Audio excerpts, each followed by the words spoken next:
Do you guys think that if you're unhappy, that's a good reason to leave a marriage? I don't think you're gonna be happy all the time. So I don't. It depends. How long have I been unhappy? Right. Because my kids are seeing that. Right. I think that matters too. Like most things, I think a lot of people. It don't have anything to do with age, getting married too late. People don't have the intestinal fortitude for marriage. You get up there and say these vows. It's duty and responsibility, time and pain. It's the kids. It's the rearing. It's lineage and legacy. That's a joke in itself. But is that not part of the kids? So your kids are a direct reflection of you. So if my kids are seeing me unhappy, now what? What are you talking about?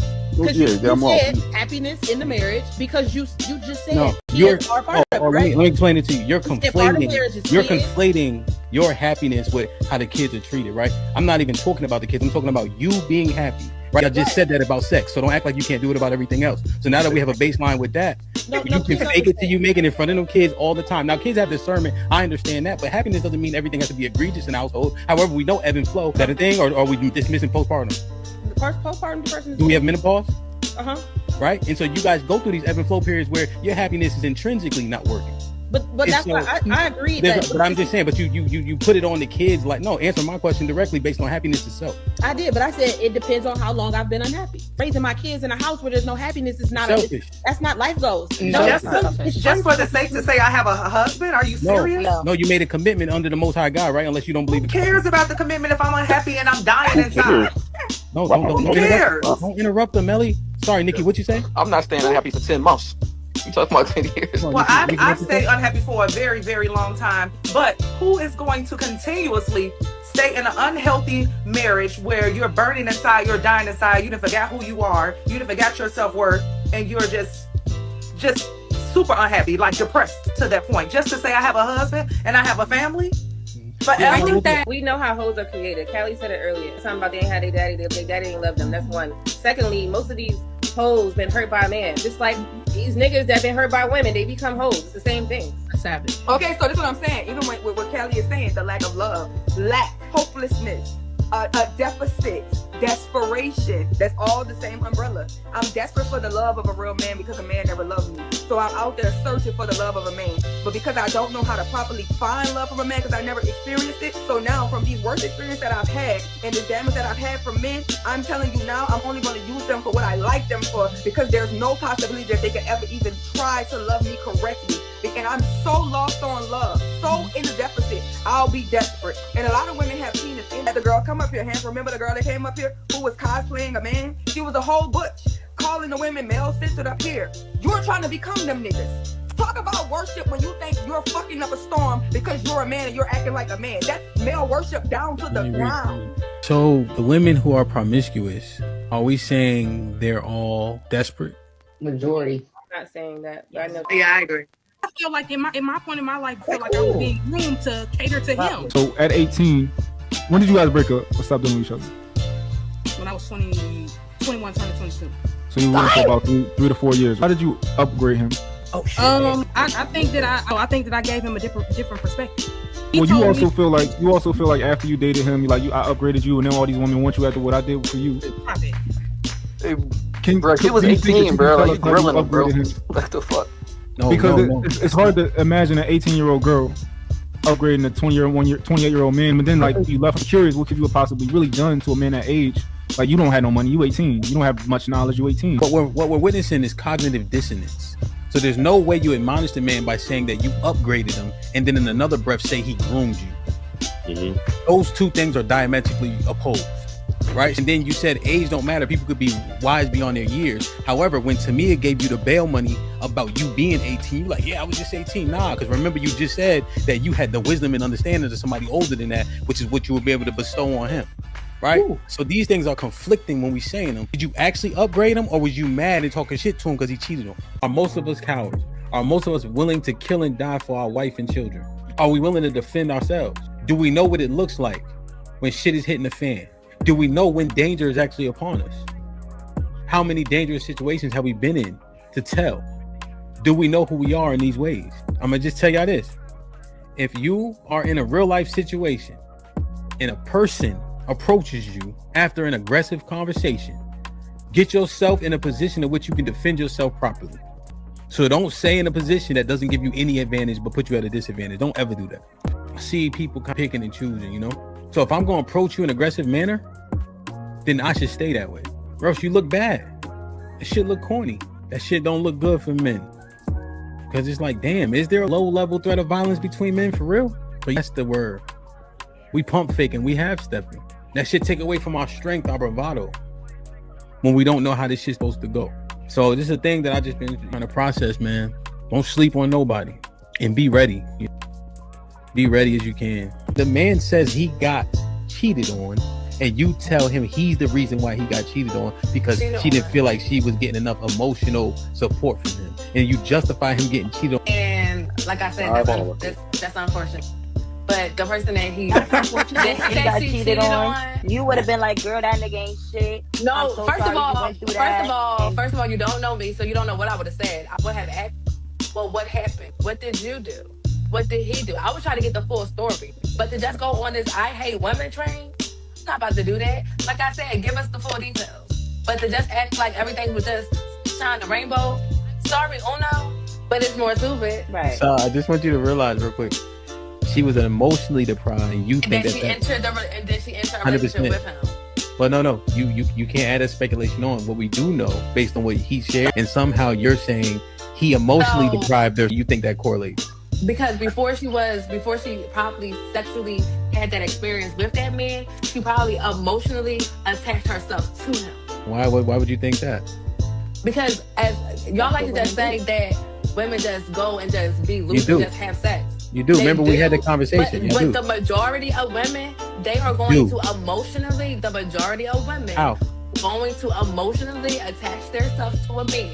How? And then have the intercourse. How do you know that? Because I know. The same way y'all know. The same way that y'all know everything that y'all done talked about. No, what I'm saying is, how do you know that, and how can you justify that based on women's behavior?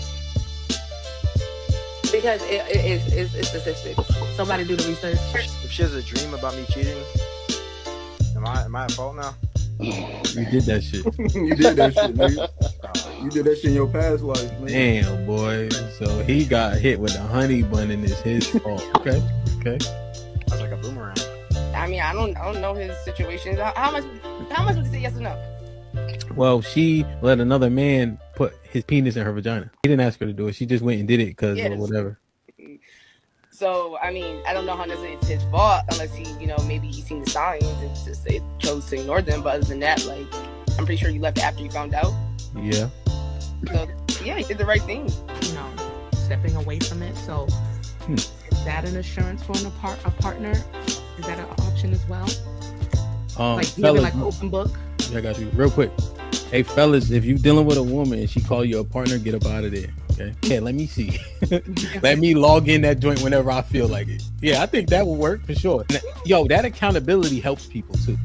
If you know somebody else is looking at this shit, like how you reply, what you reply to, the bullshit, right? So like, for instance, this might be risky.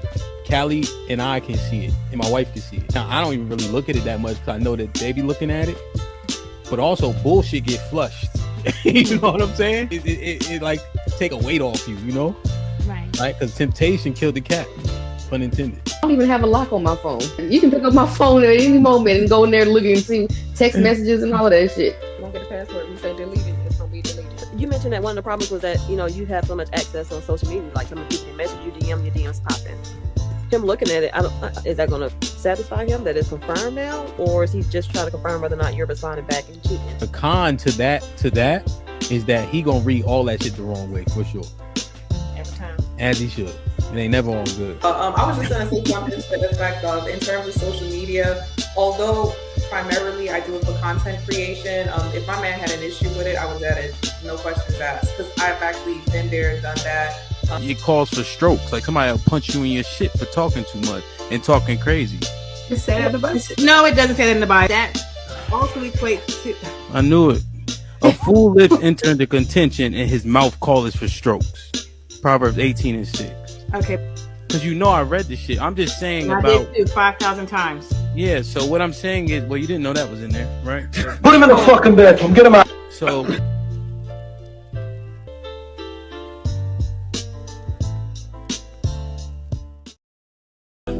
yeah. It's a podcast.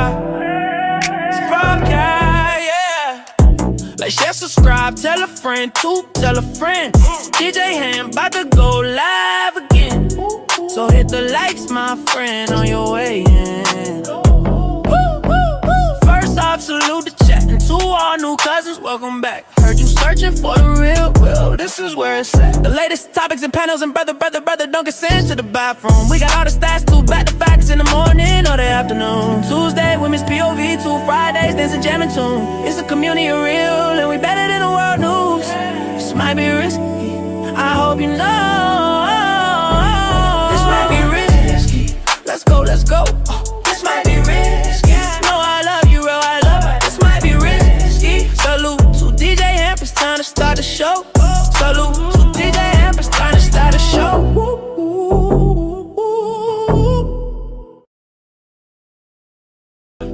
Yeah, it's a broadcast. It's a broadcast.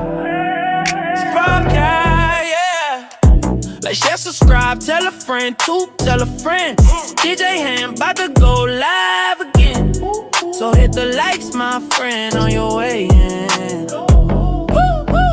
First off, salute the chat. And to all new cousins, welcome back. Heard you searching for the real, well, this is where it's at. The latest topics and panels and brother, don't get sent to the bathroom. We got all the stats, too, back to facts in the morning or the afternoon. Tuesday, women's POV, 2 Fridays, dancing, jamming tune. It's a community of real, and we better than the world news. This might be risky, I hope you know. This might be risky, let's go, let's go. This might be risky, no, I love you, real, I love it. This might be risky. Salute to DJ HAMP, it's time to start the show. Salute to DJ HAMP, it's time to start the show. Oh, we can kill all this. We can kill all this. Yeah. Say you like. Anytime you ready, baby. I was supposed to be there. Ooh, I'm with it. I'm with it. We can do it. Knocks out everybody and no one can whoop him. That's when that little Cassius Clay from Louisville, Kentucky came up and stopped Sonny Liston, the man who annihilated Floyd Patterson twice. He was going to kill me. He hit harder than George. His reach was longer than George. He's a better boxer than George. And I'm better now than I was when you saw that 22-year-old undeveloped kid running from Sonny Liston. I'm experienced now, professional. Jaws been broke, been lost, knocked down a couple times. Bad. Been chopping trees. I done something new for this fight. I done wrestled with an alligator. That's right. I have wrestled with an alligator. I done tussled with a whale. I done handcuffed lightning, throw thunder in jail. That's bad. Only last week, I murdered a rock, injured a stone, hospitalized a brick. I'm so mean, I make medicine sick. Man, dude. Fast. Last night, I cut the light off in my bedroom, hit the switch, was in the bed before the room was dark. Incredible. Fast. And you, George Foreman, all of you chumps are gonna bow when I whoop him. All of you. I know you got him. I know you got him picked. But the man's in trouble. I'm gonna show you how great I am.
I'm going to ask you all to close your eyes while I tell you this story. I want you to listen to me. I want you to listen to yourselves.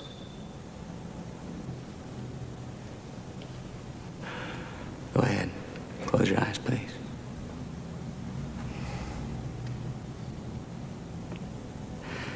This is a story about a little girl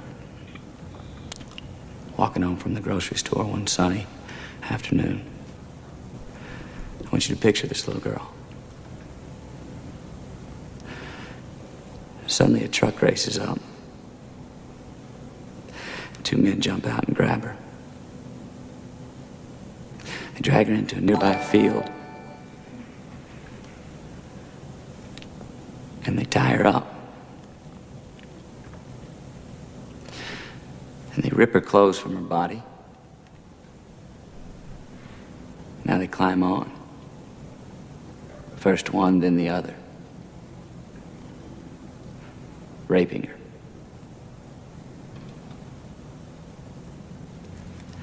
Shattering everything innocent and pure. A vicious thrust. In a fog of drunken breath and sweat. And when they're done, after they've killed her tiny womb, murdered any chance for her to bear children, to have life beyond her own, they decide to use her for target practice. So they start throwing full beer cans at her. They throw them so hard that it tears the flesh all the way to her bones.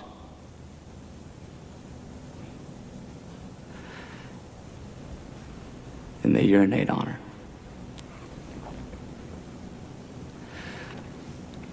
Now comes the hanging.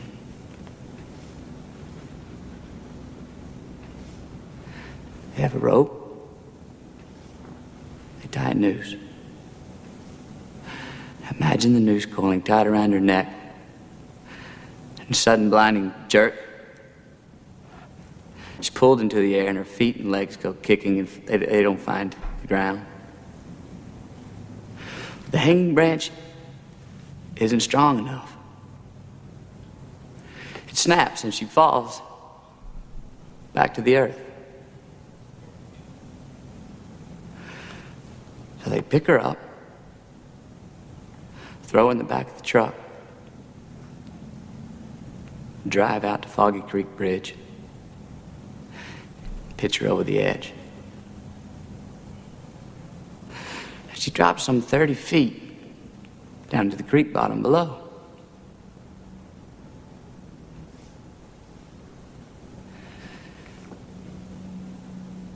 Can you see her? Her raped, beaten, broken body, soaked in their urine, soaked in their semen, soaked in her blood, left to die. Can you see her?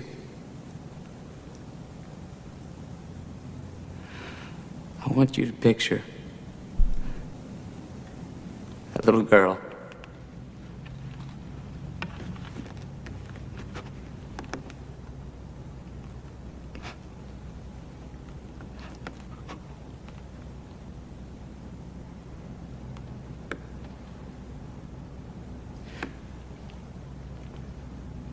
Now imagine she's white.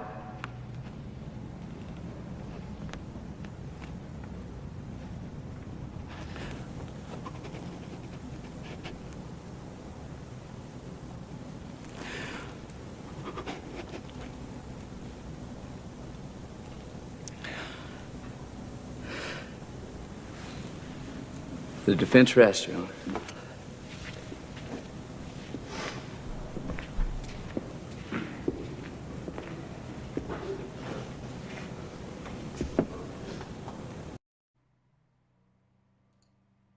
Walk with me.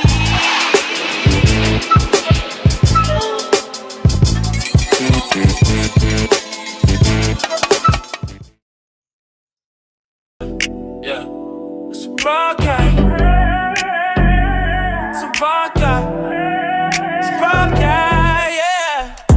Like, share, subscribe, tell a friend, tell a friend. DJ Ham about to go live again. So hit the likes, my friend, on your way in. First off, salute the chat. And to all new cousins, welcome back. Heard you searching for the real, well, this is where it's at. The latest topics and panels and brother, don't get sent to the bathroom. We got all the stats, too, back to facts in the morning or the afternoon. Tuesday, women's POV, 2 Fridays, dancing, jamming tune. It's a community of real, and we better than the world news. This might be risky, I hope you know. This might be risky, let's go, let's go. This might be risky, no, I love you, real, I love it. This might be risky. Salute to DJ Hamp, it's time to start the show. Salute to DJ Hamp, it's time to start the show.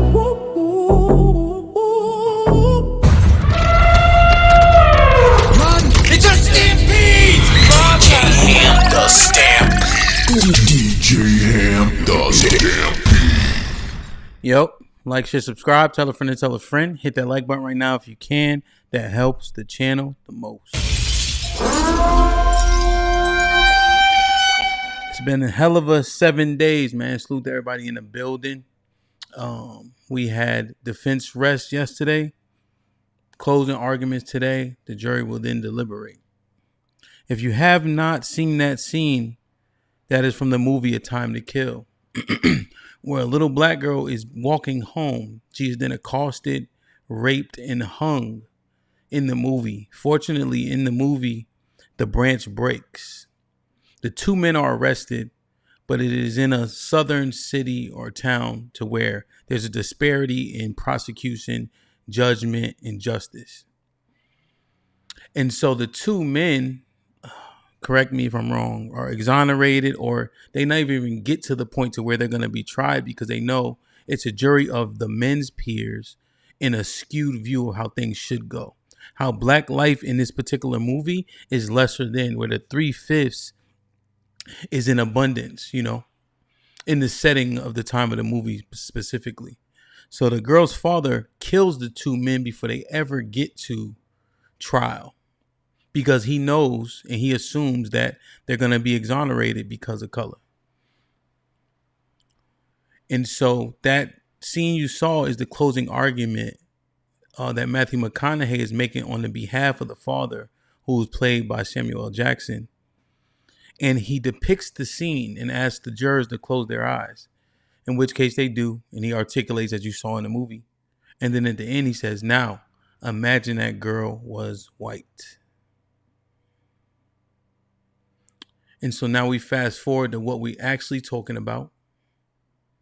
And you'll find that a lot of those things are based and loosely based on things that have happened.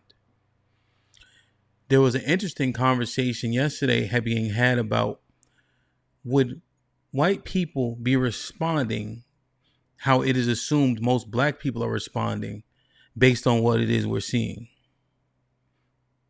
right? Based on what we're seeing in the earth in terms of bias.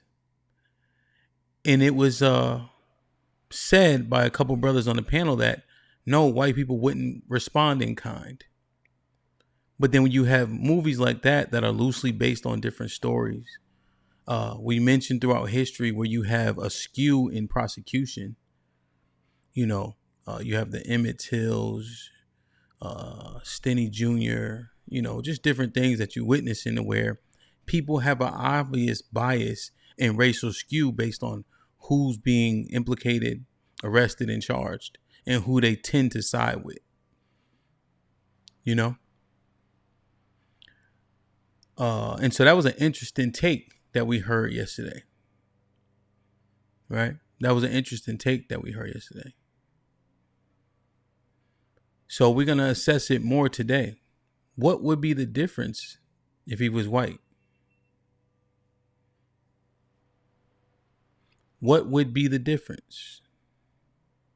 What would be the impact or lack thereof? What would the news cycle report? How would the people be depicted?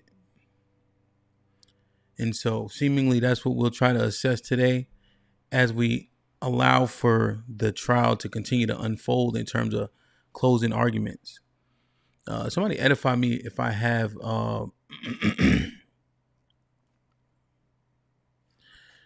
Look at this. This dude is interesting. This dude in the chat, right? I wonder. Usually, I don't like bar people because it generally doesn't matter, right? But what I do see often is they don't want to come up and have a conversation, and oftentimes when they do have the conversation, they can't quite hang in there. You know, so I'll drop the link to see if people want to converse one to one. And I hope that they're equally as prepared as they're asking us to be. I guess the difference is I don't know you, you know me. But if you were to make yourself known to me and conduct yourself with such vitriol and vigor, we could see who's mostly prepared and mostly preparing.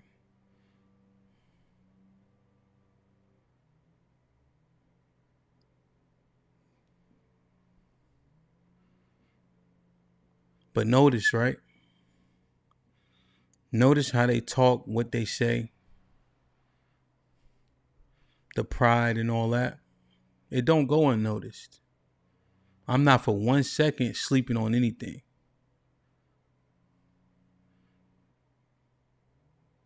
The key difference is a lot of people out here playing.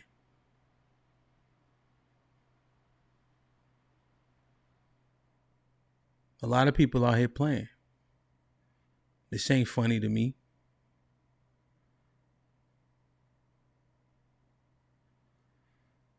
Like, share, subscribe, tell a friend to tell a friend. Hit that like button right now if you can. That helps the channel the most. Run! It's a stampede! DJ Ham the Stampede. DJ Ham the Stampede. Yo, so what would be the difference? What would be the impact? You know? What does this open people up to in terms of precedents that could potentially be set? Think about this, right? There's another notion said that, you know, I feared for my life. I feared for my life, right? How does that carry over, though? What does that get extrapolated to? He feared for his life, so he takes a life. Albeit, I know that wasn't the intention. However, that's the outcome. Right? Take a life. Does that notion get extrapolated to the police when they say, I fear for my life? Does that then justify or help justify or set a precedent to where if we agree that Carmelo feared for his life, therefore he was in his right to take a life, do they then get to extrapolate that pathology, that psychology, to when police say they fear for their life and therefore they had to take a life? Is it a slippery slope or is that a conflation? Are these two totally separate things? Just thinking about the potential outcomes. You see it, right? Every time we have a Caucasian in the chat, right? Not all of them, but like this dude right in the chat. Read his messages. He's saying, I promise you, if you guys keep this up, what are you talking about? Having a conversation about what's happening, what's literally trending in the news, assessing it based on the facts. This isn't the first time they did it.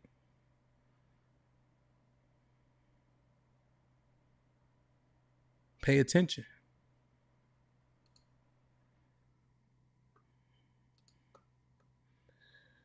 Let me do this real quick. Yo, what's poppin'? How you doing?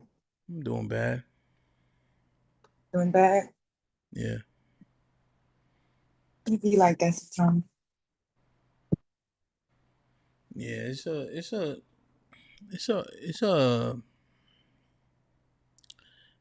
it's a It's a sad day.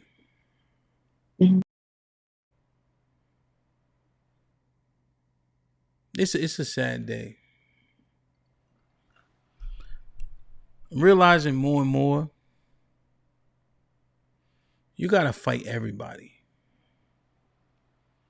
The people that look like you, the people that don't, the people that you related to, the people you're supposed to be able to lean on and confide in. You can't really do that because people tend to angle things back at you. I don't forgive that easy. So I hold like things. I keep it in the back of my head, you know? And I really don't let nothing slide. And then the people that are closest to me get away with the most because they can. You know? And then we got a bunch of people. Every time white boy come in the chat, right? Not all of them, but at least one. Y'all better watch it. Y'all better do this. He deserved to die. You chimping out. This, nigga that. And we got niggas that's looking past that. Rel, I ain't even been saying nothing salacious, right? I know I have a bias, as does everybody else. I admit it. But I'm assessing the facts in the case. And somehow black men make a decision to put the jacket of people being biased on us. Where you can't prove that throughout history we had a heavier implicit bias. It's a sad day. It's a sad day. You know? What you think, man? I think it's a sad day too. Ironically, great minds think alike. Because after the show yesterday, I was talking to Chiki in the lounge and I was telling him that maybe Carmelo should have had a white defense. And I was kind of breaking down the pathology of what happened in A Time to Kill. What was another important clip was when Samuel L. Jackson said, I didn't pick you because you ain't racist. I picked you because you like them. And I need somebody who think like them. I need you to convince yourself. And if you can convince yourself as a white man, you can convince them other white people because they play different games, right? But it really was pissing me off and it makes me angry because I don't think if the roles were reversed. I think if there were four big black dudes picking on a little white boy, whatever that little white boy would have did to defend himself would have been justified. And those black boys, not just the one who got killed, but his twin brother and everybody that was with him would have been considered thugs, gangsters, hood rats, single mother raised, whatever. Even if it was a black on black crime, even if it was four big black dudes picking on a little black boy and a little black boy defending himself against big black dudes, it would have been the same thing. It would have been a wash. So to just pretend like we don't see color is bullshit. Like, I know people want to live in a fairy tale world where race don't exist, but if you ever decide to come back to earth and reality, it's not how life works. Yeah. So I think a lot of times we think we're black and everybody black is having the same experience. It's the same thing that people think that, oh, because I'm from the hood and I beat the odds, then everybody could have beat the odds when they are not up against the same odds. Your daddy wasn't a gangster. Your daddy didn't kill half the community, and now the community want to kill you. Some of these little boys have to hold on to weapons for protection. So imagine being a black man, and we gonna pretend black men don't have a chip on their shoulder about all this bullshit that we've been through. And so what if we angry? So what if a nigga got anger bottled up in them? If you look at the history of what happened to black people in this country, nigga, anger is valid. Rage is valid. A mistrust for these people is valid. Right? So these children walking around black neighborhoods with guns and weapons for protection. Everybody ain't trying to hunt somebody, but everybody wants to save their own ass. right? So we get into these situations where you always think you understand, or you want to judge the YNs or throw it away, but you don't. You're not walking their walk. You're not living their existence. And even as kids, we knew our parents ain't knew what the fuck was going on. It wasn't a code to snitch or tattletale. You had to handle your business. And then we think that we can send our children to these better schools, predominantly white schools, and you think that, oh, you're going to avoid the streets, you're going to avoid the bullying. Now you got big ass white boys who walk around, and I'm gonna tell you, it's in the South. White men are very fucking entitled, very arrogant, from small. So you're telling me, as a black man who we know that men are supposed to kill, die, or go to jail about whatever they believe in, that some big white man come and talk to you and telling you, boy, where you been? Because down south, even just calling a black boy a boy, these niggas is trying to put their dick in your mouth. These niggas is trying to assert dominance over you. That's what white men like to do. And y'all saying because this boy didn't go outside and get on his fucking knees and worship no white man, that he should just be crucified. That's crazy. Because you wouldn't let it happen to you. We don't let it happen to us on a Discord. We don't let it happen to us on a panel. A nigga can't say something slick about us in the chat without a nigga going on a 15-minute rant on a panel. But you telling me a white man could come in your motherfucking face and punch you, push you, touch your person, and you ain't gonna do nothing about it? And in that split second, in that split moment, you don't know if you could take a force a little higher than what is expected to be because you a man and you have aggression in you. You have anger, you have testosterone in you. That's what y'all say when y'all want to slap a bitch. That's what y'all say when women shouldn't tell y'all nothing. Because if a black woman was the person putting her hands on you, you'll be the first motherfucker talking about how you would knock her head off. Because these women need to be put in their place. But a white boy bigger than him, taller than him, heavier than him, known to be a bully, came somewhere where he was already at, fucking with him. He defend himself. I'm pretty sure nobody thought it was going to escalate how it is, but the crucifixion of the shit is crazy. If he was a white boy and some big black nigga was even thinking about hitting him, it would have been justified. You know, there's a term really, it's called alcoholism. Right? It's when people understand that their scope is here, right? But they understand that their scope is just a micro piece of the grand scheme, right? And most people can't see outside of their own alcoholism. You know, they're pigeonholed to it. They have a preset position and that's where they stay, right? This is a fact. If I'm somewhere at 18 years old when I was invincible, and even more invincible at 23, and you say get up and move when I've been there for 5-10 minutes, I'm not fucking moving, bro. Right?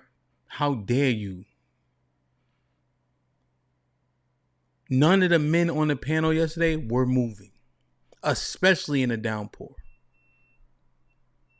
Just be honest, right? Be voracious in your assessment, right? When you start banging out with niggas and you get the best of them, guess who go to jail? You. I got jumped one time at the club, right? I'm fighting inside, my man's in them, so I got kicked out. Then the dudes that I was getting jumped by, well, I got jumped by, got kicked out with me, but my man's in them didn't get kicked out, right? So boom, I'm fighting, but I'm getting jumped. But I end up getting I slam one of them, I get on top, pause. And, I'm trying to, they kicking me and shit, but I'm trying to do them dirty, So the cop come, I'm like, damn, I think somebody stabbed me, right? No, the cop tased me because I was getting a better dupe. The other guys had ran off.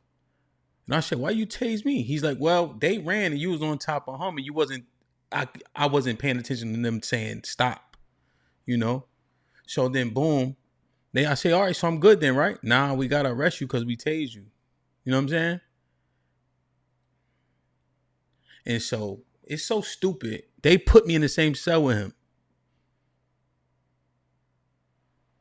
But we wasn't even mad because it wasn't nothing crazy. It was like something had happened in the club, you know what I'm saying? We put us in the same cell on some goofy shit, like, But I knew my point of that is them niggas ran. I was doing him filthy. You know what I'm saying? And I knew I was getting knocked for that. You see how it worked? I'm not going to run because I wasn't that fast. You ain't going to run me down and beat me up from behind. Pause. Right? And I end up getting the better of that person, even though I was getting my shit, niggas kicking me and shit. But I knew I was getting arrested. Because in Connecticut, you have to run. You have a duty to flee. You know? Nigga hit me first. I start washing them. I'm getting arrested. But I'm not running, though. Like, niggas, just be honest. You're not running. Be veracious. You're not running. And we understand trouble comes and follows, right? Because people now have to interpret and determine what you should or not have done. That's where we at with Carmelo, right? These white boys run down on him. Yeah, he could leave or he could stay. Most of us, all of us would have stayed, and we deal with the consequences. We trying to figure out what the consequence should be. But it is disingenuous to say, yo, he should have got up out of there, because you wouldn't have.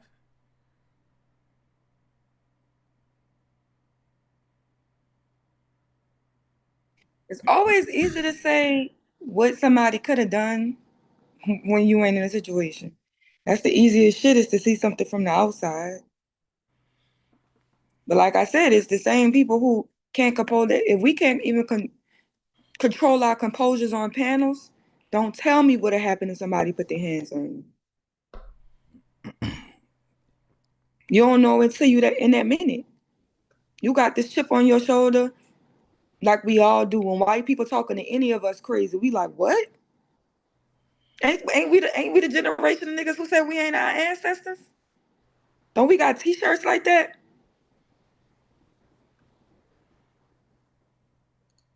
Yeah. Like that shit don't make no sense. And I think the bigger issue, right, Hamp, is the antagonist, the bullying, social media, online. A lot of the shit, just in American culture, it ain't enough consequences for bullying. It ain't enough consequences for fucking with people when you could just leave people alone. What is a Karen? How do you have a term, a coin for a white woman fucking with people for no reason?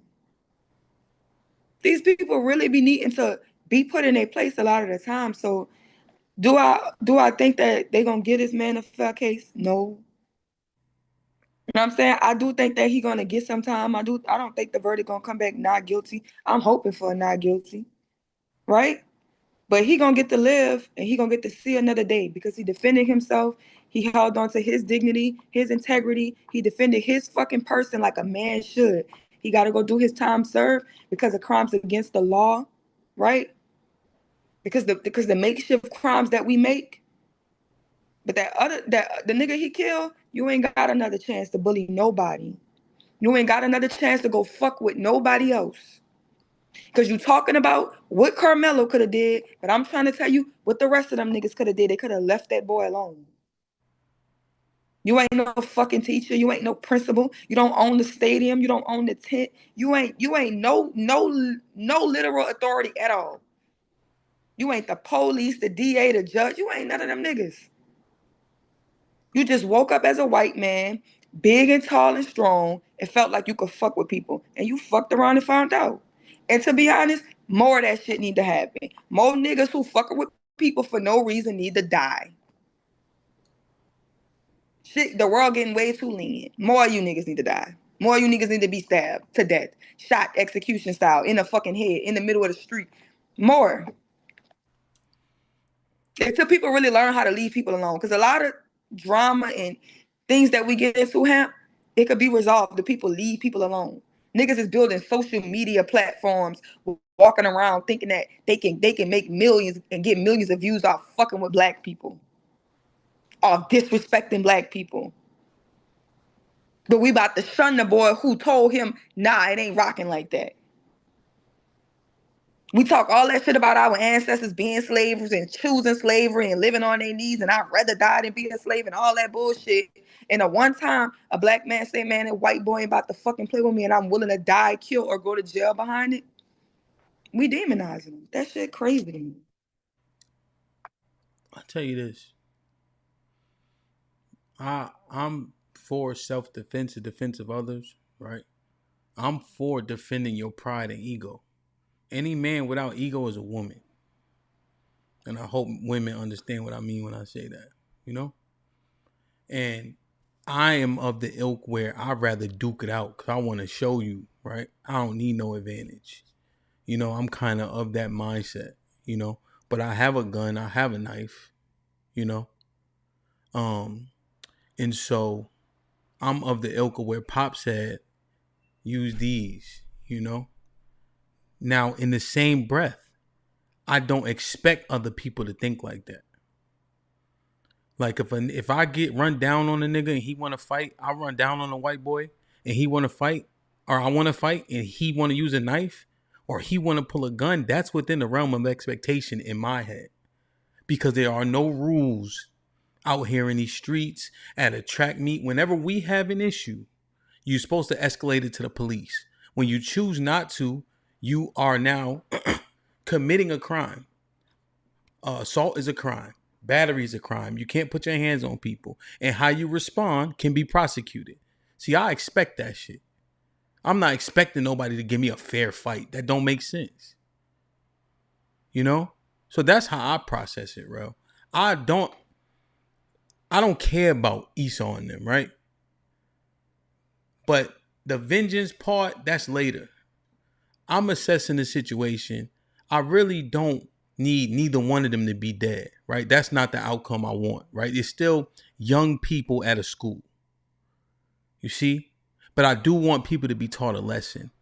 The ultimate lesson, there's levels to that. You rape, you molest, right? You take a life, you know? Pedophilia, you should lose your life for those things. Bullies need to be taught. The best peer mediators are the ones that used to be implicated in this shit. So that's the only thing that I don't know if it differs from what I guess it's different. I agree with you. I just know ultimate penalty, there's levels to that. No, yeah, I definitely understand it. I don't think he intended to kill the boy. Yeah. I do sometimes feel like in a climate where we feel like some white people gotta die. It's been too many years. It's been hundreds of years, bro. They don't get the lesson. They don't get the lesson of bullying people. They don't get the lesson of making people feel down. They don't get the lesson. That niggas need to die. I'm extreme with it. The overcorrection needs to be they need to die. A lot of them. They could cause straight catastrophic shit all over the world through many groups of people, pillaging, robbing, stealing, raping. All of that. They are the rapists. They are all of that. They all that shit. And then they the bullies too. They the rapists and the bullies. They the molesters and the bullies. They the fucking murderers and the bullies. They the thieves and the bullies. They all of that. That's why when it comes to them, the overcorrection need to be put them out their misery, bro. They need to be rid of the planet. A lot of them. Yo, only the kids perpetuating that level of vengeance isn't for them. You see, you don't want to put that on kids, young people, because you can't. It's hard to come back from taking a life too. People could say what they want, it alters you. If you remember when Big Aaron, right, was up here and we were talking about the 12 confirmed kills he has in the military, right? Most of the people's kills are unconfirmed because it's a shootout. Aaron had a target. You see what I'm saying? Picked the target, eradicated the target. You know? And when we were talking through that, right? And then we start talking about his buddies that lost their life, we had to take a pause. I don't know if you saw Big Aaron, but he not a person where you would think he would tear up. Those tears were for lives he took and lives that lost for people close to him. You see? So I'm very keen on that, you know? I don't want nobody to hold court on the side of the road. My son, Put your hands on the steering wheel, roll down the windows, get home safe. Me, what you pull me over for? You see? Because I understand the kids are different. You know, the kids are different. So I'm making an assessment on their actual situation too, you know? Like if it's grown black men and they want to go there, it'll be the Alamo. You see? It will be the Alamo. If I had something to say about it, it will be the Alamo. I just think, Sherelle, it just sheer numbers is a difficult win. You know? Just sheer numbers. But it'll be the fucking Alamo if it had to go there. And if you guys know what I'm referencing, they knew they didn't have a chance, but they put a lot of pain in. You see? So does that make sense? I'm separating the youngins. Like, you know, even biblically speaking, there's a lot of people are making rules on their own. We have precedent. You know, what's an adult? What's somebody that you would approach? You know, what's somebody that you would bring to war? Well, think about this.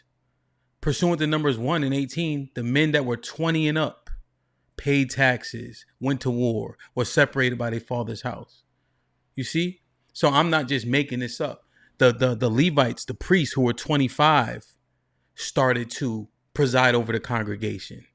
See, they always want to give credit to science. Well, it's in the Bible. 25 was when they were ready. You see?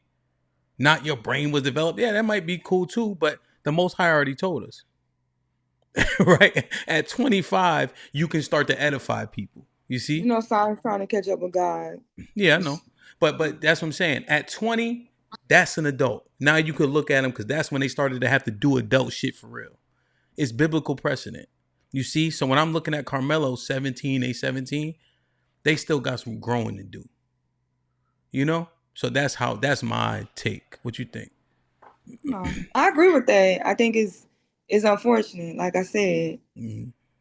But I do feel like extreme measures need, like the overcorrection is going to have to start being overcorrecting. The culture of bullying is out of hand. It's out of pocket. It's out of line.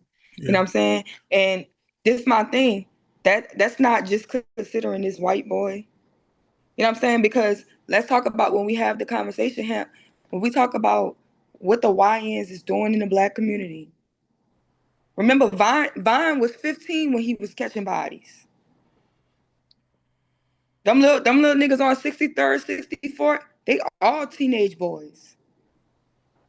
We ain't got no solutions for them. We think they should be put down. If we ain't got no love for the niggas who've been disenfranchised time after time, born into situations they cannot escape, because there are situations you cannot escape. And just because one crab get out the barrel or one exception to the rule, you think you can take the exception to the rule and think that that's going to go across the masses, and it ain't. We ain't got no love for the YNs. We ain't got no growth for them. We ain't got no programs for these niggas to grow. Throw them niggas in cages. My little cousins has been in the cages forever. My friend been coming home telling his mama he ain't going back. And guess what? When he come home, he ain't got to tell her that because she gone. And he ain't making it to the funeral. This the thing, right, Ro? We see it. We understand what's being said, you know? One of my best guy, and it's a thing about people saying, but how do we help each people, right? My best guy, he from New York. He live out here, obviously. So he did a bid. He did 7 years for a gun. Because you know you get caught in a gun, they'll give you 3.5. You got one in the head, they'll give you one more, you know? And then like some petty shit. But the gun, you know, you're not supposed to have it, so it is what it is, right? So he got to go see his PO. You know, he got that charge. I hired him, you know? He is the best. He's so grateful, you know? But I also stay on him, you know? And I make sure he compensated what he worth.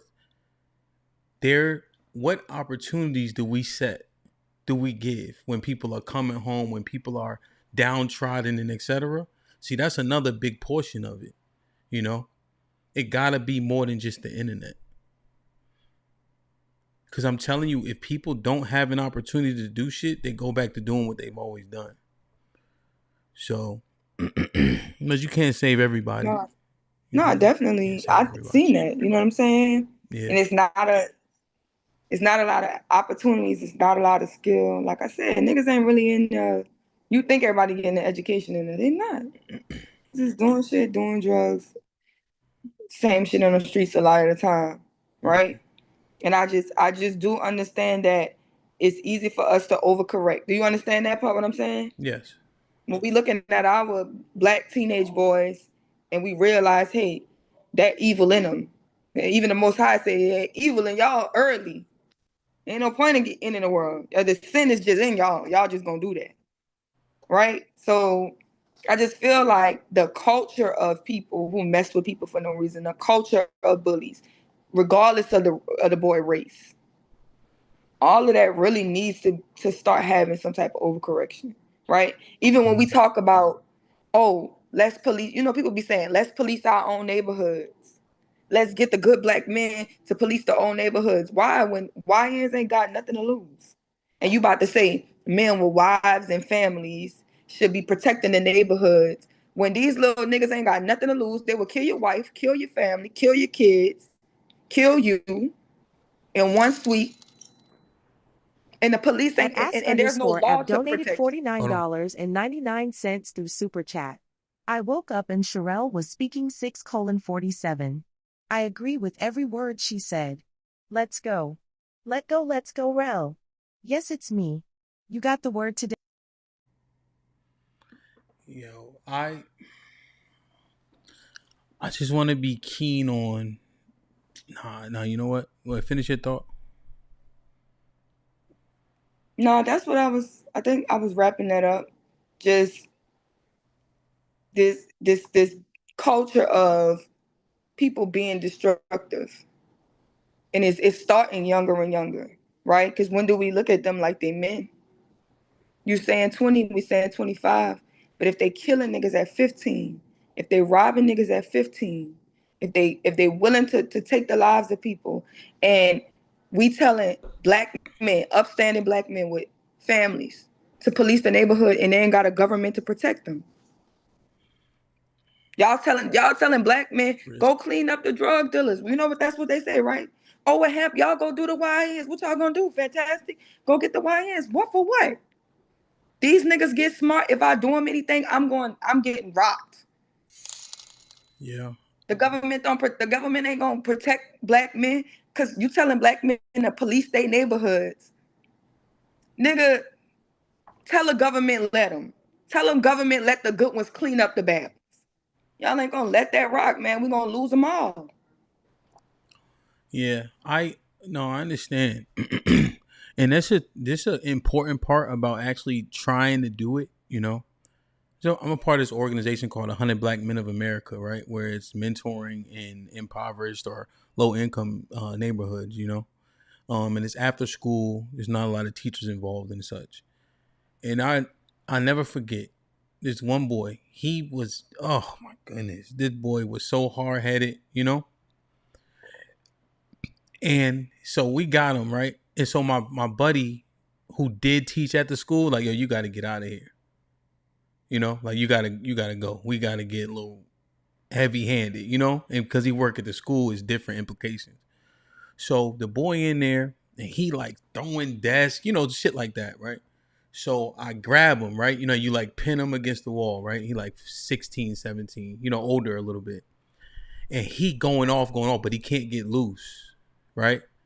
He come from going off about whatever he was going off about because he wanted to fight somebody else in the room. They arguing. He's like, I hate my mom. I hate my dad out of nowhere. But that's the reason, right? That's boiling inside of him, And he go from all this anger and frustration to crying like a 3-year-old. But ain't nobody ever been able to grab him, put him in a corner, chill out. What's wrong with you? Why you always doing XYZ? Nobody took the time. But it's dangerous, right? Literally, that's a dangerous situation that I'm describing to you, And it take that much effort, and like you're saying, who puts themselves in harm's way? You know? Even this, right, Him? I think Monday, maybe Friday, somebody was on the panel saying, we should arrest the parents. We should put the parents in jail for whatever the kids do. Mm-hmm. Like, you ain't listen to your fucking parents. If the parents can't kill them motherfuckers, no, they shouldn't go to jail. They probably got 5 of the good kids that they're trying to raise and one narrow 6. I know people with 8 kids, 3 of them go the right way, 2 of them just doing okay, and 4 of them straight reckless. Because that's just what kids do. I know them. Same mama, same daddy, 8 different life paths. So people be thinking that, but what can a parent do? They bring you in the world, but it's legally they can't take you out this bitch. So why would you lock people in jail for what they kids doing? Kids with grown autonomy, kids that can still cause. Everybody ain't got it to be a killer. Your mama ain't even got it in to be a killer. Your dad ain't even got to be in to be a killer. But you 15 and you a killer, but your parents got to go sit down and do 25 to life because you a killer. That's crazy. If they can't kill you, no, they shouldn't be suffering no consequence, no doing the same amount of time. That's crazy. Yeah. Some children hate their kids. They'll do shit just to send their parents away. I can understand that. Yeah, I think they would have to definitely go case by case. You know, but we do see related circumstances with similar outcomes.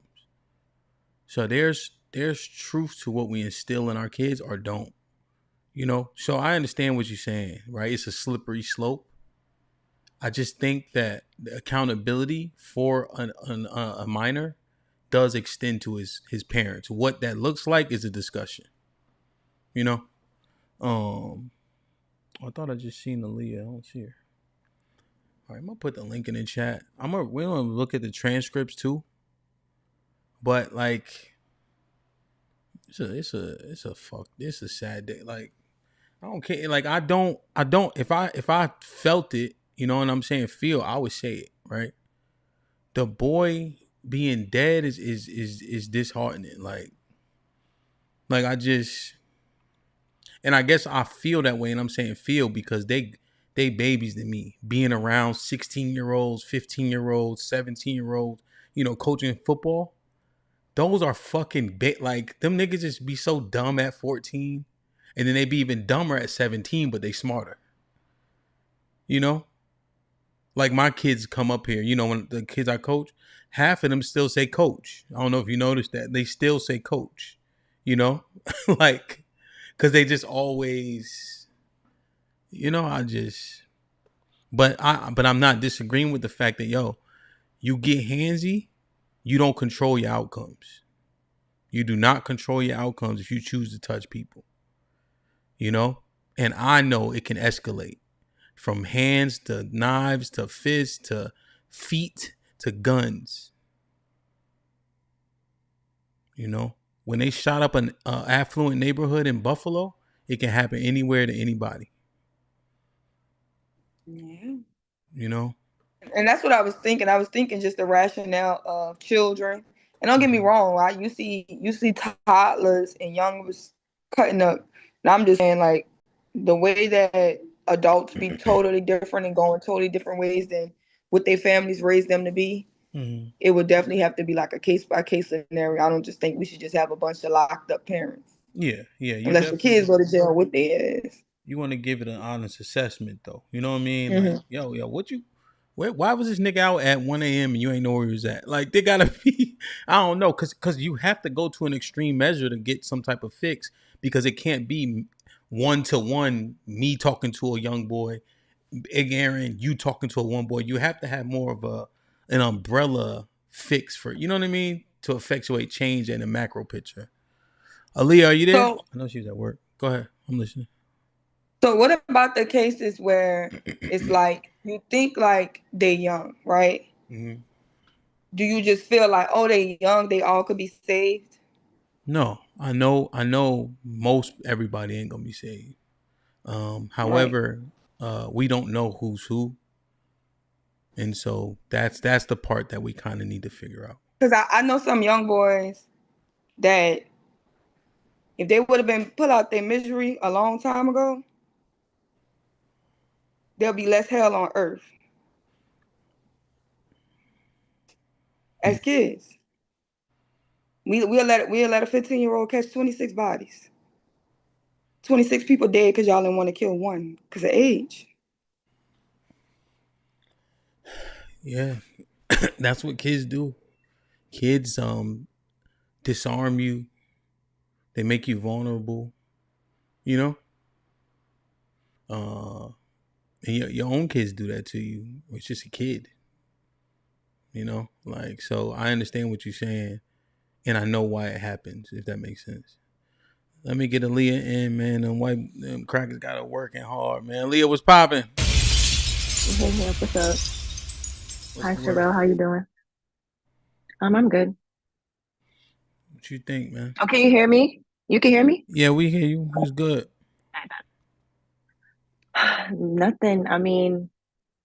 I was listening to y'all while I was at my desk, right? Yeah. And I have different feelings when it comes to this case. Okay. Like I understand where people are coming from who want him to, go to jail, suffer some sort of consequence for his actions, because at the end of the day, a life was lost, right? And I agree. Like there has to be some sort of consequence because he took somebody's life. Like for me, murder is like we all know things that's just like. 1 second, Aaliyah. It's gonna talk over you. That's all. At ask_F donated $19.99 through Super Chat. Sherelle, you still got me excited. Please don't take all my money, but I'm triggered like I'm at a football/basketball game. Kids choose their path at some pointing. You are right, you do not have total control. Go ahead, Aaliyah. Yeah, so like for me, I agree with there has to be some sort of consequence. There has to be something, right? I don't think he should just get off free or like there has to be some sort of consequence for his action, because at the end of the day, a life was lost. There was something that was a result of what he did. Now, for the case and the evidence and everything like that, I don't think he has the best defense. Like I don't think he has the best team with him. I think there is other things they probably could have argued that they didn't argue. I think they were just sticking towards trying to explain how he was the victim in the situation. Like he was smaller than Austin. He's smaller, shorter, all of those things. So they highlighted that. Yeah. So like, I feel like they could have did more for him. So question, if Leah, there was more to be done, they didn't do enough. Question: are you saying that he deserves a penalty, or are you saying that they didn't do a good enough job? I think he deserves a penalty. So, but I also think that his defense didn't do a good enough job as well. So I think we gotta read the closing arguments. But what do you think they didn't do? I don't think they did a good job of proving that he was fearing for his life, because they said he was afraid, right? So they didn't. I don't think they proved that he was scared. I don't think they proved that. And with the evidence from the prosecutor side, that already shows that he's the aggressor and everything in those things. So I don't think they did a good enough job proving that he feared for his life. Let me ask you a question. In that moment. Let me ask you a question. Mm-hmm. Is he the aggressor sitting down? No, because he's sitting down and the person's standing up. And then is he the aggressor if he's there and then the brother who's alive tells him to move? No, I don't think. No. And is he the aggressor if Austin gets in proximity to him to be able to touch him and be stabbed? So he moves. So I think he becomes the aggressor once the gun, once the knife came out his bag and he took in and Austin died. I think that's when he became the aggressor. Yeah. So I guess essentially that's what the jury has to assess. does he automatically become the aggressor because of a weapon? What if the guy pushes him and he punches him? Is that okay? Or are we basing aggression off weapon? You see? I understand what you're saying. Yeah, is aggression based off weapon, or is aggression based off who start? Like the aggressor, is that who started It's who started it? Who finished It's who started it? Or are you saying aggressor is who finished it? I think they made the prosecution made the claim from him being the aggressor because of the results of what happened. What you think? I think it's from who starts the interaction. Are you reasonable? I feel so, yes. And so now it's a jury of 12 people. You see? So Aaliyah, you see just the exchange we have? I guarantee that's what's happening in the deliberating room. Right?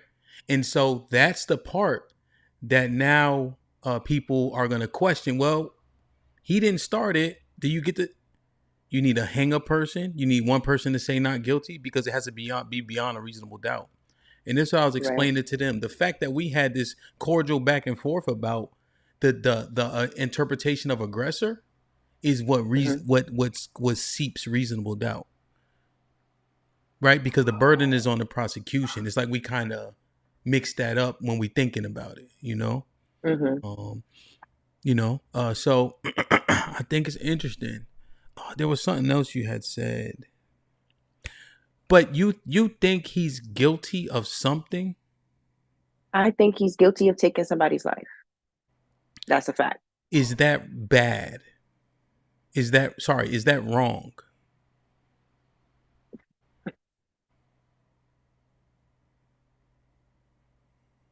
It's a broadcast. It's wrong, but okay. If it was actually a situation where I don't believe he was jumped. So I'm gonna start there. I do not believe he was jumped. I don't believe that. If that was actually what happened and he stabbed him, I would be on that side. Like, he was being jumped, he was being bullied. I would be all on that side. But none of that seemed apparent in the evidence. None of that seemed apparent through the things that I've been hearing. Like, that's jumped? Not apparent. Him being jumped, bullied, none of that was ever, from my opinion, none of that was proven. None of that was proven. So if that was the situation and he took his life, I would be more inclined to be like, he had to do what he had to do. But that's not the case. Or at least that's not the case that they presented to, in court. That's not the case they presented or even argued. So yeah, because that part is, I think they didn't push that because it's that none of the witnesses are saying that, and the camera doesn't necessarily show that. So when you say necessarily, you are acknowledging that the other side of the argument that you disagree with has merit, right? So necessarily won't work in court, Right. Another thing that I think people misconstrue, because remember, we're all listening, is fear. There's no duty to retreat in Texas. You don't have to be in fear to defend yourself. Right. Right. You, Sherelle, the whole women's POV could run down on me, right? I ain't gonna be scared.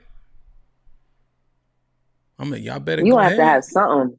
It's gonna have to be something. Beat you up, HAMP. I'm just saying though, but I don't have to be scared to defend myself, right? I'm outnumbered. Y'all want to fight me? I'm gonna say the same. You better go ahead or whatever y'all say down south, Sherelle. You know what I'm saying? Like, but I don't have to be in fear. You don't have to prove fear. That's what I'm saying. You don't have to prove fear to defend for somebody to be justified in defending themselves. You see? That's all I'm saying. Now, what I can that's say a little confusing for me, though. Okay. Is it just like some mixed propaganda going on? Because they saying the video shows that he was jumped. So is it just like people just throwing shit in the air? I believe so. I think people are just lying. Like, I think there's not even a handful. I think public perception, people in the public, I think there's people just saying anything. I honestly feel like that. People that are reporting on this or have some sort of commentary, I think they're just saying anything, and it's all getting mixed together. So everybody has these different pieces of information, and we got to weed out the misinformation. We got to sort through it to get to the truth. Mm-hmm. People are literally just saying anything, and I do believe that. Yeah, I tend to agree. I don't think the jumping thing is actual. You may have a bunch of people standing up, but who actually engaged him? Mm-hmm. Right? And that's why I think the defense never said that was their argument. It's like she's saying, there's people on Instagram saying that. Mm-hmm. They saw the tape, but there's a lot of news sources, and I was trying to find one of the news sources that were seemingly more credible, whatever we think credible, say it, and they ain't saying it, That's why I don't think the defense hinged on him being jumped. I think there's obviously engagement from both brothers. Mm-hmm. And I know that as a young man, if two brothers walk up to me, my assumption is that I'm engaging with both of them. Right? To not assume that is willfully obtuse. If I walk up on Devin with my brother, he best believe it's 4 hands. Because that just make common sense. Like it's not even nothing to reach for. Once my brother realized I don't need his help, that's one thing. I think I can take Devin. You feel like you could take everybody. That's my problem with That's you, my bro. man. That's why I can say that. Good morning. Good morning. Better bring 6. Good morning. Hey, Mr. Gall, you can't smoke up here. Oh, my bad. Mm-hmm. What you think, Ali? I know you got a acute time frame because you in I got an hour. So you got an hour? Okay. I got an hour today. Working that slave shit, and I ain't made shit. Yeah, I just gotta make a living here. I'm young. I got bills to pay. That's man. I'm gonna get us. We working, man. I'm gonna get us out the hood, man. I'm gonna get us out the hood. I got you. I bet. Let me know when you hire him. Let me know when you hire him. We're gonna and take I tell this you, I'll shit leave to the white the man next alone. level. Oh man, Mr. Galt, what's the word? Oh, I just can you hear me, Hemp? Yes, sir. We can hear you well. Yep. This is one stop on my victory lap. I was right all along by Carmelo, and I'm just really amazed that the blacks were not able to see through this. But it's time and time again. What was the right part? Sorry, I missed it. What were you saying? I didn't hear what you said. What do you want to start? What he was. What you were right about. What you were right about. Well, blacks are running from each other. Hell, you just said I'm gonna get you out the ghetto, which means get her away from blacks. No. That was a joke. All right. Well, Carmelo's family moved to a trying to get away from the white people. Okay. Well, Carmelo's family didn't feel that way. They moved around white people, and exclusively affluent neighborhood that didn't have a lot of blacks. That's what they did. And now that the boy is sitting under judgment of those same people that they chose to live around, they don't like it anymore, right? Like they wanted to go out there for the benefits, but they don't like the consequences. And this is where the blacks are, and they can't be honest. There's a reason why they didn't want to live in Oak Cliff, Dallas. The blacks ain't mentioned that. If you want to get to the whole stabbing and all that, it's something about blacks that they got to be asked 15 times to leave. And then with no conflict resolution, which probably borders around IQ, they take out a knife and stab somebody. Like 15 times they asked that boy to leave, according to testimony. And on the 16th time, I guess he said, I'm going to just pull out my knife. Who wants to live around people like that will hang around where they're not wanted and then will go like lethal weapon on you? Mr. This Galt, is not being talked about. Let's slow it down a tad bit. I didn't hear the argument of where he was and was not supposed to live. I don't know if anybody made that argument. You can live where you like, but hold on, real quick. Let's go. Hold on, y'all.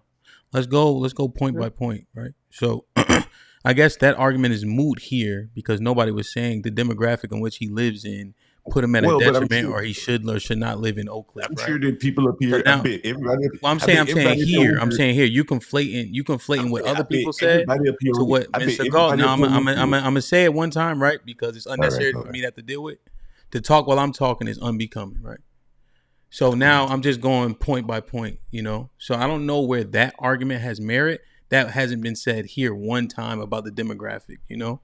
I think the one thing to your point that was cited is that there's no black Americans on the jury, which is a cause for concern simply because per how it's scripted or how it's written, it's a jury of your peers. You can make a substantive argument that your peers would also include people that look like you.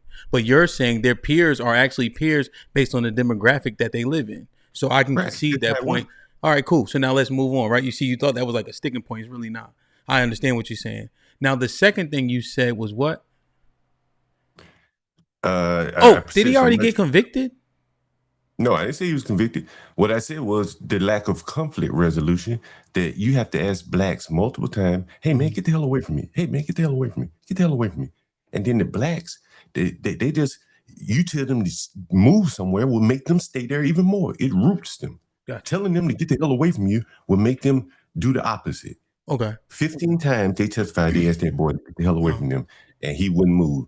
And he wanted to be around them white people so bad that he took his knife out and stabbed them for the right, the privilege to be around them whites. And then like a coward, he ran off. So this is lack of future time orientation, because as soon as he stabbed the boy, he's crying after he stabbed him. Right? Okay. See, this is the lack of future time orientation you probably never talk about here, because you talk a lot about relationships.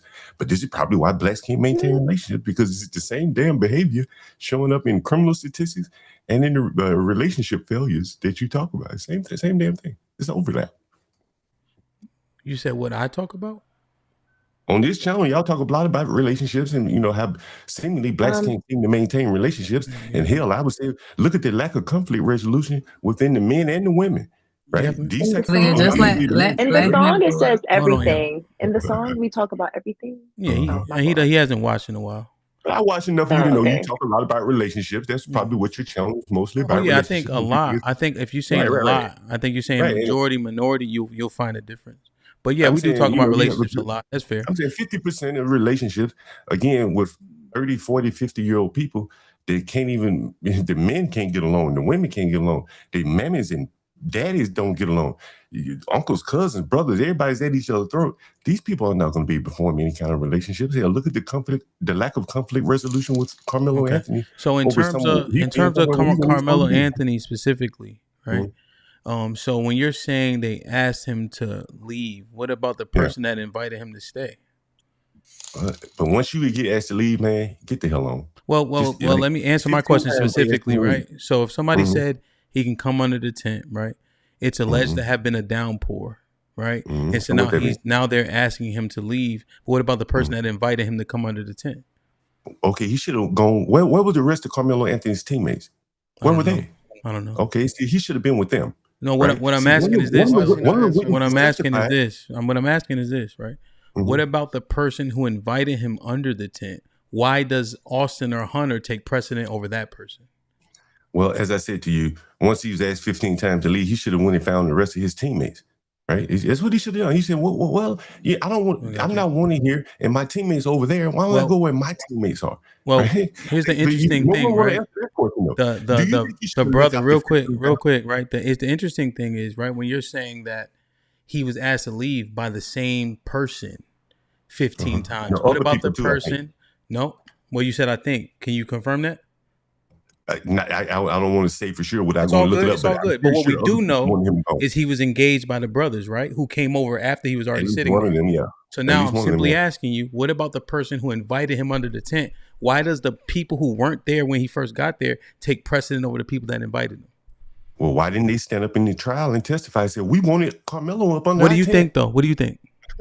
I think that he should have gone where the rest of his teammates were, and there's a reason why he was the only one over there. The rest of his teammates weren't there. See, this is what I'm saying. He wasn't wanted. Gotcha. And the rest of his teammates, one of them even testified that, hey, I don't go up on the other people's tent. Okay. Only Carmelo, only the black that figures out a way to go somewhere where he's not wanted. I got you. So you're saying, talking about the rain, but all the rest of his teammates were getting rained on. So what's the big deal with the rain? So, Mr. Galt, you're saying that you can't refute what I'm saying, but you're saying regardless, he should have left. Yeah, he should have left. If somebody asked you to leave, get the hell away from me. Okay. Right? How many times I got to ask you to leave before that's the thing. If Cheeky's sitting with me under a tent that you and I have, Mr. Galt, and you say, Cheeky, get out of here. Well, I said he can be here. So who takes precedent? But no one would. But no, okay, where's the person that testified and said, "Hey, I was advocating for Carmelo to be on the tent"? That person did not testify. See what I'm saying? You added some back. There was not one witness that said, "I wanted Carmelo there. I was against Austin and the Metcalf brothers telling him to leave the tent. I wanted him there." Not one witness testified and said, "I wanted him there, even though everyone else was telling him to leave. I was there advocating for him to be there." He didn't have a witness to say that. No one came to his defense and said, "Yeah, I wanted that boy there." Yeah, so that's the thing about the testimony. He was invited under the tent, right? That's the key about the testimony. Now, based on who was asking him, I got you. Well, but not by the person that invited him, you see? So that's like saying, I'm throwing a party and you come over and start kicking people out. I would have to kick the people out that I invited. Okay, but I understand your point. Go ahead, what's your question? Who put up the tent? Who was in charge of the Metcalf boys put up the tent? See, the coach in the testimony, the coach told him, "Hey, I didn't like what you did at the last track meet, so I want you to show some leadership and put up the tent and be responsible for that." So maybe he took a little bit more ownership than he should have. But you can't. That's in the testimony. Yeah. That he was asked to put up the tent because on a prior track meet, he left early and went fishing. Him and his brother. You can look it up. And so the coach was like, "I don't like what you did there. You didn't show any leadership. So this time I want you to come and put up the tent and stuff like that." So maybe the boy took a little bit more ownership. Now, and it's possible. I got you. I understand. What you want someone to do. I understand your speculation, right? But however, that's irrelevant, right? Now, no, Hamp. It's not irrelevant. It's a lie. There's no public testimony indicating that Austin Metcalf actually set up the memorial tent. Yo, Cheeky, that's why I said his speculation. I'm saying that that's what I read. I could be wrong, but that's what I read. Mr. Galt is not being veracious, right? He is speculating along with conflating his opinion with what the trial documents say. No. What he said was it was testified.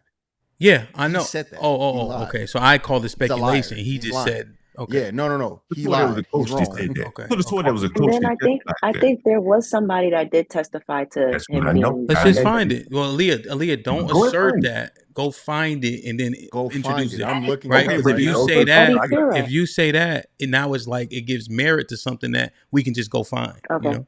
Okay. So, hey, Mr. Galt, while they look for that, what do you think about the physical contact and the sequence of events? What do you think about the physical contact aspects?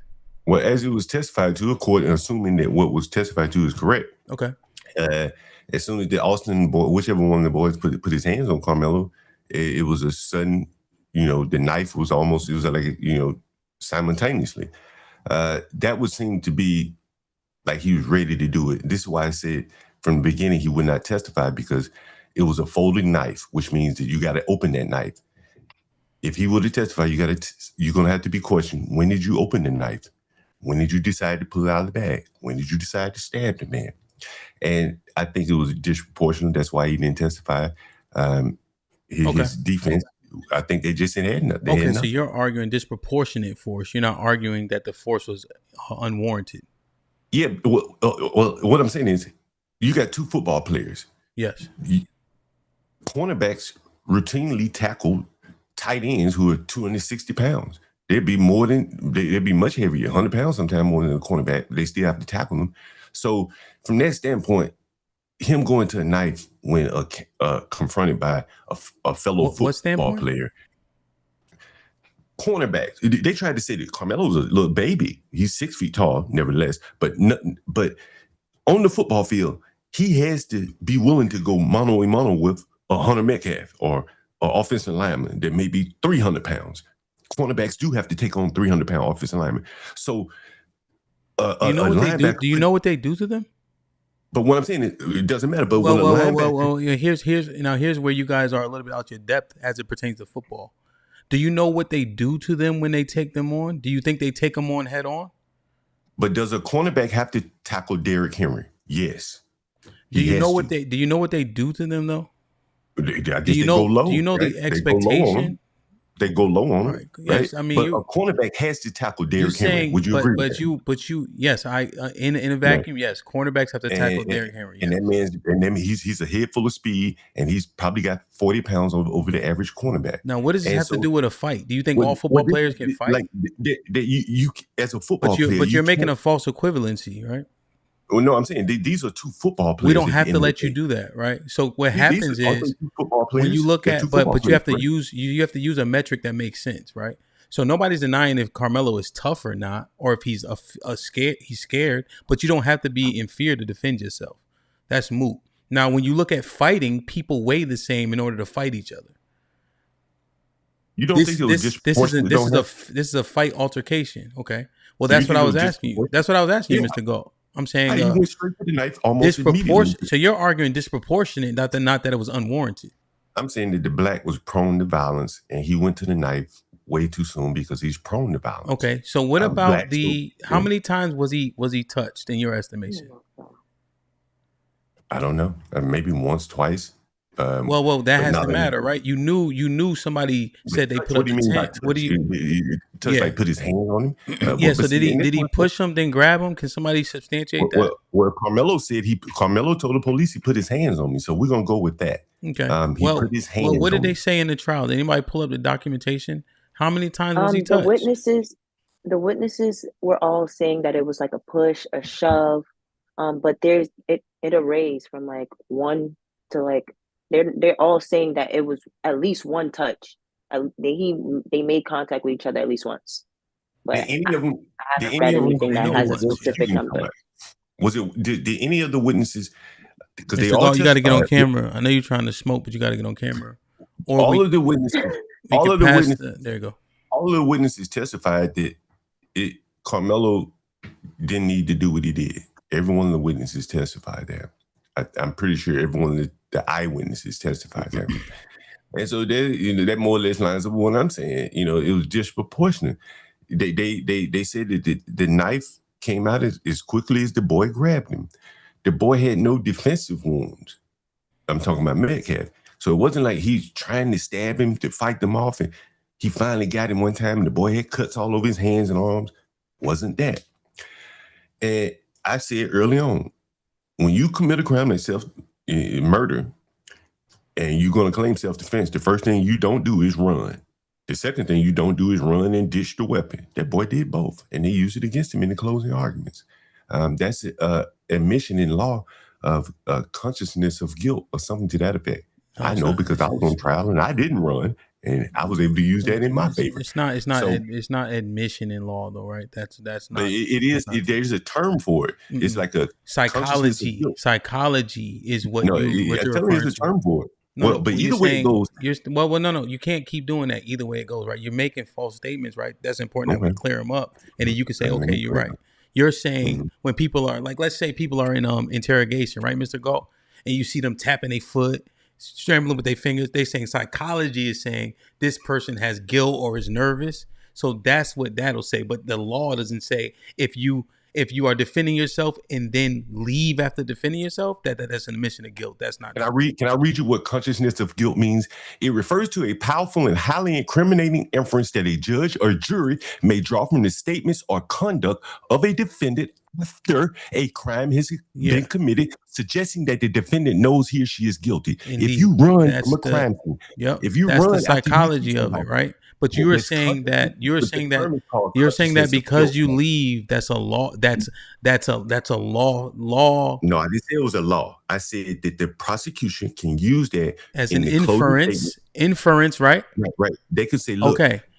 So inference. But what happens when you infer something? Well, but they are allowed to infer. Yes, this is what I'm saying. But what is inference though? What is inference? If you're guilty by running. What is inference? What is inference though? I don't know the exact definition, but it's to kind of assume.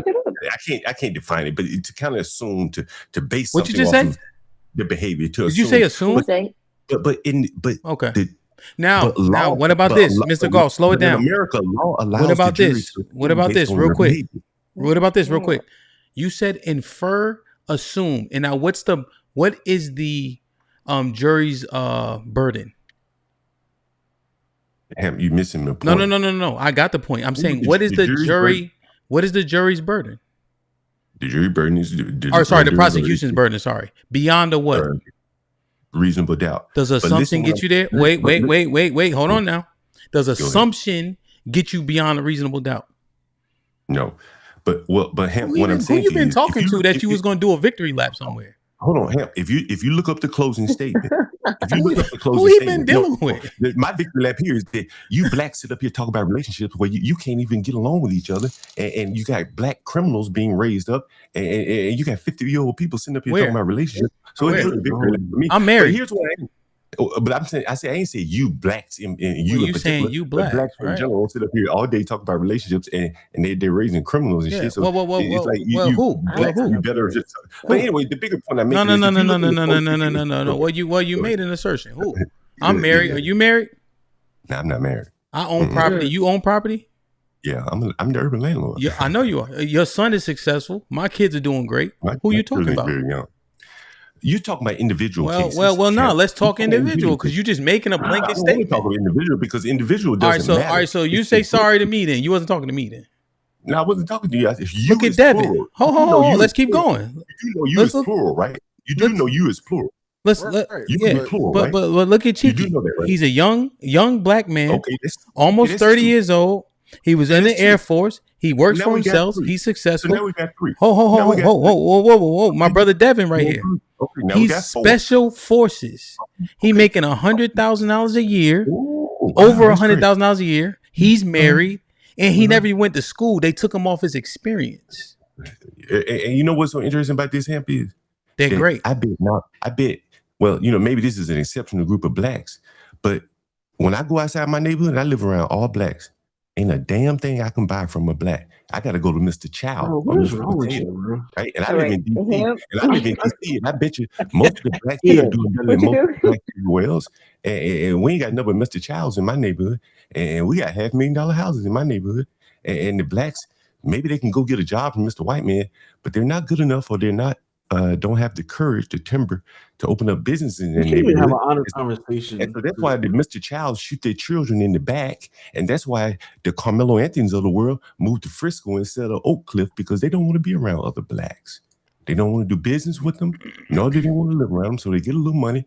Like Mr. $100,000 man you spoke of, I bet you he's moved to a neighborhood with as few blacks as possible, wherever he lives. You know what's interesting about him? He actually lives in proximity to the Child place. Okay, so gotcha. So why did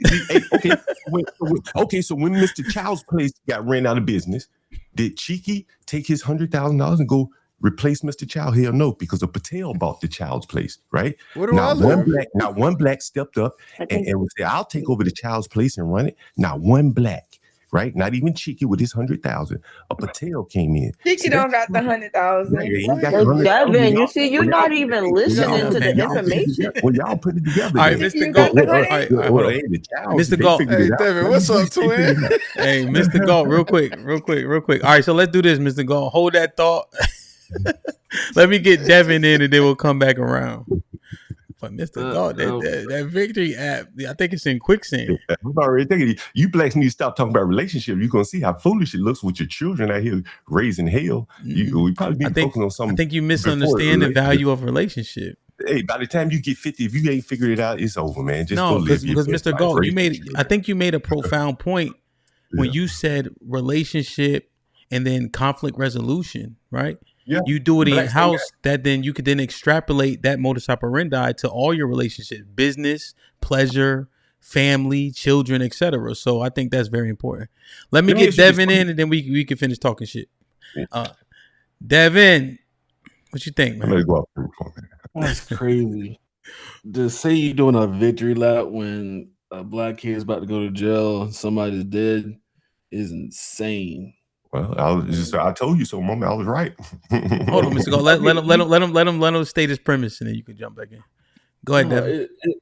It's like thing with this is why I hate when people like do things like that, because then it's like you might have a position that's like different from other people's position, but just I don't know. It's how to describe this. It hurts, doesn't it? No. What are you talking about? Devin, it didn't go well for him when we were going back and forth. Yeah, no, it didn't. But I'm just saying, it's like thing with this, he can make some like minute points within the things he says, but the overarching thing that he's like surrounded with is just like, I'm doing this victory lap in this situation, kind of just like diminishes it. It's like we can talk about, you know, the Black community and the things we need to do better. But like, I think I say go back to the point you made up. You said it earlier, Hamp, was these are kids at the end of the day. Like, I think we as adults are throwing these like narratives based off kids events, like, you know, based off, if say we were playing football or something and some random person on the other team decided to go sit on our bench, like we would be pissed. Like, I understand the why the situation happened. The other kid, his friend didn't step up, and I understand that we needed to, like, you know, I would say in that situation, yeah, you like look to your friends like, yo, do you have authority to let me ride here and stay here?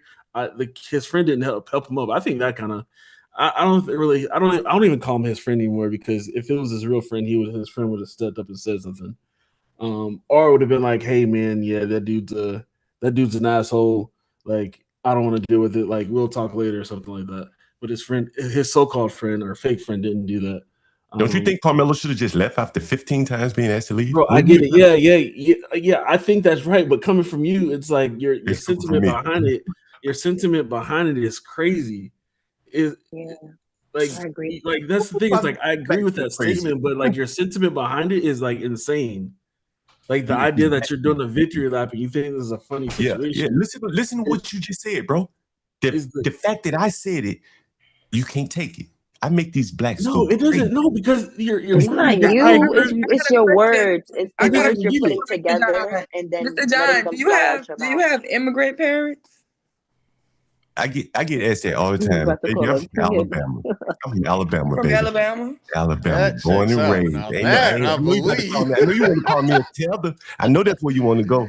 But I got one up we don't want to call you. We don't want to call you. What would be the point of asking me that? What would be the point of asking me that? John, what's the point of asking me that? Okay, well let her answer. We don't want to call you a tether. Let her answer the question. Why did she? We want to call you Jesse Lee Peters. That's what we want to call you.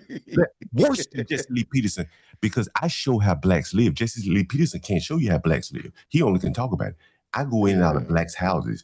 I'm much worse. I'm much more dangerous than a Jesse Lee Peterson. You better understand. We believe you. I'm very dangerous. Yeah, no, very dangerous. All right, but Devin, you were saying something. This is not going to be a like. That's the thing, is like we can't even have like a common sense conversation, because we're going to have to battle the whole like antics and like the crazy disposition. I told you so's and. Yeah, it's like that's not the situation. But like, yeah, but like I said before, I agree with you. If you're older, I think you can stand on your toes, because you have a little bit more discretion when it comes to how people interact with each other, and have like a mental understanding of like, all right, what is too far, how to navigate the situations. But when you're talking about kids, like, I think ultimately he's going to serve some time, because I think you're gonna have to deter from the overall fact of, if he stabbed somebody, he killed somebody because of self-defense, then all these kids are going to be like, all right, I'm about to get, like, you know, you're justifying a whole bunch of other stuff. So I think he'll probably do manslaughter, and I think he'll get like the lower version on the manslaughter side. That's kind of how I feel was going to be the outcome. When did you start feeling he would be convicted? I thought he was going to be convicted from the jump. Yeah, me too. I felt like there was going to be some form of punishment. Why do you think all these blacks are supporting him if you think he's guilty? I'm assuming you think he's guilty. I think they're going off of misinformation.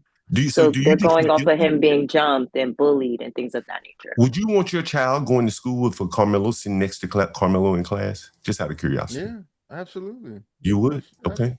Okay. Yeah, I think. What you mean, like a Carmelo? Like, what are you talking about? Like someone that would stab someone if they were touched.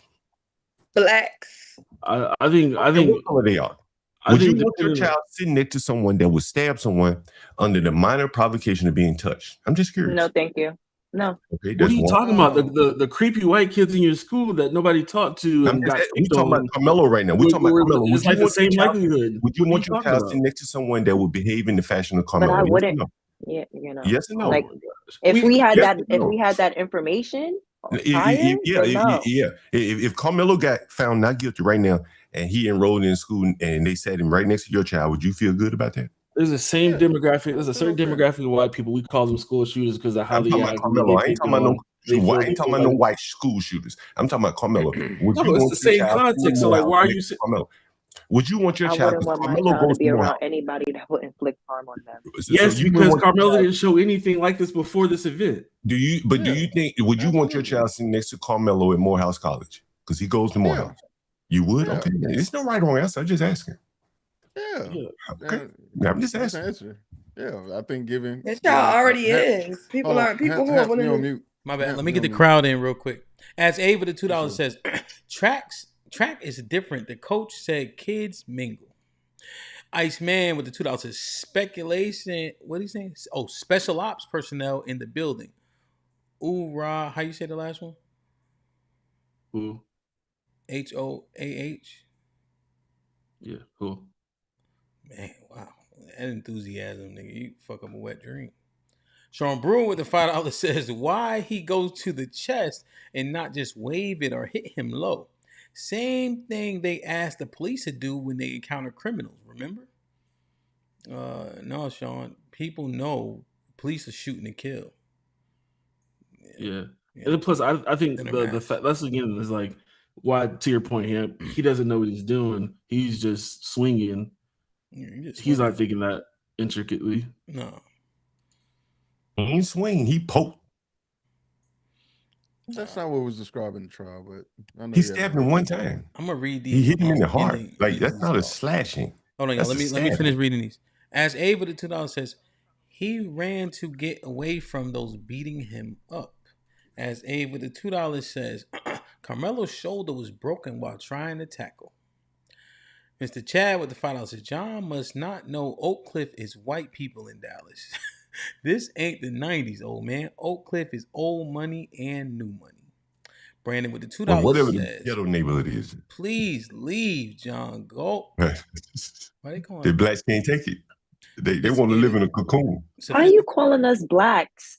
Oh, you not black? You responded to that, Leah. No, it's fine. I'm just trying to figure out like what's the distinction. What are you? Blacks. Are you black? Like what is that? Like what is that? But what is that?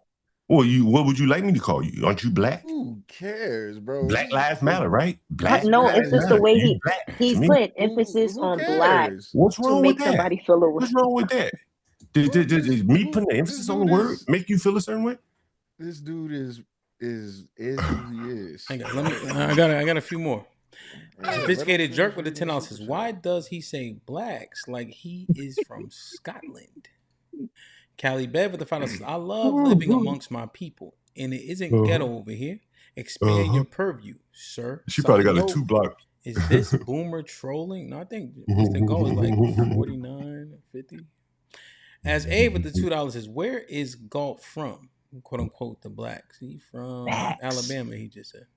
Brandon with the $2 says, Coon advisory in effect. As Abe with the $5 says, so y'all only think people for Carmelo are saying anything? News sources have always presented narratives to you.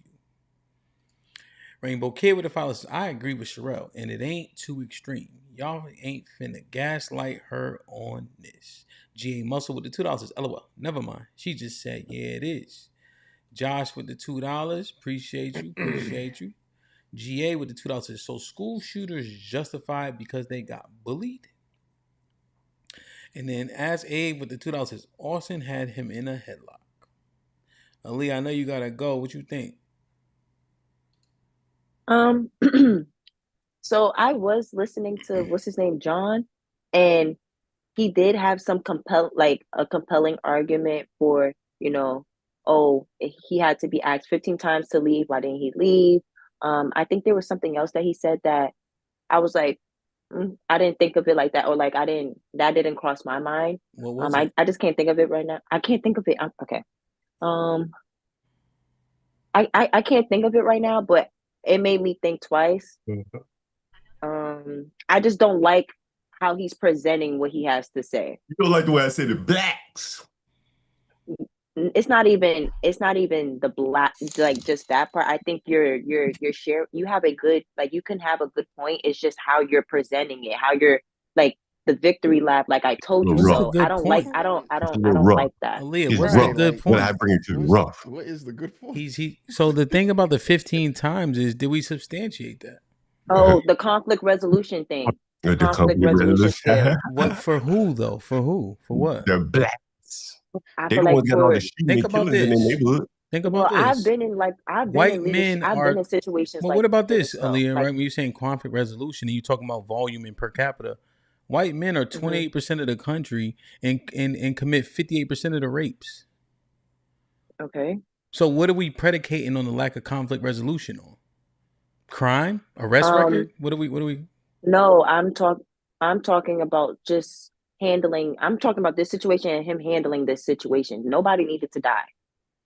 So the fact that somebody died at the end of this, I feel like shows that there's poor conflict resolution skills.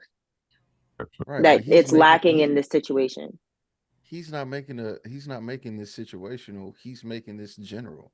So he has no point at all. So when you look at all the killings, I was just saying that he gave me something to think about. When you look at all the killings all across the Black America, that's your takeaway. When you look at the killings all across the Black America, bro, this dude is he's not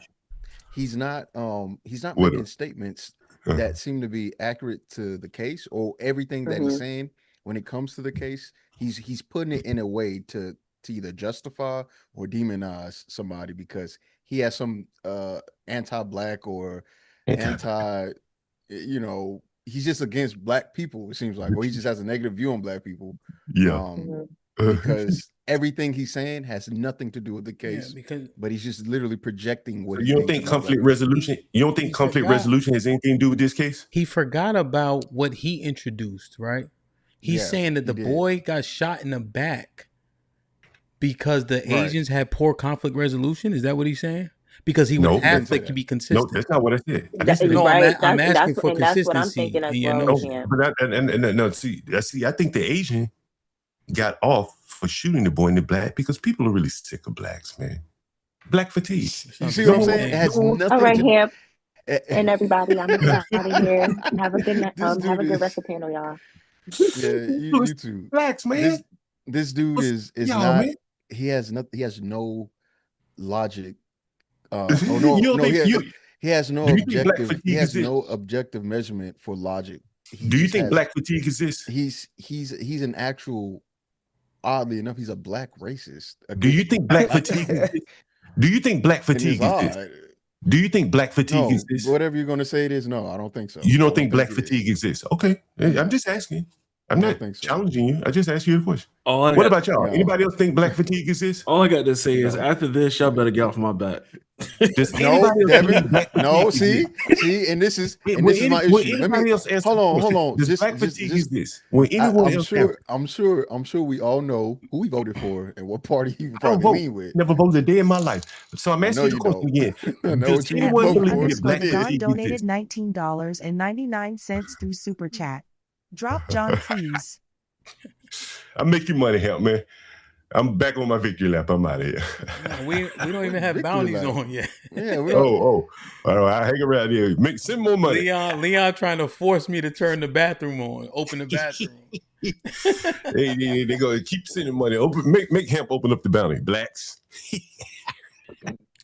I know. Well, quick question, right? Because I don't know who this man is. Is this his normal behavior, HAMP? You seem normal every day, all my life. Yes, yes, cheeky, yes, and that's fine, bro. Now, is it okay? Is it okay if I give my perspective? Right? Tell him again, because yes, it is. Go ahead, Cheek, and then Strata. I think he may have a limited time window, so I just want to make sure I get Strata. Okay, well then let's try to go. Hey, good afternoon. What's up, panel? What's up, my people? How's everybody going? How's everything?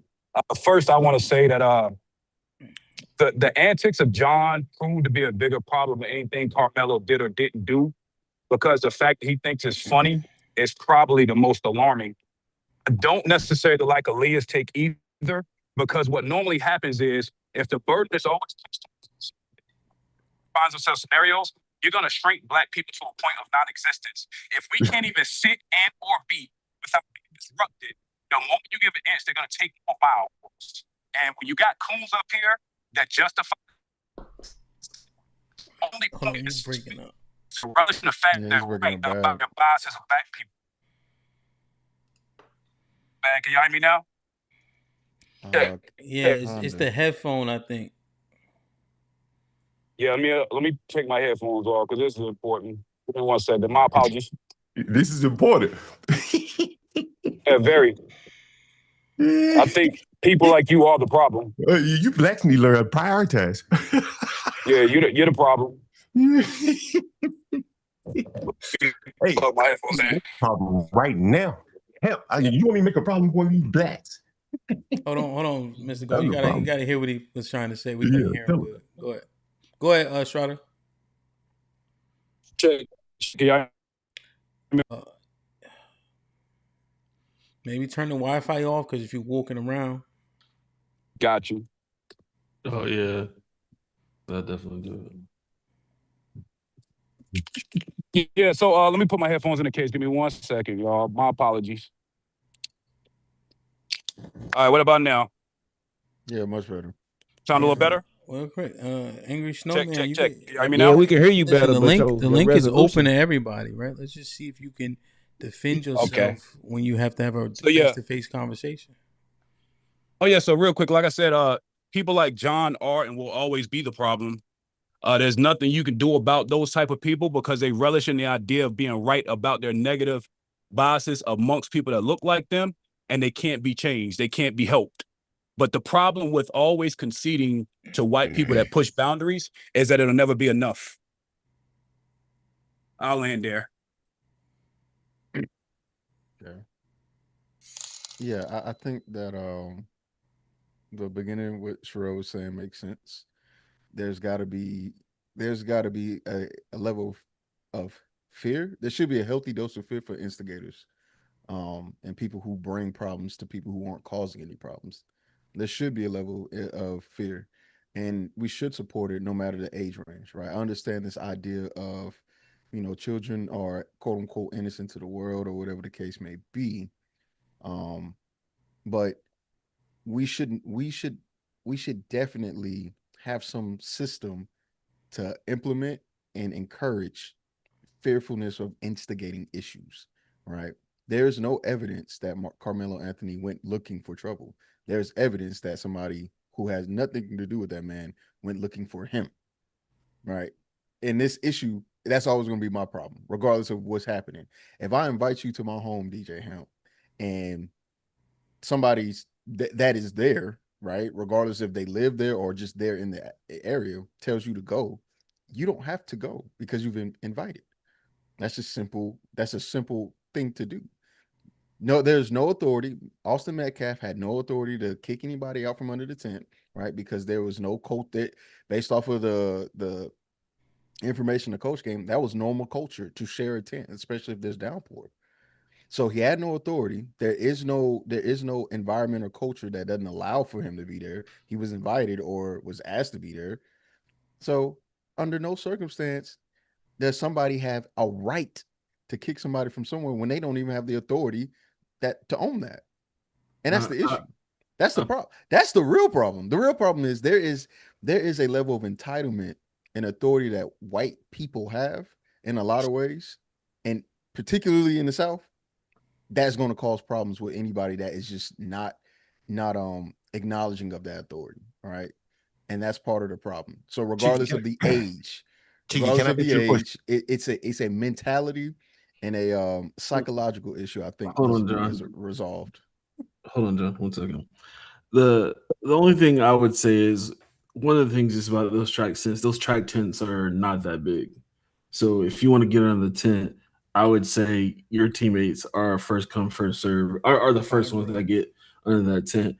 And I would say I'm going to say this on purpose. I would say I would make the assumption that he had some authority, but based on the reason he got in trouble was they said he wasn't showing the leadership that he needed to show. So I would think if he was given that idea of like he needs to show more leadership, that he had some type of authority or some type of presence to do something.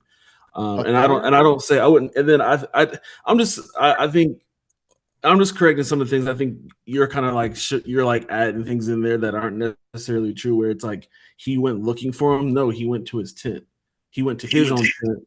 And if he's the leader and he thinks he needs to make room, then I think he's going to say that. But at the end of the day, like I think the overall sentiment is that I don't know what that is, but I think we got to be careful when we're having these conversations, because I think ultimately we're putting grown man decisions were made by kids who were not thinking correctly, and it just escalated into something sad, and nobody should be taking a victory lap on this day at all. I'm gonna say that again. Yeah, sure. I don't think anything you just described says authority. It says influence, and it's saying influence under people that are within his team, right? DJ Hamp, the team captain for your opposing teammate, doesn't control or have authority for your team, do they? Right. No. The coach was speaking on the authority or influence that he has for his teammates for leaving practice early. Has nothing to do with a tent or any authority outside of that realm. So trying to extrapolate authority from a team sport to a outside situation doesn't make any sense. I think that's an assumption. Okay, look, I'm not making an assumption. I'm making something that is very easily assumed. Nobody's going. For example, it'll be like me saying, like a teacher giving me the hall monitor authority, and then I go outside of the school and then try to be a police officer with my hall monitor badge. Nobody within reason would look at that and be like, well, he did get attention. He did get honestly, bro, a talking to about honestly, being a very good hall monitor. Like, come on, bro. Honestly, it makes no difference. You blacks really need to stop focusing on the tent. You really need to focus on, because this is really what all that matters in the law anyway. Is did he have the right to stab the boy? And at that moment, and what led up to that, being asked hell once, if you just get asked once to, hey man, get the hell away from me, and you don't leave knowing that you're armed with a lethal weapon, the onus kind of falls on you, because you had the opportunity to leave without taking someone's life, and you stayed there and allowed a conflict to happen, knowing that you had the upper hand, the ultimate upper hand, a gun or a knife. And see, what you're saying is, and this is by law, it would have been no different if he had just pulled out a gun and shot him. Because self-defense is self-defense. If he had the right to do it, it doesn't matter what weapon. And so from that standpoint... I got a question for John. I don't even want to do this, but fuck it, why not? So, back to the prompt of the show. If we make Carmelo white, does your sentiment change at all? No, why? Or at least you're consistent there. What does race have to do with it? I still be saying the same thing, man. Because you can't have conflict. Prompt of the show you clicked on. Because that's the prompt of the show you clicked on. You're talking about what you want to. That's the prompt of the show. Strata, yeah. He's lying. He's lying because he's already done it with Rick Child. He's already done it with Rick Child. Like, for a perfect example. But what I told you with Rick Child was, regardless of what you're saying to him, he's already made a decision. Yeah. He said the same thing with Rich Child. You've already made yours. Black fatigue. You've already made yours. Shot in the back because of black fatigue. There's no I do believe that. Did you watch that person? Hey, let me ask you this question. Did you watch it? See, you don't even believe black fatigue exists. But if you watched that trial, you would have seen black fatigue on trial being testified to. Scores and John, scores. This is kind of the old man complex. Hold on, let me finish, man. You interrupt me. Listen. If you dealt with blacks, hold on, let me finish. Hold on, let me finish. If you dealt with blacks and they were coming in your store stealing the way they were stealing from Mr. Child's store, and I rent to blacks, and we're not even talking about Child. We're talking about we Carmelo talking today. about You missed black that show. fatigue. We talking about, but again, all We're this not talking flows about together. black fatigue. That's not the All prompt either. it is You're all talking about flows what you want to together. talk about. It Black has nothing to do fatigue. with what we're All talking of about it right now. flows together. Hell, the whole jury selection showed you Did he nothing say but race black doesn't fatigue. matter? These blacks can't be honest, and they will choose on the side Yeah, he's of just race saying over the stuff. truth. That is what causes black fatigue. Yo. Blacks who will lie out in public and then Mr. side Galt, with real a quick, because murderer. you prattling a little bit now. So now here's the thing, right? Mr. Galt, did you say race didn't matter? Did you say that? In terms of what? Well, you were saying if the race was flipped in the Carmelo Anthony trial, you saying that wouldn't matter because race doesn't matter in it? I don't think white people would be agitated the way that blacks are. So okay, in that so you're sense, saying race does pertain? So you would feel the same way if the races were flipped? would I feel the same way? Yeah, I'd be saying the same things. But what I'm saying as it relates Why to blacks, though? Why? So race doesn't matter? Or are you saying what well, the reason what are you why I say saying? Just in terms of the race aspect? Great. The reason why I'm saying it is because I think that blacks are driving people crazy. They're moving into people's neighborhoods and they're bringing their bad behavior, which is what Carmelo Anthony brought to this wealthy Frisco neighborhood. If he had been in the ghetto, this probably wouldn't have happened. If he had been in the ghetto, this wouldn't have been a big deal if he stabbed another black person. Or again, black people know how to deal with each other a little bit better. It probably wouldn't have happened. But you put him in a mixed neighborhood or a affluent neighborhood where he's one of the few blacks, you're creating all kind of unseen problems that you guys never considered. And then he's angry, he's isolated, he's one of the few blacks there. And This is weird. This is actually weird because in one breath, what's kind of weird to me, I'm sorry, because no, it's I'm not a little weird. frustrated, and I Yeah, I know apologize you're for not to frustrated. calm him. Yeah, most of these But blacks are he frustrated. frustrates me a bit because in one Yeah. breath he'll say black stuff don't matter, and then in another breath he'll then blame black behavior for this happening. So again, the question goes back: do you think race plays a part in this or not? Because in one breath he'll say no, and then you'll blame the behavior of Carmelo Anthony on him bringing his black behavior to this white neighborhood. So which one is it, bro? Because you sound crazy, respectfully. I think that by the fact that he brought black behavior into an affluent, non-black neighborhood. What black behavior did he bring? Let me tell you. What black behavior did he bring? What did he bring? What behavior was that? The lack of conflict resolution and the conflict resolution. Okay, let's stop there. And they're prone to violence. But hold on. Stay with me real quick. You mind walking with me? Hold on, brother. So you're saying conflict resolution lacked. Who is the onus of conflict resolution on if someone aggravates you? Well, if you're armed is with it a knife, on the person that's being aggravated or the aggravator? Who has to have better conflict resolution? I think if you're armed with a weapon, it's on you. Yeah, and so that's what I believe. This is the thing that gets interesting. Go ahead, sorry. Why? My bad. No, you good. If I'm armed with a gun and someone pushes me, then I know I got the upper hand on the person. Unless he's armed too, then for civilization's sake, it makes sense for me to try to de-escalate the situation instead of just going straight to the gun. Hey man, you push me, bang, bang. You don't want that kind of society. People getting killed for stepping over on somebody's Air Jordans. You don't want that. Because again, like if I paid $300 for a pair of shoes, you touch my shoes is just like touching me. But you're expecting teenagers to do what people like us with the mindset and the age that we got. You expecting kids to have, you forget they kids. But you expecting kids to have wherewithal. But isn't he supposed to be a smarty-arty kid? It doesn't matter. He's still a child. So nothing matters then. So again, there are many kids that go along. They don't have metal detectors in Frisco. They have metal detectors in Dallas and Irving County. So I'm guessing that there are different types of kids. Some kids that don't engage in this level of violence, and some kids that do. So real quick, let's slow it down, right? Because we are talking, we're conflating the conversation, right? We're talking about what people's opinions are, and then we're putting people's opinions in the case law for this, right? So one thing that is we have to agree on is what the law says in Texas is that knife was legal. It's for him to carry, but it was against school policy, and so now we're assessing he was able to have the knife legally. That's why they had the police officer come up and testify to that. Now we're discussing the use of the knife, but legally he was able to have that knife. Now, the thing that was being assessed where the race mattered when Mr. Galt was speaking was impulse control. He's saying black people lack impulse control.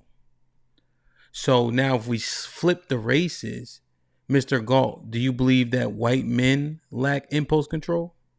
No, not to the level of blacks. Not to the level of blacks, nah. Okay. Okay. So hold on. Okay.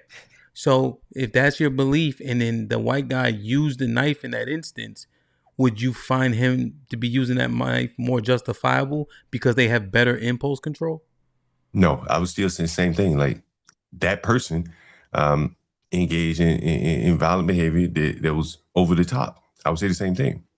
But again, I think this is a more of a pervasive problem in Black America. That's why we have so many murders over trivial matters. These aren't like Jewish versus Palestine issues that blacks are killing each other in the ghettos. These are trivial matters. Hey, I lost $50, or you stepped on my shoes, or we had a disagreement over the football game, and these people are killing each other. So that clearly shows you that there is something missing in these people, some type of conflict resolution. Because when you're looking at a conflict that's been happening between Israel and Palestine for how many years, obviously the impulse is out of control, and there is no conflict resolution there, right? But those people live next to each other in peace. They're Jews and Israelis living right next door to each other. Jews and Israelis? Over there in Israel. Oh, you mean the Palestinians? Right, yeah, Palestinians and Jews. Okay. Yeah, I'm sure that they we're live saying in we're saying that they have a conflict ongoing because they disagree about whose and land I'm saying it is. Blacks have an ongoing. And I'm saying blacks have an ongoing conflict amongst themselves. Nothing else would explain the level of violence that you see day in, day out. You can't explain that by saying this is a lack of resources. Well, when you're saying that though, right? When you're saying that, are you quantifying anything, or are you just saying that when we have rates of violence? So let me ask you a question: if it's 10,000 people doing the crime and there's 44 million of those same people, are you casting a jacket based on the minority? Well, I'm saying that we're at a point now where a lot of the people who aren't committing crime have damn near become advocates for the criminals. It's their nieces, their nephews, their cousins. You'll hear politicians say, I have children. I'm a mother first. And they're talking about their Black mother first. And they're talking about the teen crimes like here in DC, where they really can't address it because the people committing the crime look like their children. They look like their nieces, their nephews, their brothers, their uncles. And so I think they are. Yeah, I got you. You're saying that people, even though they're not doing the crime themselves, they're complicit because they don't no snitching and etc. No snitching.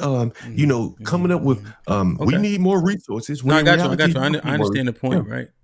Man, I really want some of these people to hit the link. Yeah, they won't do it. They couldn't contend with me, They don't want to do but Mr. Galt, so I understand that point. We've actually had similar conversations about if you don't speak out against it, you for it, right? That's how tyranny works. That's how injustice works. If you stay silent, the assumption is that you support it, right? So I think we've had that conversation previously. Okay, but you're saying regardless of race, if this happens, regardless of who the boy doing the stabbing is, you would implicate him. Yeah, it's over the top violence. Yeah. Did you catch what he did when he said that though? He said that individual, if it was white, that's the problem, right? Like he allots for some individualistic view when it's white people because he views white people as better. No, I don't see this person. But if a Black person does it, if a Black person does it, he makes the general consensus a Black thing because he has this racial bias towards Black people. It's not that. Or racial bias toward white people. Like it's not that. White people to be more impulse control, more. I don't know what else. Right? You'd have to figure out what his brain is. Let me give you a little to be better than let me give you a little bit better context. So he's allowed to say those things and individualize a white person doing something, but he can't do it for Black people. Well, let me give you a little bit better context. Man, I deal with Black people all the time. It's part of my business every day. Mm-hmm. I deal with Blacks day in and day out, man. And the violence that I see, and oftentimes it ain't even on people. I had a black so angry, he tore up my microwave, destroyed my microwave, assaulted one of my tenants, an older man, 70-year-old man. And for what reason? Because he's broke, down and out. And that violence doesn't just stay in the home. Sure, it shows up in the domestic violence stats, but they also go out on the street corners and they knock out the plate glass at the bus shelters. They throw trash on the ground. This is what I'm saying. Like, this is why when I speak of blacks, like, there's something down on the ground going wrong that no one else is talking about. Maybe because you don't see it. Many of you probably moved away from predominantly black neighborhoods. But if you live around them, you will see like some real serious problems. If you just walk around, and particularly if you have any kind of business to do with them, right? You will see that like they're down and out, bro. And it's manifesting itself in like extreme forms of violence, like Carmelo Anthony. Yeah, I mean, it's a redundant point that he's making. I'm just asking that, do the numbers substantiate what it is that he's saying in terms of black people as a whole acting as such, right? That's my basic argument. If he's saying that the neighborhoods, violence is exuded, these things are happening, I agree, right? Because him and I own property in similar areas, you know, so we do see this. I think one thing that maybe he doesn't have experience in is and at home we have this house that's rented out to people who are recovering addicts and etc. And 80% of them are white, and they trash the place and steal the pipes and the copper. I think you'll find that there's similarities in income level, poverty levels, addiction, and etc. But these white people are destroying my house in Connecticut too. You know, yeah, I think you made a great and then Mr. Galt can attest. You know where he doesn't see this in? Woodmore. But what I would say, you agree though? You agree? You don't see it in Woodmore, right? Agree? To be fair. See, I got to add some context to it. Okay. Woodmore, and it's not far from where I live. It 100% right out my back. Could he not agree and then give the context? Sure. Yeah. Okay. In Woodmore, which is a little small development relative to the entire area so you of said PG. Yes? Yeah. Okay. To move on. Okay. But Woodmore, for those of you that don't know, is a small area within a large county. And the blacks have more or less walled themselves off. But what has happened to PG County in the last 10 years? What you mean? It used to be the most affluent black county in America. Now it's not. Because the wealthy people have... Well, give them the context, though. Which one is? The neighboring county, because the black people have gotten the hell out of PG County. The black people that could move. Hold on. PG County is right out my back door. Well, I have a house in PG County too, so you're not just talking to anybody. So you listen. So you okay, knew that. Well, real quick, Mr. Galt, because I want to make sure everybody has context, and I'll give you the floor back. So what he's telling you is, PG County is second or third, and in St. Mary's County, it's St. Mary's, right, Mr. John, Mr. Galt, St. Mary's, right? Is it Charles? Maybe Charles County. Sorry, right. Is like Waldorf, which is just down the road. But what happened is you can get made more bang for your buck out there. There was land that you could build your house on. So why not go to Charles County? So it literally just people said, oh, let me get more for my money. Let me move 30 minutes further. See, that context matters because people listen to us. They don't know, Mr. Galt. Go ahead. But like, I've been here long enough in DC, and again, PG County is right at my back door. I could ride my bike there in 5 minutes. Yeah. They've had so many problems with blacks, the lower class blacks. And I could give you an example. I said, they've tried everything. They banned basketball courts being built. They banned pit bulls because the crime and violence would be at the basketball court. A black would have a vicious dog and it attack somebody. I've known people who would not report robberies because they didn't want their neighborhood to be looked down upon, because PG is the armpit of the DMV. Everybody knows that. It's below Montgomery, below Virginia, below even Columbia and shit like that. And it's all black. It looks like the ghetto. You look at the shopping centers. It ain't nothing but Chinese stores and vape shops and liquor stores. But Mr. Colton, why do we have to? I'm confused. Wait, it's not true. Go ahead. I'm about to say, yeah. Could you edify me? Hamp, because he was saying it's no longer PG County, but was the other county majority black too? Yeah. Nope. But it's not majority black. It's not majority black. It's just I don't think it's majority black. Charles County is majority black. Yeah. Well, okay, that's because all the blacks moved out there. It used to not be majority black. It used to be majority white till all the blacks in PG County got the hell out of PG County and left. So now that you keep, because it sounds like I don't know how long he's been around or how frequent or how when's the last time he's been somewhere, but you were saying majority of these areas are all black.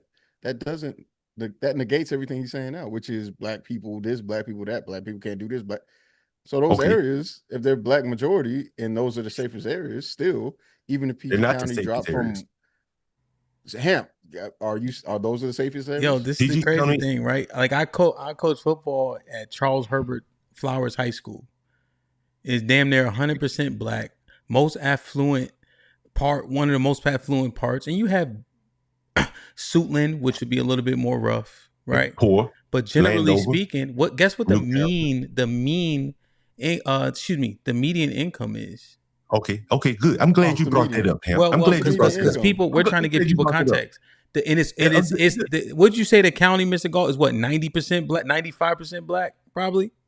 PG County, yeah, probably about at least 80% black. 130,000 is the median. Okay, it's good. I'm glad you brought it up, Ham. Are you familiar with the difference between? And I'm not challenging you. I'm even going to ask you the question. Yes. No. There is a big difference between qualitative and quantitative in terms of income. I agree. And you and I are talking qualitative. Right. And so in PG County, as opposed to say Northern Virginia, Arlington County, the bulk of PG County's income, the people that work there, is government. They're government secretary. They work for HUD. They work for transportation. They don't own many businesses. It's like most of DC. Same thing around where I live. But in Northern Virginia, you have people that own real businesses, right? Real businesses out there.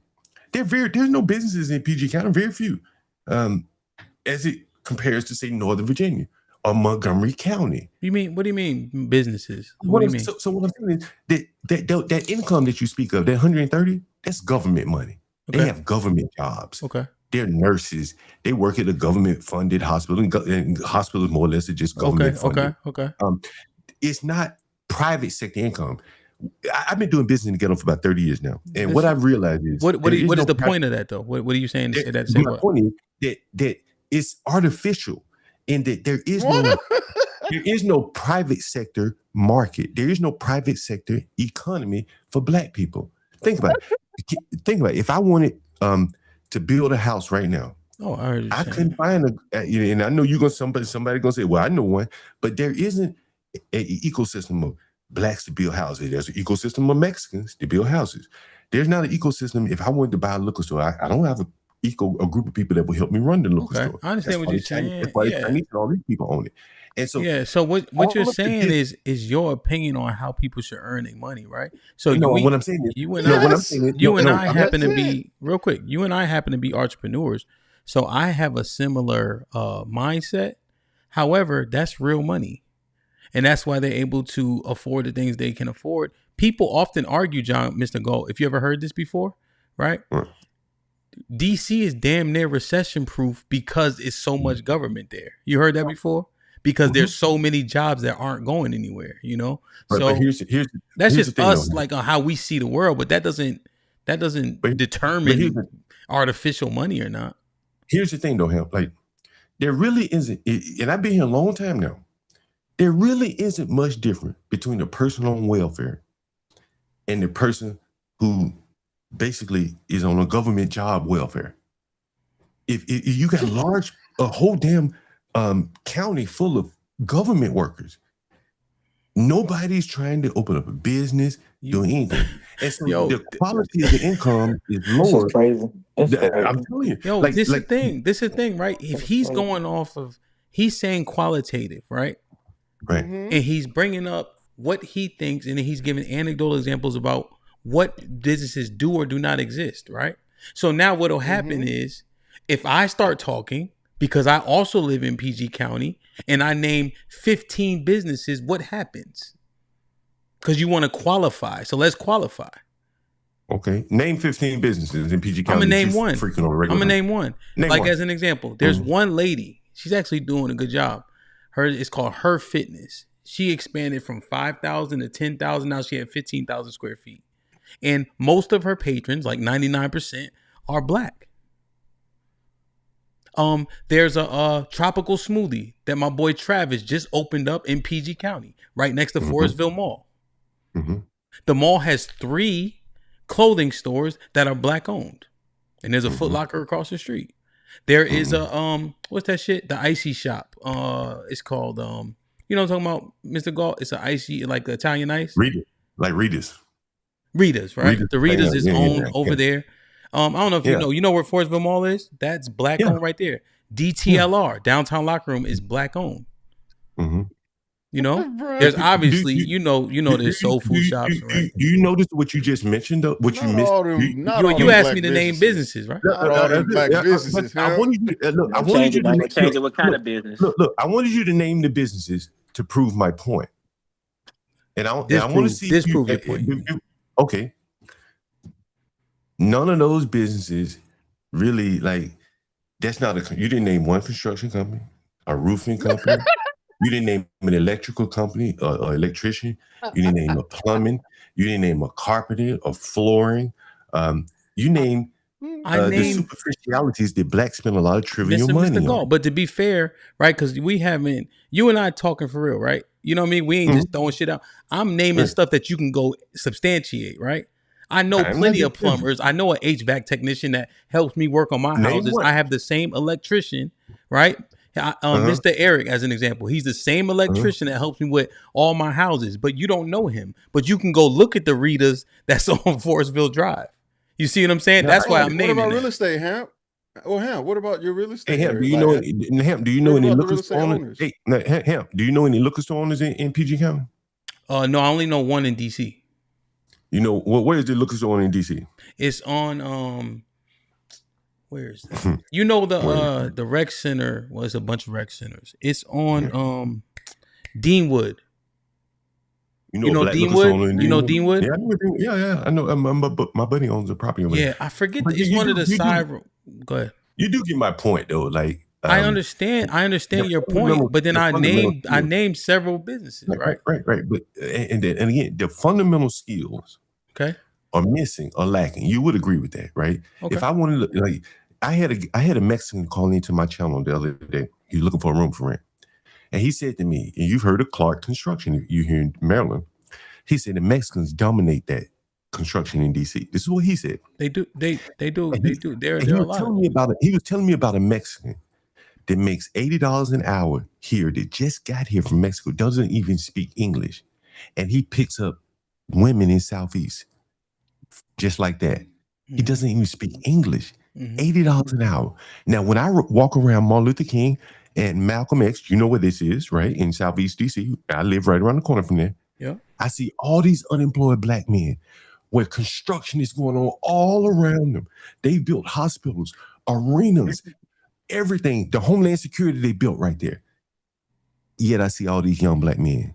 And then I go out there and I try to get them to work. And they don't even want to work. They just want to stand there. You know, there's a whole plaza.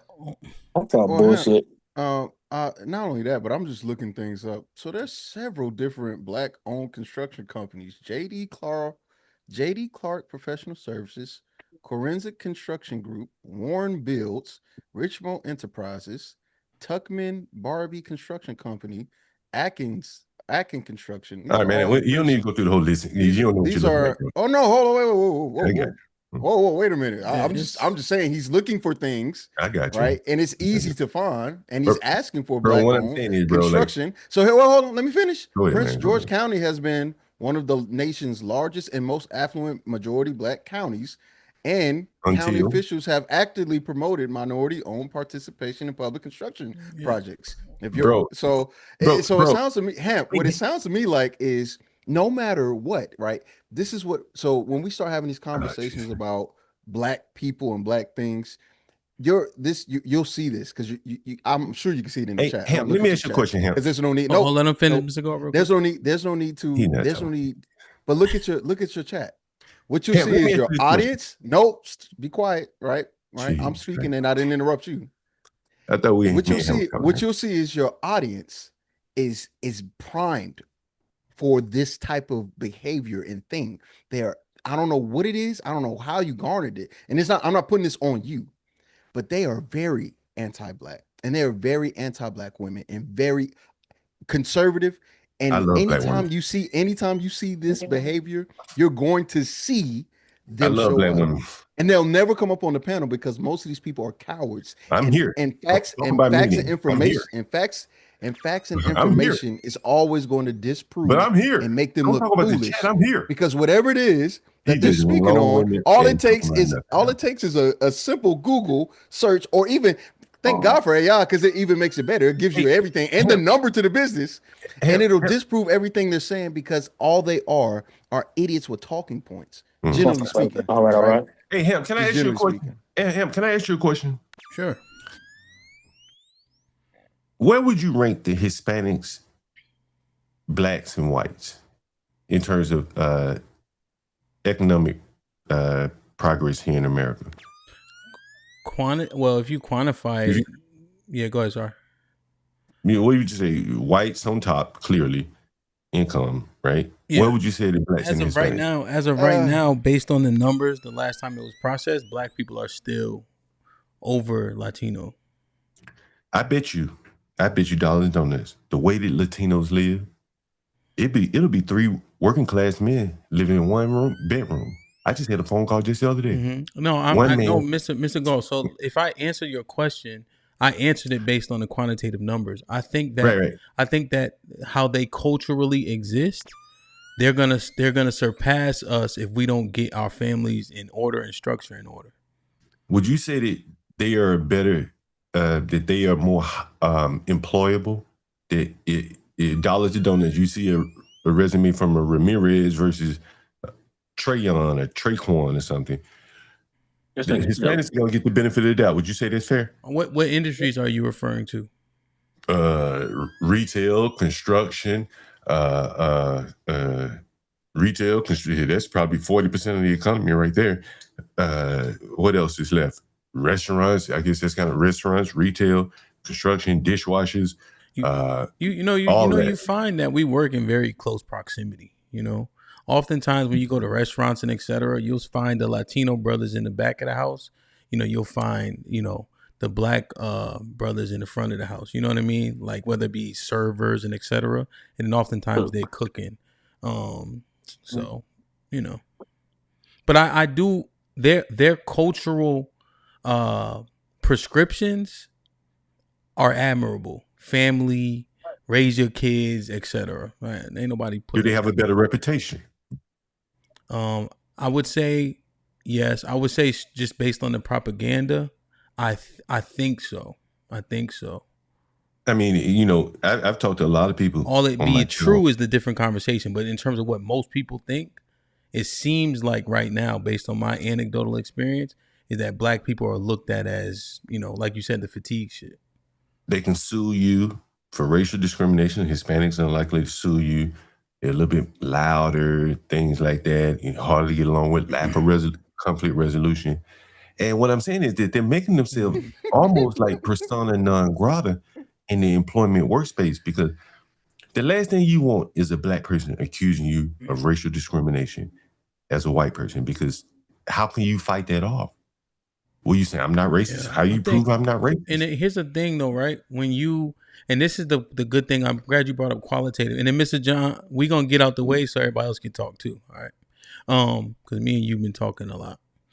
I think another thing is when you qualify stuff, right? And I'm glad you introduced that. As a business owner who has these properties and moving experience, I found that the Latino people, I have literally the same issues. Anecdotally, qualitatively speaking. Not showing up, being late, working slow, all types of shit, not finishing the job. When we speak about our, qualitative experience, qualifying these things. You move pianos or something, right? You're in the moving business. Right? Yes. You're in the moving business? Mm-hmm. Is that right? You're in the moving business? Yes. What's your composition of labor, black versus Hispanic? All black. Really? That's interesting. Yeah. So you don't use any Hispanics? No. One of my guys, his last name is Garcia, but his dad's stepfather's last name. Man, it's been great talking to you, Hemp. I got to get out of here, man. I got work to do. All right, beat it. Yeah, you better get out of here. I'm hoping to get you some more super chats before I left. No, I appreciate it. Be safe. I want to say. Oh, sorry. Go ahead. Oh, Mr. Go, I think they want to say something to you before you leave. Then I got to get my people that are on break on in. Let me get on camera. No, I'll be quick. I think one of the things that you identify that you need to work on if you own real estate or something like that, it sounds like you're not utilizing the Black people that are in your area to facilitate repairs or whatever you need to get done. And it shows like a lack of awareness. I think you made a lot of good points when it comes to jobs and infrastructure and stuff like that. Me personally, I think there's a difference between government jobs and like just like having your own thing infrastructure wise, because as you see, the government jobs can be taken away at any point. But I think a lot of good points you're making fell on deaf ears because of your heart falls towards the Black community. So I don't know. But the thing is, the issue is, do you want to actually make a change, or are you just up here trying to troll people? No, man. Listen, man. Honestly, I think a lot of Blacks are living a lie. They work for white people. They live around white people, or they desire to live. Somebody come here, and so I think that lie is driving a lot of Black people crazy. And I think, I call myself like in the Negro leagues. I don't. All right, Mr. I've competed in corporate America, but I think a lot of Blacks would do a lot better going back in the Negro leagues, in their own neighborhoods and casting down your bucket there. All right, Ms. Go, you're gonna be late to your prostate check. I gotta get out of here. Right. Victory lap is a prostate check. That's insanity. He doing all of this because he getting a prostate check. I just talking shit. I ain't fucking with him. Nah, but I believe it. I don't got no facts or evidence. Mr. Go, I'll see you soon, man. Be safe. So let me get Lex in. Let me just read these real quick, and then we'll get Lex in. Just kind of know she might be on break. So I just want to make sure we get her in real quick. Like, share, subscribe, tell a friend. Hit that like button right now if you can. That helps the channel the most. As Abe with the final says, why do we admire Latinos more than Han? DJ? He knows who they really are, and we the Blacks still honoring them make it make sense. No, I think that I am appreciative of family structure, and so when you look at sheer numbers, you'll find that their families are more intact than ours, and so you don't have to take everything from a culture, but if there are good things, you can acknowledge those things. Yeah, I do want to say about that. I've seen some Mexican families. They don't have much money. They don't make much money, but because they work as families and groups, they're able to pay off their trucks and whatever they do because they can't get a loan from the bank or something based off their immigration status. But they make stuff happen because of their they do more with less because of their family dynamics. Okay, yeah, 100%. I'm saying that's a good thing. And the thing is, right.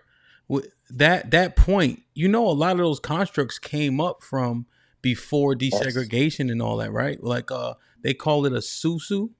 You guys heard that term before?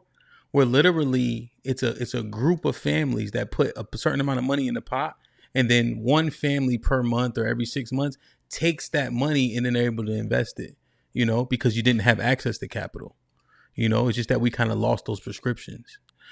Josh with the $5 says, Mr. Galt, you was just giving credence to Chinese corner store earlier in your diatribe. Bobby Bloom with the $2 says, private companies take government contracts. Yeah, that's a lot. That's another thing in DC. A lot of those private owned firms are certified business entities and then when you're smaller, they have to allocate you 40% of the contracts. A lot of the money is predicated off the government because you could charge them way more. Callie Bev with the final says, he keep talking about the hood as if most of us stay in the hood. Clayton Bixby face ass. Josh with the $10 says, Mr. Galt, the Caucasoids have committed genocide all over the world. They have committed genocide to Native Americans and Blacks here for decades, and not to mention what the cops are doing. Little Rock, salute, my brother. Appreciate you with the $10 donation.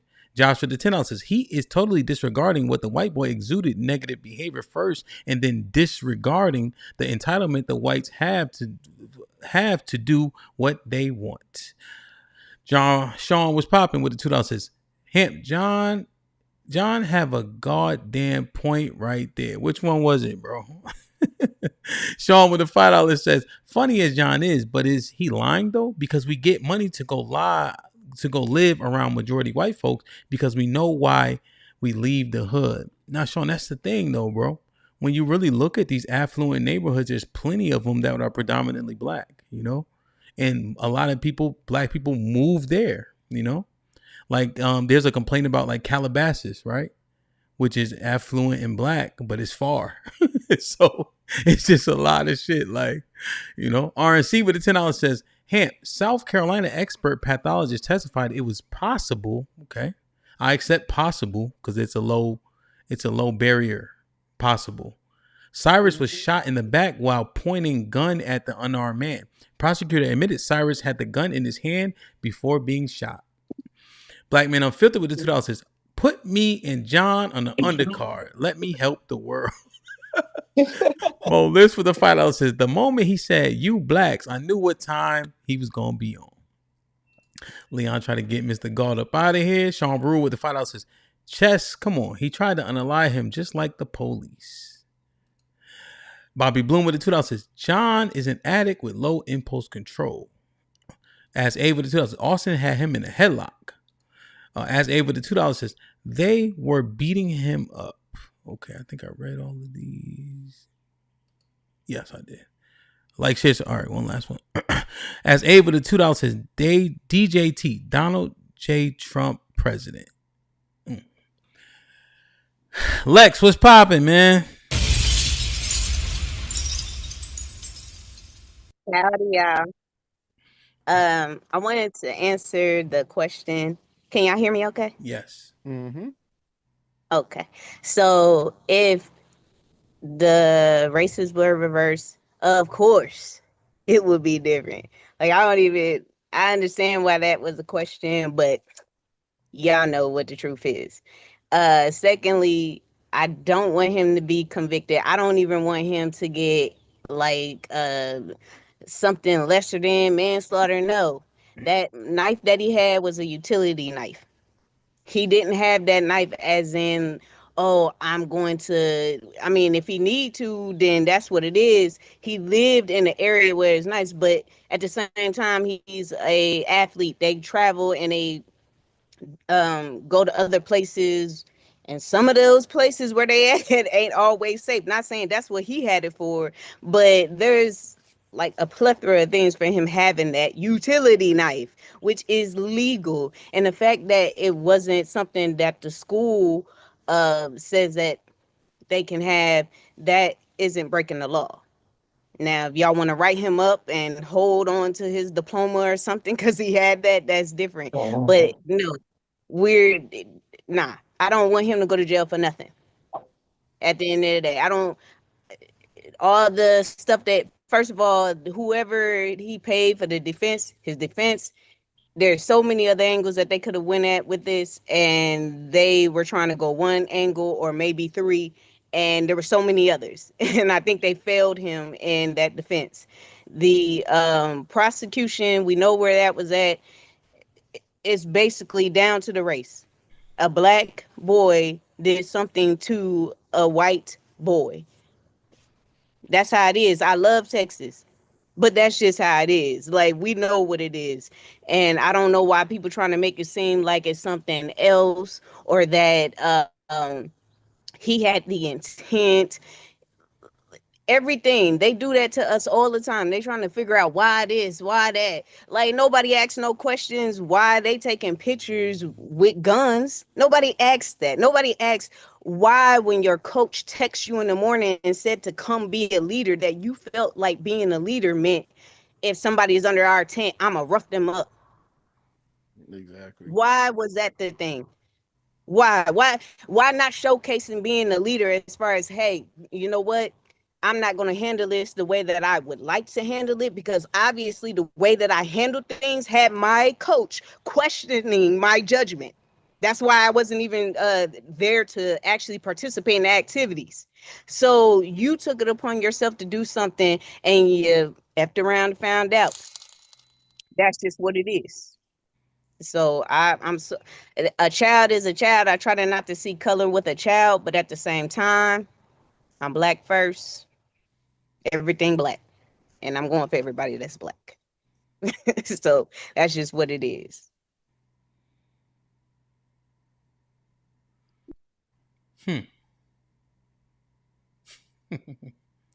Okay. What you think, Devin? Hey. What you think, Key? You with her? So I'm with her for sure. I don't think he should get. I'm realistic. I think he's gonna get something. I just hope he get the minimum. Do I want him to get something? I don't think so. I think it's a mistake of something happened.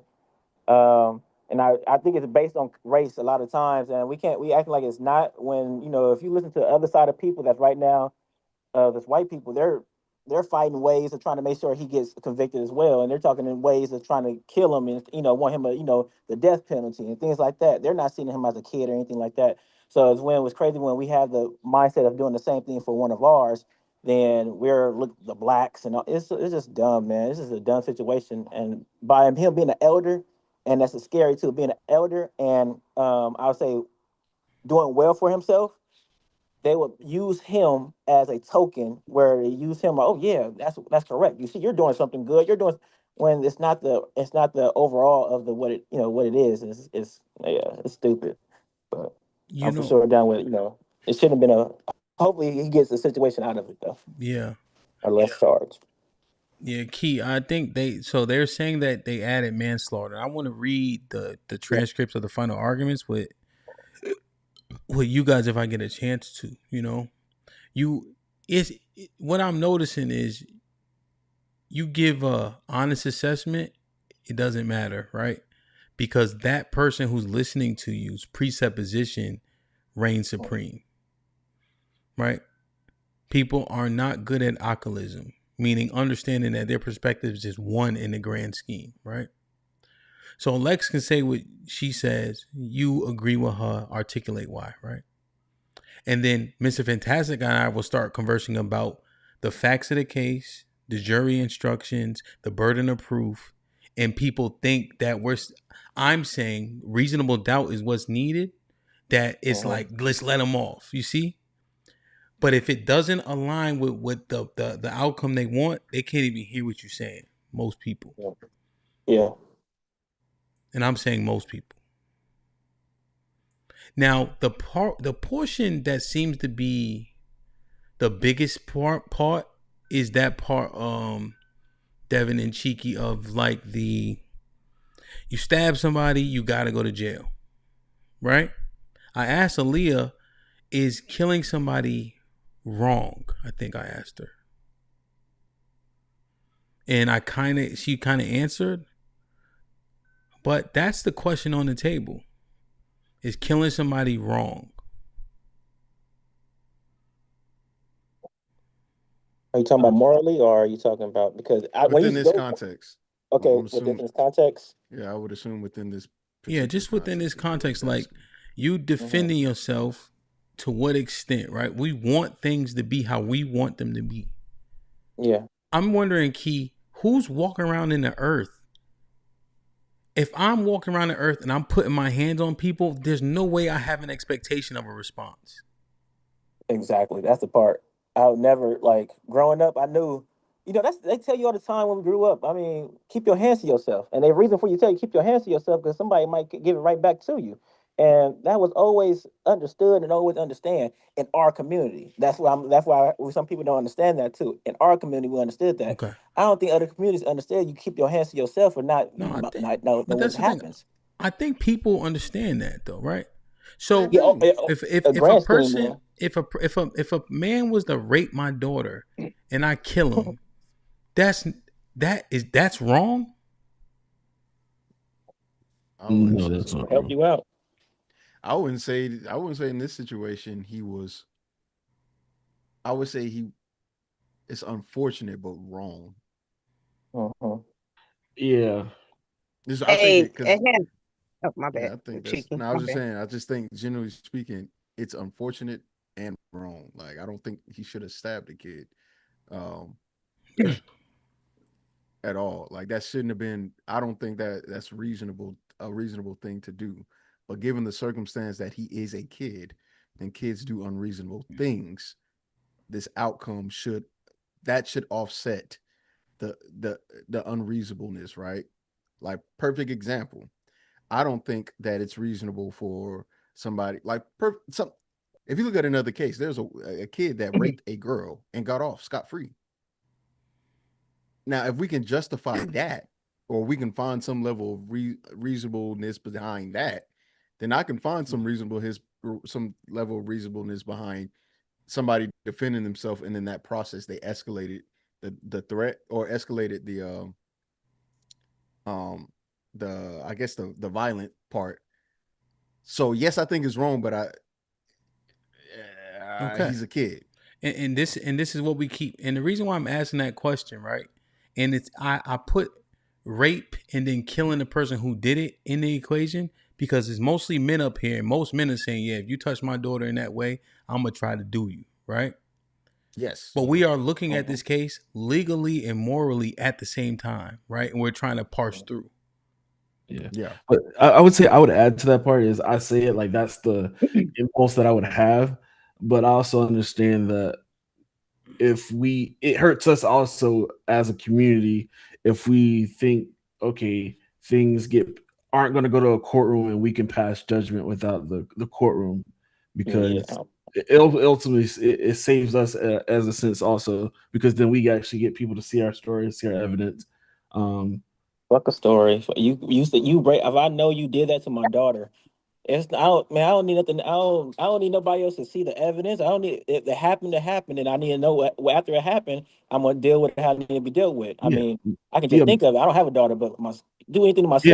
Morally, way, we would accept it. Morally, we accept it. But I guess we got to understand what is wrong. No, I wouldn't be wrong morally for doing it, but like legally, legally, I'll be in their legal terms. I'll be wrong, but and spiritually too, and spiritually too. Well, that's not necessarily Not true, spiritually. which is not always true. Which is why the jury matters, right? Yeah. Because this is where the defense is trying, or should be trying, and I don't know if they did it well enough, should be trying to appeal to the emotions or the empathy of humanity from the jury, right? Because that's the aspect that HAMP has kept bringing in, and I think he's done a good job of that, which is we know what the law says, but we also know what people do and think. Yeah. People, we know human we can't beings get got rid of their own law. Yeah, but y'all go ahead. I'm gonna go on mute. I've been talking. And I'm about to get out of here. Y'all, thank you for having me up. Hey, Lex. Hey, I like your red hat. You know what I'm saying? I had to put in my Chiefs mode with it. I was like, but I wanted to say this since nobody else said it, and Hemp made that statement real quick, and the thumbnail. Yes, I think they should die, and I hope that they burn their head. Shout out to Samuel L. Jackson. Bye, y'all. You stole my line. Oh, Callie, that's what I was looking for. Yo, so this is the thing, right? And this is what we talked about, and this is the interesting thing about the listening. You know, people think they are. I be logging stuff. You know, Sherelle and I already stated, I'm ready, or I'm ready. The person should be ready for consequences that happen. Right? That there's a righteous way to handle stuff, right? That could end in violence or murder, or someone getting killed, right? That doesn't mean that there won't be any consequences behind it for you. There was a guy, we played the clip before, he said, this guy was a child rapist. He was my cellmate and I killed him. And then the judge asked him, do you think justice is yours? He's like, no, it's God's. I just set up the appointment. Because you don't rape kids. You don't molest children. You know? And so I just think we can't be obtuse to the point, which goes to this case. You can defend yourself, and now you will have to be judged by 12 people that you hope see it how you see it. You know? Where's Callie? And another thing is, it's kind of like exactly what they're saying. Legally, it's wrong, but morally, it's not. Morally, you're supposed to do anything to defend your own person. And what escalates could go against the law. But as a man, if somebody punch you in the face, unless we going back to the notion that most men are cowards. I'm gonna die behind it. You see, it's just people have, even though like Cheeky said, we got our own. Of course, we got the law of the world, but we also got the law of the land, though. So we got the law of the land and where you lay your head at. You got the law of the government, but you also got the law of the land. Hey, good afternoon again, y'all. I hope I'm coming in a little clearer. Even on the legal aspect, really, the brother's point just spoke. Kason Allison in 2025, a white boy, was in a fight in a bathroom with another kid.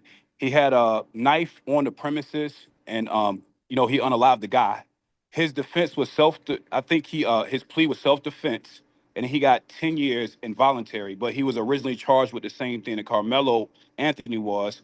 So I think I'd be curious to see what the verdict is, regardless as to whether we feel like the defense did a good enough job or not.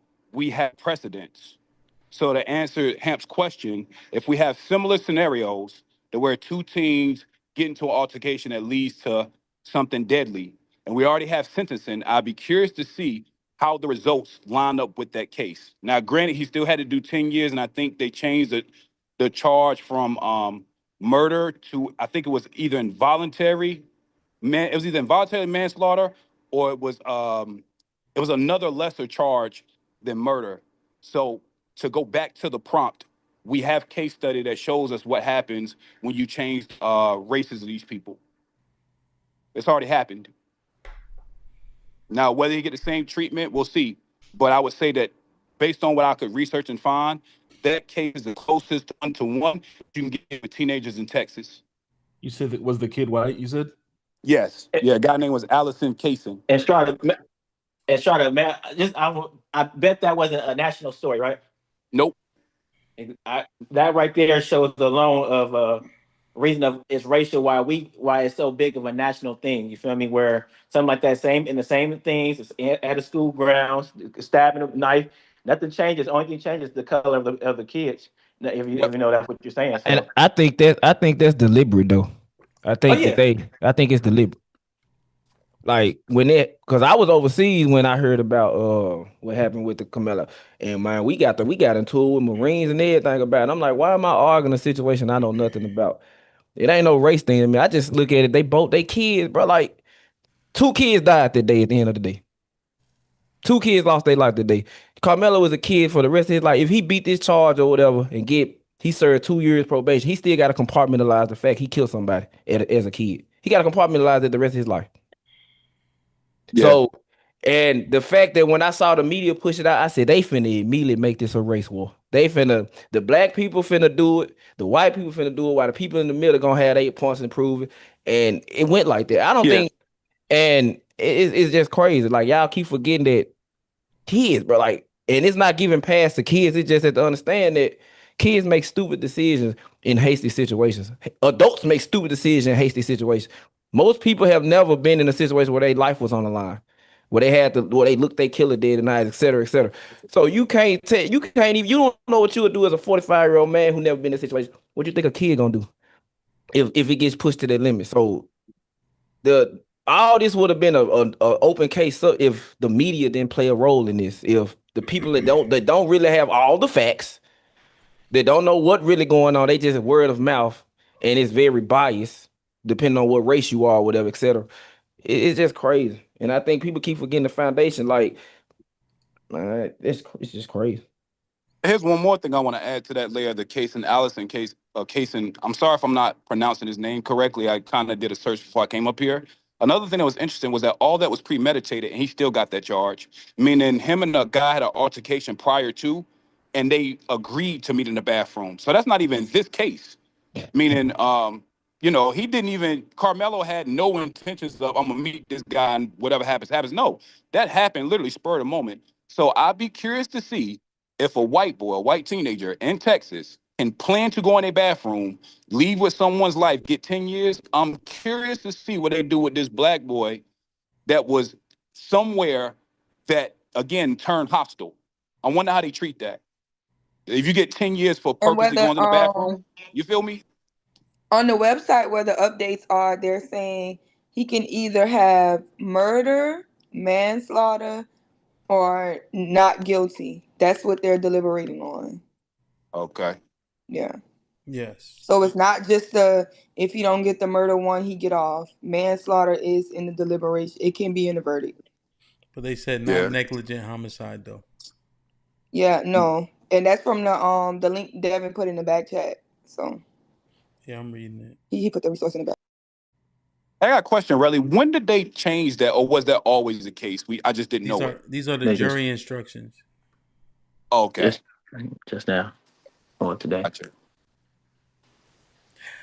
All right, let me ask y'all a question. Do y'all, what up, Callie? Working at slave ship.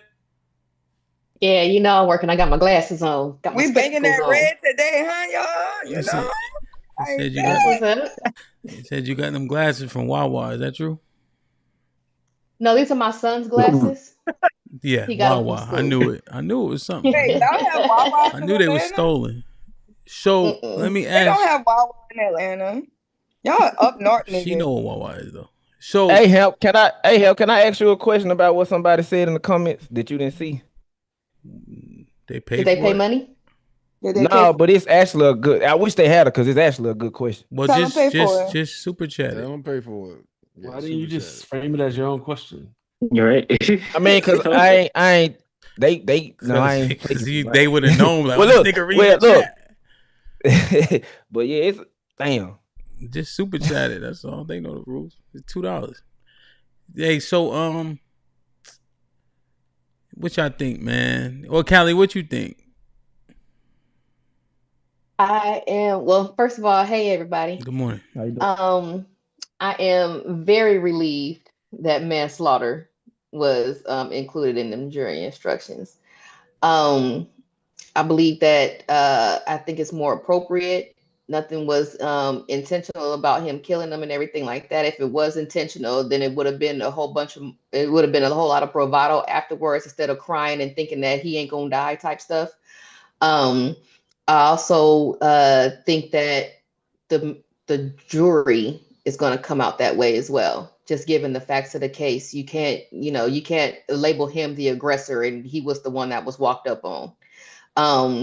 Also, I don't know if it's necessarily I don't know if it's true or not, but what Clayton was up here talking about, saying that he was talking about he was telling him to get out of his face. You can't walk up on somebody and then tell them to get out of your face.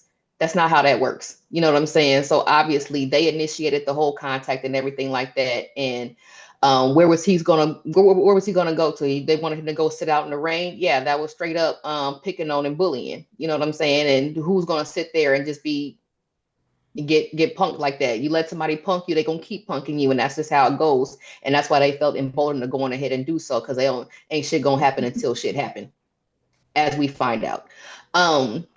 Also as well, when I served on a murder trial before, similar situation, only in that it was a mother-son type thing. The son was getting jumped. The mom fired a gun to try to go on ahead and get the boys up off of her kid, but unfortunately she ended up capping her kid and injuring two of the other boys. So yeah, you get manslaughter for that. We weren't going to charge her with murder for that because she was coming in defense of somebody else. You know what I'm saying? And I feel like Carmelo did the same thing, coming in defense of his own self, and it would just resulted in somebody's death that you do have to serve penance for. So yeah, I think manslaughter is very much appropriate. So you saying there's no way he walks, there should be a penalty? Correct. Okay, so you're saying there should be a penalty for him defending himself. For him defending himself, and it actually resulted in somebody's death. Okay, so not for him defending himself in and of itself. Mm-hmm. Okay. Okay. Yeah. I mean, that's been a pretty consistent thing. Go ahead. The floor is open. I don't have much. Oh, Go ahead, y'all. so serious. So as Abe said, for your question, I was just gonna ask the panel, do y'all agree with this? The question about morality is not if somebody does something to my kids and I delete them. Is deleting the person actually moral? Yes. And shout out to Miss Gia. She said that. It can be. It's the context that matters. That's why it's a difference between killing and murder. Yeah. Yep. Pretty simple. I think it's pretty simple. Yeah, there's justified and there's murder. What do you guys think? Hey, Hamp, in your personal opinion, do you think he needs to be charged with anything? I think that they had to arrest him and charge him. And then I'm saying like he should be like he should actually face something, some type of repercussion behind.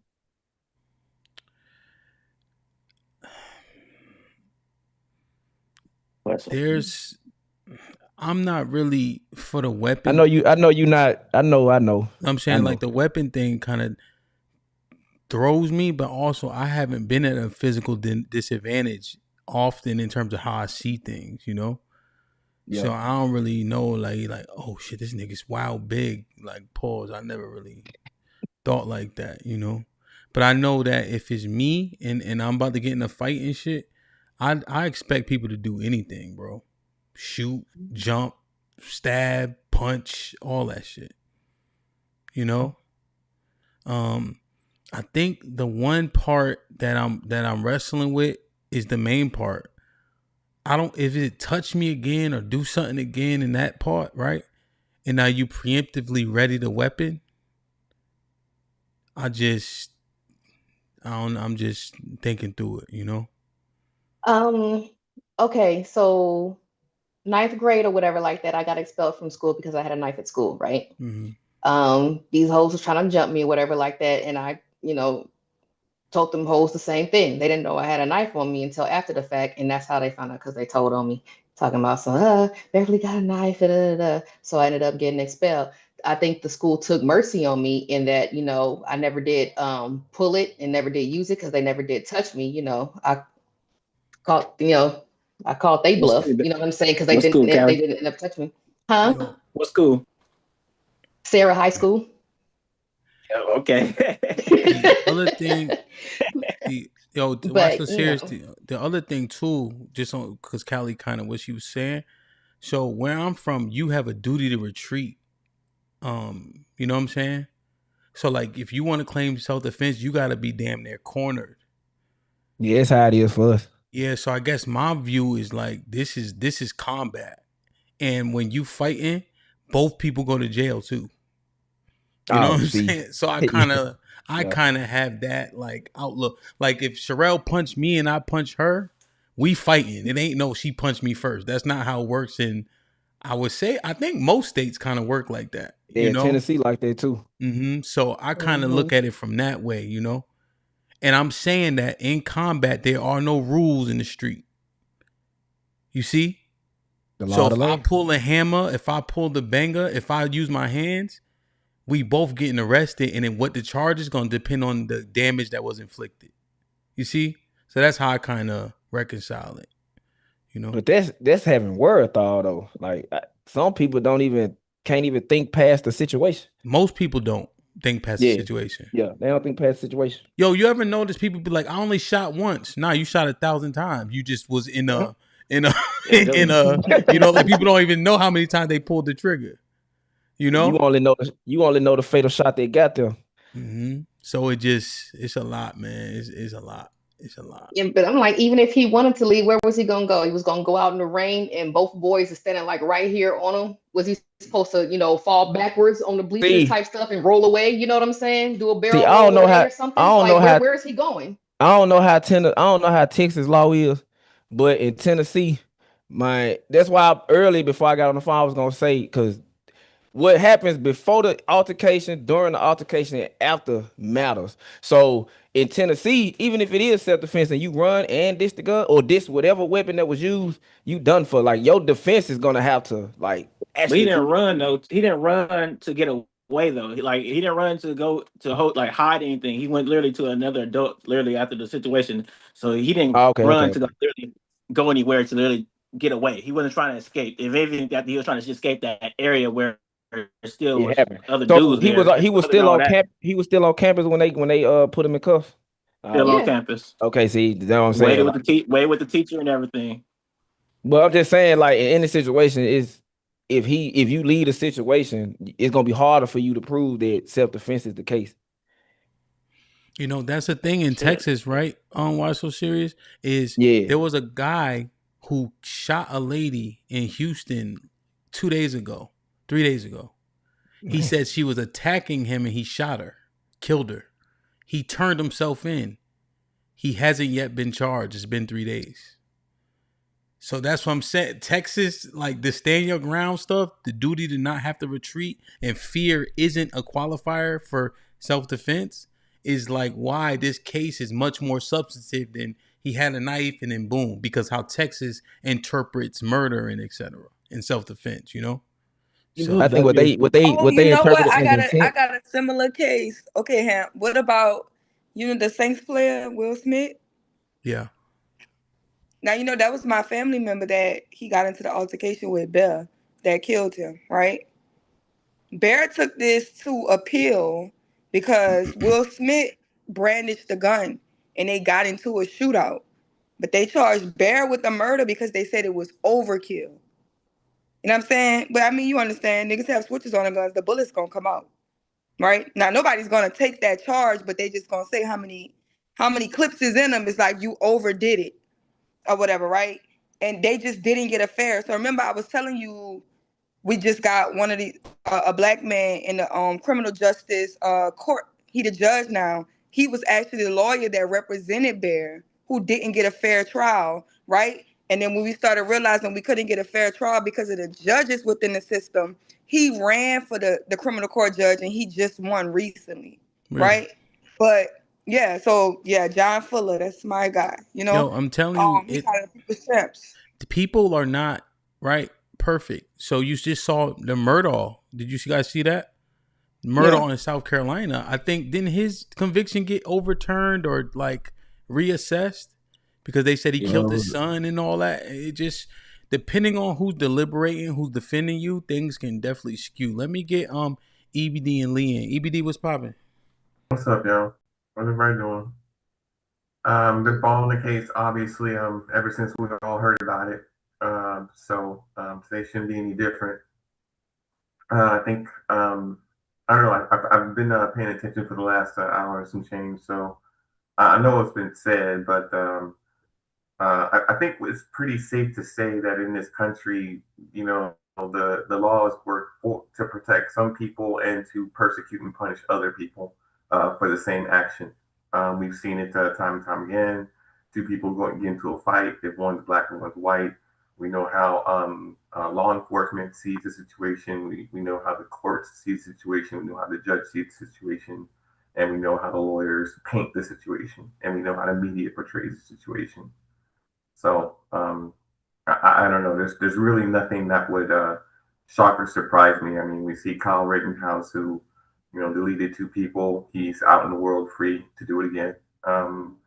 We see all of these examples of white younger men deleting people and then crying about it and then going home.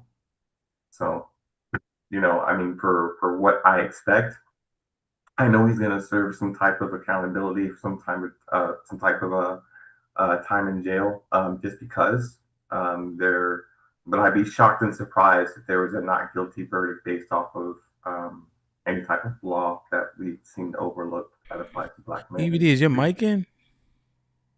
I hope so. Why? Switch the input. The input sounds like it's on your computer and not with the Blue Yeti. Got you. All right, let me do that. Hey, y'all let them talk for 2 minutes. Were you guys able to hear everything though, or no? I mean, it sounds like shit, and everybody just sitting here. My bad. All right, let me try and fix my audio real quick.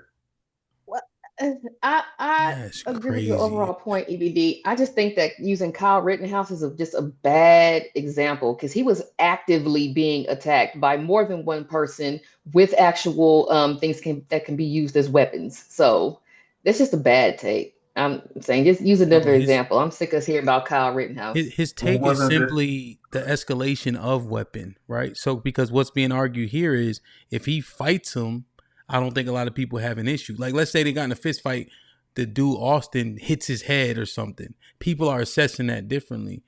I hate the Rittenhouse stuff too, but they're saying these guys had sticks and bats. Rittenhouse had a gun. People are arguing. One of them had a gun too. Sorry, go ahead. I'm saying one of them had a gun too. One of them had a gun as well. Okay, and so boom. So EBD, then Callie's point would be if somebody had a gun, everybody getting shot over there now. Okay, I know. I get that. I get that as a factor. A gun, then that's what it is. Yeah, I suppose I get that as a factor, but I don't. But I think the principle still stands. If you got a gun, if one of y'all niggas got a gun, everybody getting shot. Who next to you? Like that's how that works. Yeah, that's why I said EBD. That's why I said EBD. I agree with your overall premise and everything. I just hate the Kyle Rittenhouse example just being used for every single thing. You know what I'm saying? Like, oh, white boy shot somebody. Yeah, but why? You know what I'm saying? Like he was being the reason it's also used by is switch the race of Kyle Rittenhouse. You think he's walking, going home with those factors, those same factors? Mm-hmm. Yeah, generally, yeah. Yeah, he killed other white people, so it's like it's not even. Do we have a black Kyle Rittenhouse? Let me ask that. Sure, I'll look it up for you and then see if that suffices. I'll look it up. I mean, no, I had a but wouldn't we all know the name of somebody who's black, young, with a firearm, killed 2 people and went home? Wouldn't we all know that name? Yes, we do. The baby. Not. The baby killed 2 people in North Carolina. Gucci. I know somebody personally. He's meaning a white person. Somebody at Walmart. Gucci man. Mm-hmm. Oh, and what's his name? Soldier Boy. Oh shit! Yeah. So all of these are walking examples of people who deleted other people and went home. Yeah. For sure. No prison time. Bro, yeah, that's what happens. Oh, there you it can is, pull EBD. back on your point. No, it is what it is. I'm asking a question. So if you guys really got the answers, then I'll just take it off face value. That's it. Yo, think about this. Think about this, right? And it's the thing. We just want to make sure that we have the So EBD, there's a lot of people who act like they listening, but they make assertions while they chatting, right? So this the truth. Black men also lead in exonerations. You know, so we just want to make sure, right? What are we assessing? And we want to make sure we put it in its proper place. You know, there's a disparity. I think we could maybe agree to that, you know, but we need to just make sure that we have all the information as we make our statements, you know. Travis Rudolph, yeah, he shot the boy. Let me read these 2 just real quick. Oh, gun was popping with the $2. Says Hamp, they tried to take his gun, bro. Okay, with the Rudolph thing, or with the Rittenhouse thing. I think that's on video, right? Somebody grabbed his gun. I think. Yeah, I seen that. Yeah. Oh, gun with the $2 says Travis Rudolph. So get those in. But EBD, what's your overarching what do you want to convey, right? I guess this is the argument is that as the law sees can take the exact same action, switch the character or switch the melanin of the person and see the situation completely different than what it is. Okay, and what do you think would be people's determination if you switch the races? For everything we do that in like this situation here. Let's talk about this situation specifically. Like, switch the race of the people, everyone would be screaming self-defense. If the boy was white and the guy who was deleted was black. What I'm afraid you see what I'm saying? Like, I think the media would portray it that way. I think the internet would portray it that way. I think the court system would argue to see it that way. Oh, well, he was just defending him. Think about it. Just switch the races of people and tell me what we're all talking about. Are we really talking about the wielding of a quote unquote weapon, or are we talking about the fact that this white boy was sitting there minding his own business, and here comes Mr. Black, like putting his hands on somebody, telling them to get out. You know what I'm saying? Switch it. Not only that, yeah, it would be this. It would be like that, but it would also bring more character issues, right? Like that whole situation about him beating up his dad, that would have been on the front page. Any demonization and like him quote unquote hunting those two boys with guns, that would have been the image, not him playing football, lacrosse. Like the imagery, no father in the home. That would have been Fox would have covered it totally different. Like you would see exactly what you would expect. You would see the humanization of someone who just deleted somebody and the dehumanization of the victim of that crime. You would see, what's his name that was just up here, the dude from Maryland, Baltimore, whatever. I mean, not Baltimore, but DC. That you would see him talk about black fatigue. He's from Alabama, huh? He from this another world. We don't need to talk about that. I'm just trying to use an example of what, like, you would see that times 10 on a national platform instead of it just being him. And then when you see it on a national platform, then you'd also see the smaller groups, like your conservative smaller groups who are little and black. They would do it as well. So you'd see, of course, I'm not gonna say names, but we know who they are. You'd see him, you see Brand, we'd see the typical names, and then they'll go, look at that nigga chimping out. They would probably use that exact term since it's popular now, right? So yeah, if the roles were flipped, there will be no humanity given, no empathy. White people would be like, that's what's wrong with black people, always looking for a problem. Niggas is super aggressive. Would we? Well, here's a question. Here's a question. Would there be an arrest? Would there be an arrest? And would there be any charges at all? I'm trying to update on something. Damn. Go ahead. Just ask me a question. If he gets convicted of murder, he can do 5 years at minimum. They can give him 5 years if he gets the murder charge.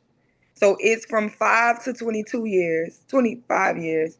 And if he gets convicted of manslaughter, the least amount of years he could get is 2 years. So 2 to 5 might be a reasonable thing that's going to happen after the conviction if we don't get a not guilty. Just to let y'all know.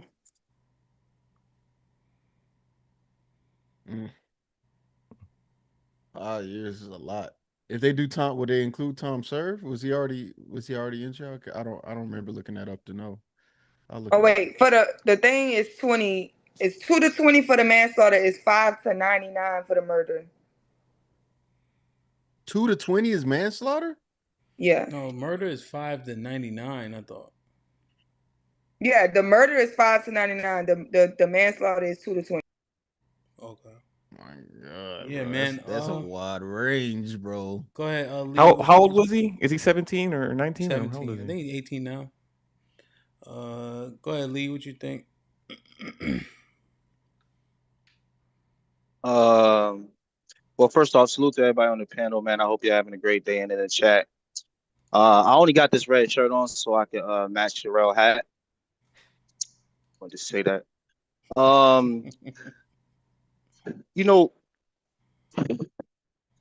it kind of sucks because I look at the kid as, you know, if I'm just being honest, and I'm going back to when I was that young, stabbing somebody that's trying to fight you, whatever, just be physical with you as, 2 young kids. I look at him as a coward, honestly.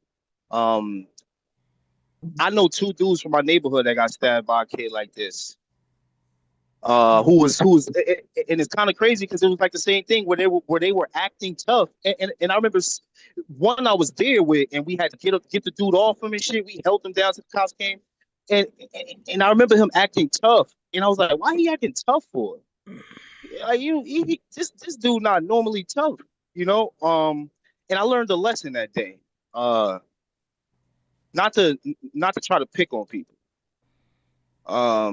So it's really hard to gauge it if you looking at it non-biasedly, and not see the kid's side in a world where weapons are being used at mass. Like fighting is done. You know, and the reason why I'm coming to this conclusion, because I kept looking at it of when I was 17, when fighting was a thing, you know? Fight, whatever, get up, we used to get jumped, have big gang fights like the Warriors and shit. Nobody never pull a knife out. And some dudes had the knife. I remember I had the you know what I mean? The poker didn't poke nobody, chose not to. And I guess it's because we was going back to the same neighborhoods. We kind of fucking knew each other a little bit, whatever. But this is different, though. This is a different time. And, like, people not playing in 2026. And I feel like this case is going to really sway America in one way. If he found not guilty, it's going to mean, yo, if you touch me, I'm killing you. That's the message it's kind of going to send. If you touch me, it's a donezo for you. Matter of fact, don't even blink at me, homie. If he get found guilty, it's like, okay, there's a base here. There's an understanding of some value of life here that we can kind of see going on. And I think that's what I'm interested in seeing, the aftermath. I want it to be over at this point so I can see the reaction of the people, but also just be able to gauge that of like what president does this send to our country? If you touch me, you dead. I don't care about your life. I don't care about you going home to your family. You got 6 kids. I don't care. You touch me, it's over. No mercy. I wouldn't advise. I mean, here's the thing. I wouldn't advise a random person, we get an argument and they touch me. Like that, I think we are misunderstanding people touching people and why that's justified and you want to control my response. I would not recommend, and I'm talking about aside from the case, please nobody put their hands on me. Please don't do it and expect me to treat you with some level of quarter. That is unrealistic. I have 6 kids. I'd be damned if I take it easy on you because I'm being cordial in the first place. That's your question right there? Yeah. So you knock him out. He hit the ground. He out. Taking it easy on him would be not hitting him no more. So you saying you gonna drive the fucking Ngannou elbow down on his face and do you know then pummel him some more? Or you gonna be like, this is the one thing that y'all confuse me. Y'all don't understand violence. Because when we tell the stories about how much violence we've seen or exuded, and then we have these unrealistic questions. Here's what I'm saying. I'm going to incapacitate you. Right? So you are no longer a threat. What I know is in the earthly, if I get into a violent interaction with a person, they can incapacitate me up into and including killing me. Those are possibilities and probabilities. All this, hey, I want to get a win or loss on my record is not how grown men act.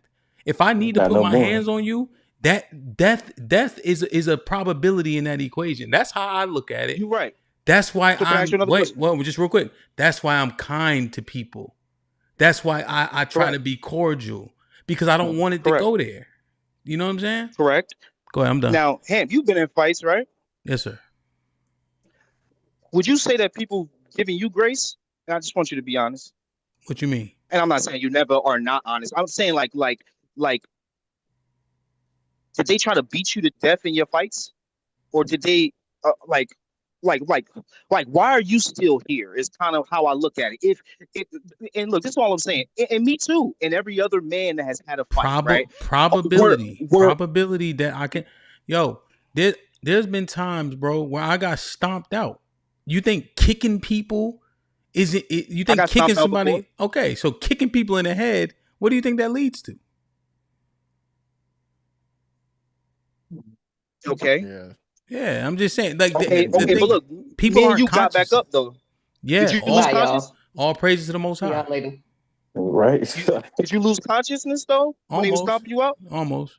I lost consciousness. I got back up though. I know. See what I'm saying? All Like, praises. and look, yo, I tell you. To someone else praises. All praises, Lee. Now look at this. There was one boxer, right, bro? He got punched in the back of the head. Y'all seen him before because they show him a lot. He got punched in the back of the head, and now he's in a wheelchair, like paraplegic. He looked like he has cerebral palsy. Y'all seen him before if you look it up. Because one punch can do you, bro. One stab can take you, you know? No, yo, HAMP, I'm not really trying to argue that. You feel me? I'm just saying, like, okay, so is that what we go on in America then? Where there's no grace. You feel me? That's what I'm at. Like, it's no grace, bro. Like, and then these are kids that forget the case. Okay. No grace. Is that what you're saying it is in America now? Low key. Okay, you saying it's been that way? Is that what y'all saying? It's been that way? Yeah, it's been no grace, and if the grace exists, it's luck. It's not intentional in most cases. Yeah.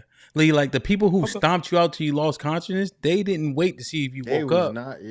They didn't care. Nah, they was gonna keep stopping me until the security guard came in. Female black security guard came in. She got them niggas the fuck off head inside. Yeah. Like they did not, bro. I'm saying, like, Lee, I get what you're saying.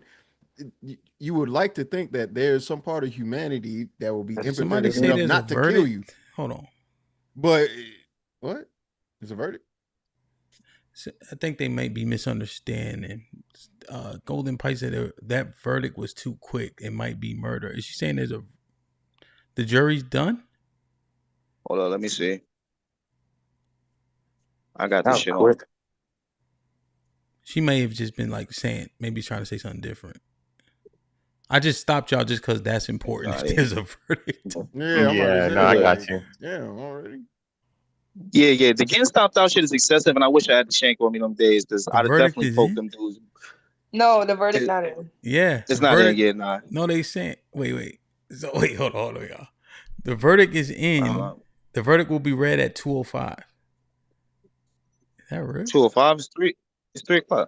Oh well, yeah. They in Central, so it's 1:52 here, so it's 10 minutes. Oh, 2:05. Well, yeah, like 10-15 minutes. Damn.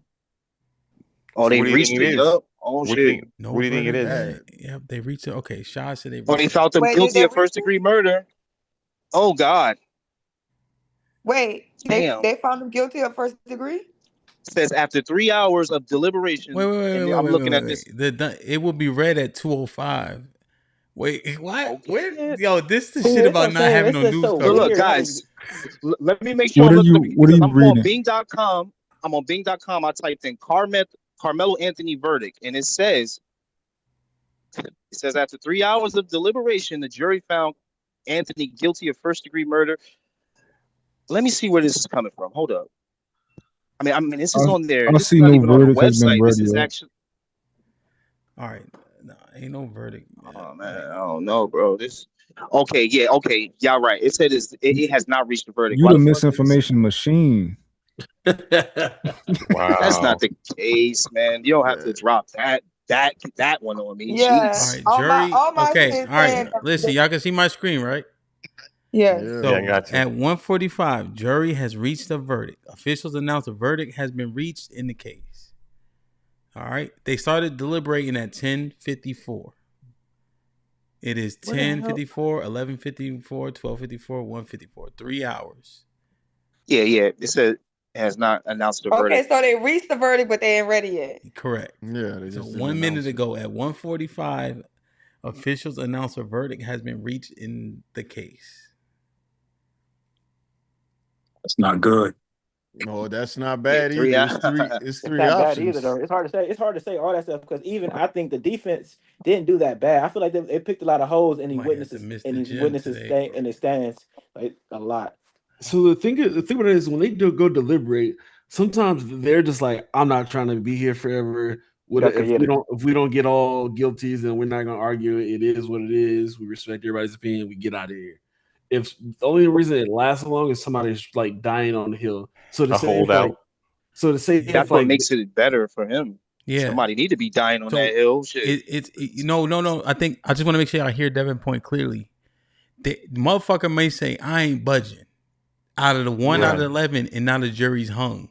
So as opposed to them trying to convince, they like, fuck it then. Come on. You know? But Devin, would they say they reached a verdict in that case? No. They would say hung, right? Would they tell us that? No. Yeah, no, it's still a verdict because it's either guilty or not guilty. No, I'm saying, I know what I'm saying is hung would not be say verdict, right? Is the point, right? I think it would. Yeah. Because ain't that still an aftermath of what it is? A verdict is of the aftermath of what it is. So hung would be the aftermath of something, right? Well, no, the hung would be like if you reached a verdict is absolute. A unanimous. An impasse would be it's like you can't come to a conclusion, so you've defaulted to whatever exists. After the going back and forth. Yeah. It says when a jury is hung in a court case, it means that a deadlock and unable to reach any it wouldn't say verdict. Decision. Yeah. Okay. It wouldn't reach a verdict. Yeah, because I was picking up what Devin was putting down, but then I'm like, well, no, because that wouldn't be a verdict, right? But they outside cutting up at that damn courthouse. Yeah, no, because it still could be like, hey, majority rules, we're not going to argue the majority, and then everybody agrees to that one verdict, even if they initially disagree. I don't know if the verdict came out to them and it just ain't hit the internet yet, but they definitely, the black people definitely cutting up at the courthouse right now because they got it live on. Is this? That's why I think what I read was right, bro. Sherelle, is this bigger than OJ? I don't know. They got 10,000 people in their chat right now. Nothing was bigger than OJ, bro. Nothing was bigger than OJ. OJ was a complete. OJ was the trial of the century. We needed them OJ lawyers on this trial. No, that's Cochran and Company. Cochran's gone, but Cochran and his company. You know what? Company based off of that case. You know what? We needed them niggas. The OJ thing was so just because you had to be in front of the TV. You know, like you had to be sitting there. This Probably shit is like shit. We get the news so quick, so many angles, so many people speculating. It's dangerous, bro. It's bad. So I don't know if everyone remembers where they were when they heard the OJ verdict. I was actually at school, and when the verdict came out, the principal over the PA actually stopped class, stopped everything, and said if anyone, he said, okay, these are the announcements, and in case anyone was interested or was following, they reached the verdict, and the verdict is O.J. Simpson was found not guilty. And so people were like, you heard some like cheers in some classes, and you hear some like sighs in other classes, and it was just it just tore the school apart. What year all this happened? Because I might 94, I believe, 94. I wasn't even born. Me or Cheeky. Yeah. I was sorry to break the news. No social media, no internet, no nothing. It was all word of mouth. Y'all talking about is it bigger than some shit that I ain't never I'm trying to tell you, man. Y'all not like Callie be trying to say, "Hamp, we the same age." I say, what? I said, Callie, when I was born, you was putting I'm like, Callie, when I was born, you was putting yourself on the bus. No, we not the same age. Google Gaga. At Little Rock 2517 donated $20 through Super Chat. Bluefi showing support. Salute, my G. So, Sherelle, you said they acting up in the bad, like acting up like they sad and stuff, or they picketing. They got black people with picket fences out there. The police out there to get their ass. There's a lot of police out there though. They not really able to get it in. Like that the whole time though. They having yelling matches and shit. Mm-hmm. Damn, man, no grace. I need to send 2K up there. Nah, that is over. The verdict. I knew this damn verdict was gonna come in right around this time. What y'all thinking? Now I think it's a point to what Lee is saying about the whole if you touch me, you deserve to die type of thing. But so what did the bully learn? Keep your hands to yourself. Well, that's what I'm saying. That's why I brought up that. That's why I brought up that stabbing of my friend, because my friend was being a bully. T, the verdict is in. T, I need you to drive up there, T. Wait, what's the verdict? You said it's in. What is it? It's in. They didn't announce it yet. Well, they 205. ain't announced it yet. So who said I think 205? one They of the big. taking forever. Announce the shit. It's like, I think the thing that's making it Got harder 5 than minutes. 5 minutes. They're gonna read it. So hold on. I think that's there's too long, bro. This is I the think longest there's- time. it's too long. Oh my god. Long ass. Long ass. Shit too You long, are man. y'all are such a microwave generation. We waited like weeks for the OJ trial thing, man. Weeks. You don't use Man, the the past microwave? is It's been 2 done, bro. years I'm though. telling It's you. been going on for He a about long to, time if he though get too. Speaking found of, not let me guilty, that's gonna I'm prove Okay. the saying past is for done. somebody. And I Let's. think I he's got gonna I get got found I not got a guilty. practical question. I got a practical question Go real ahead. quick. What humor me on this? What y'all think about this? So in the last 2 public cases, we had a young black male that had a gun, right?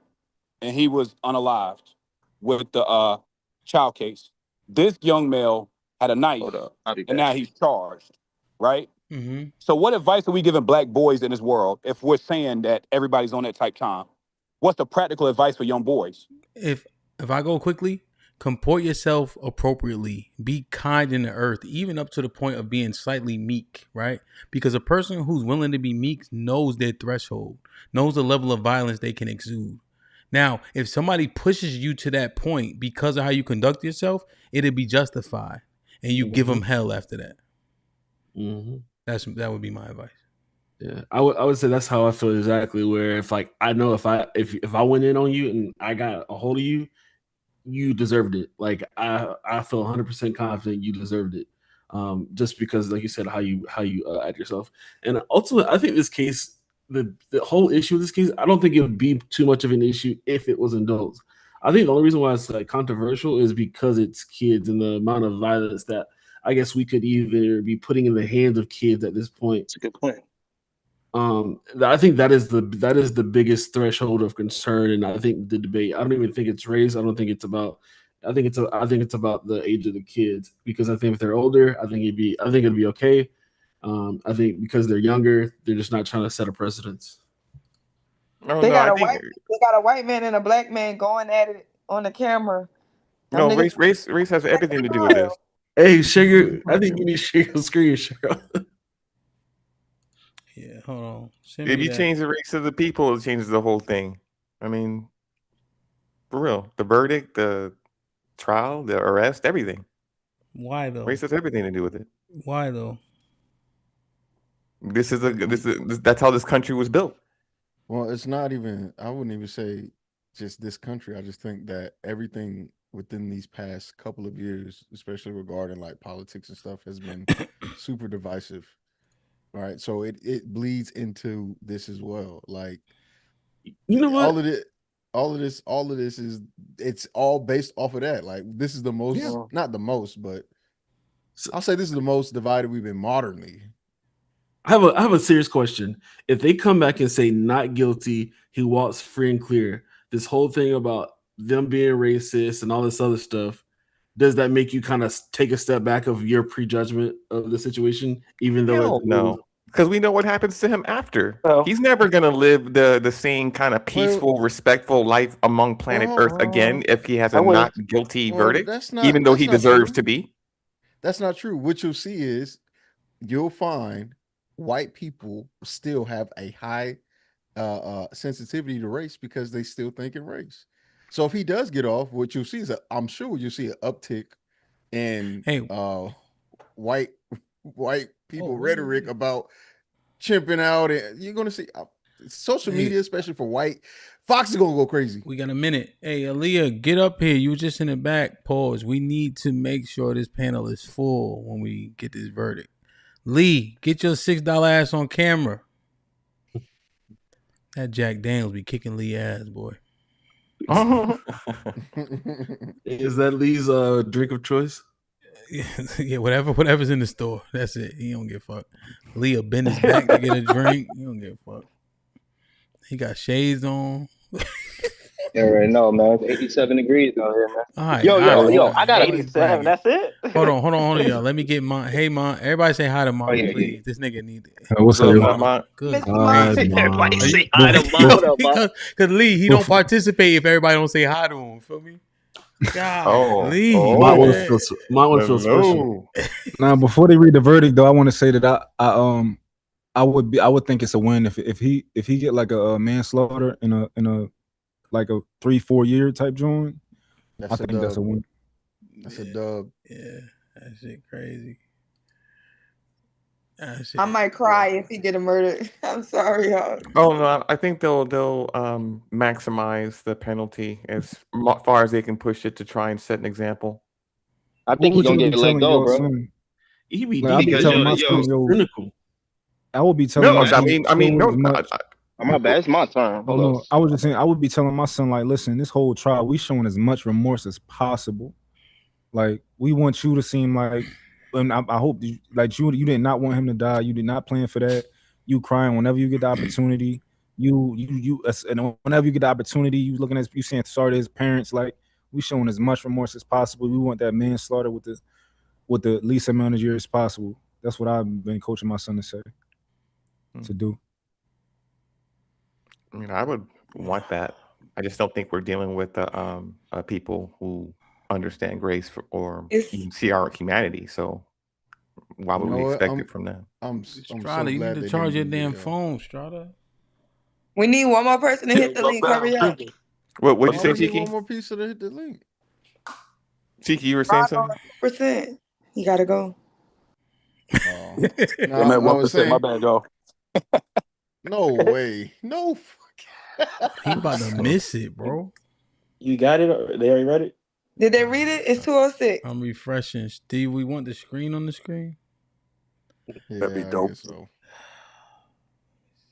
Y'all so impatient. You know it's gonna take a minute. Even if they do say a certain time. All right, nigga, hush. The judge he gonna take his time putting his robe on. They're still in the middle of reading we can be all of it. impatient, man. He gotta read it to make sure it makes sense and then give it back to him. Hey, Hamp, real quick before I go get my charger and act normal at my desk, I'll say this too. I think that training our black boys up to be able to deal with any type of scenario, I think that adds to that meekness and situational awareness. I think a lot of the reasons why we get these violent outbursts and impulsive stuff is because the fear takes over because you ain't been in those situations where you've been punched in your face before. You haven't been trained to box or to shoot or to do the things that we do.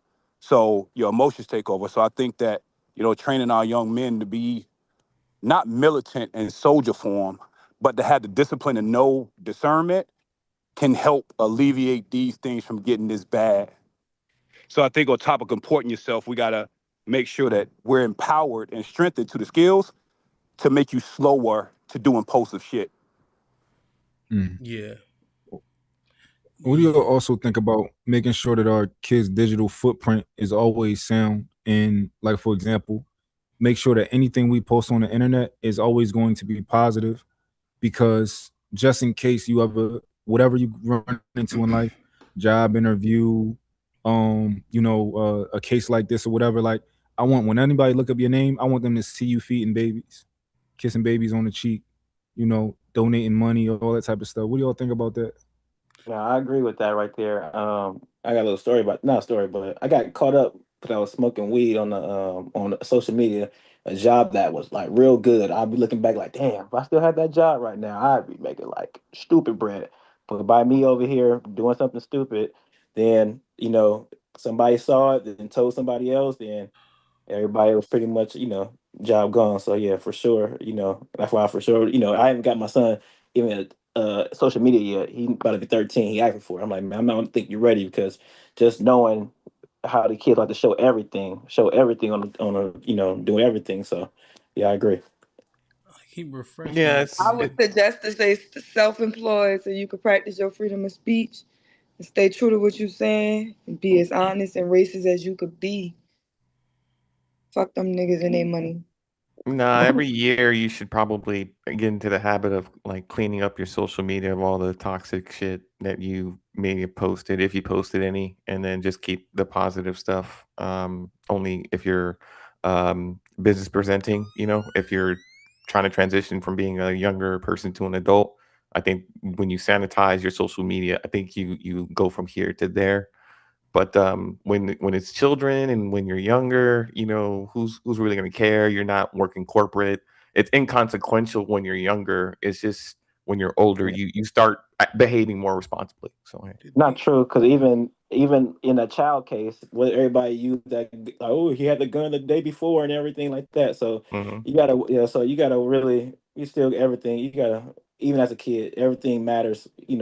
Is judged. Even right now, he's a kid getting tried as an adult right now in this case. So everything matters in the case of child or not. So. Well, no, I'm just saying in this great without the trial, without the extreme examples. Like if like day to day 12-year-olds aren't facing juvenile, For sure. But I think it's all about being prepared for like whatever you run into in life. I think if we make sure, like, even I'm not telling my kids you got to be a goody two shoes, right? You don't got to be like a nerd or a dweeb or whatever they might, but at the same time we gonna play that game. Yeah. The whole life is a game. Everything you're gonna be doing, it's like, yo, how can you get on top? And whatever you're gonna show the outward world on the internet, we making sure that we beefing up that profile to look like you as an angel. Right. Right. Yeah. Yeah. Even if you're a regular kid, you do regular kid stuff, but anything we're gonna show them people, it's gonna be that. And if you wanted to say something crazy, have a burner account. Like, if you want to say something No, crazy. I don't think we should promote burner accounts We because should. no, We should.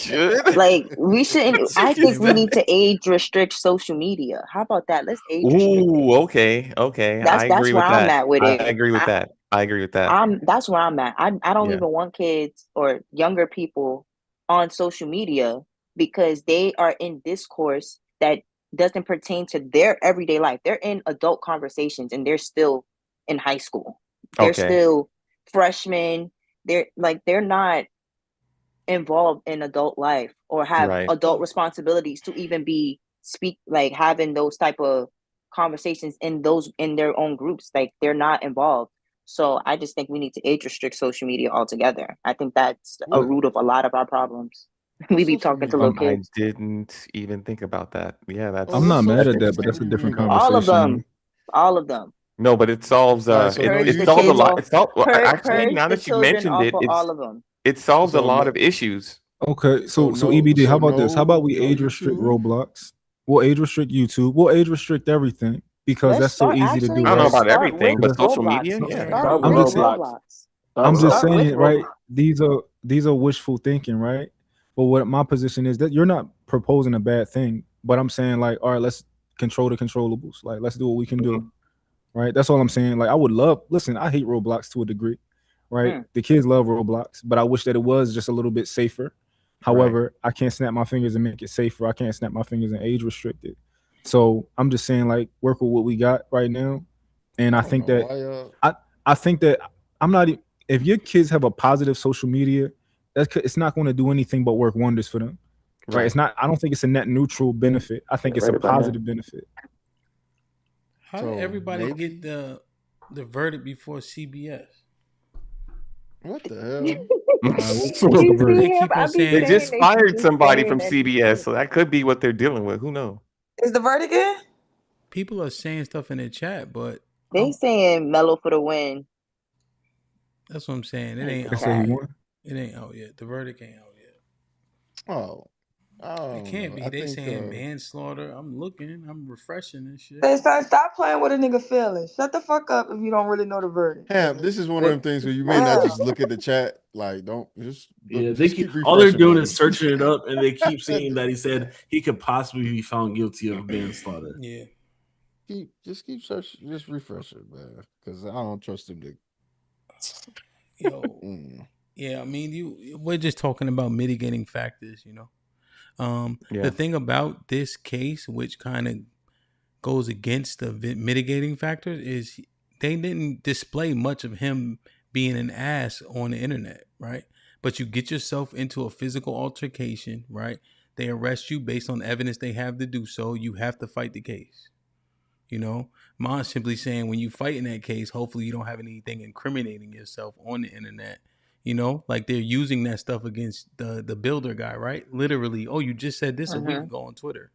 So now look, so. But see, I would want that though. Like, so that is perfectly okay with me. I don't mind things like that happening, and I would prefer that to happen. But we talking about your kid. Yeah, but if my kid is like that, Go ahead and be like that, and don't grace for you, buddy. Like, go ahead. I know what you're saying. Like you want people to be seen for who they really are, and Right. have a consistent history to say, look, we can just rewind the tape yesterday, the day before. You're not running away from like years But of people what call of that you talking racist shit. when you use their when you go back, people will call that racist using their own history against them or using the image they portrayed in front of. They'll call that racist, or they'll say you can't do that, or that's the past, or that's history, or things of that nature. And Those these are niggas is going crazy in the chat right now. But it's Racist the fuck. excuses that they make rather than face up to their own accountabilities of what they say and do.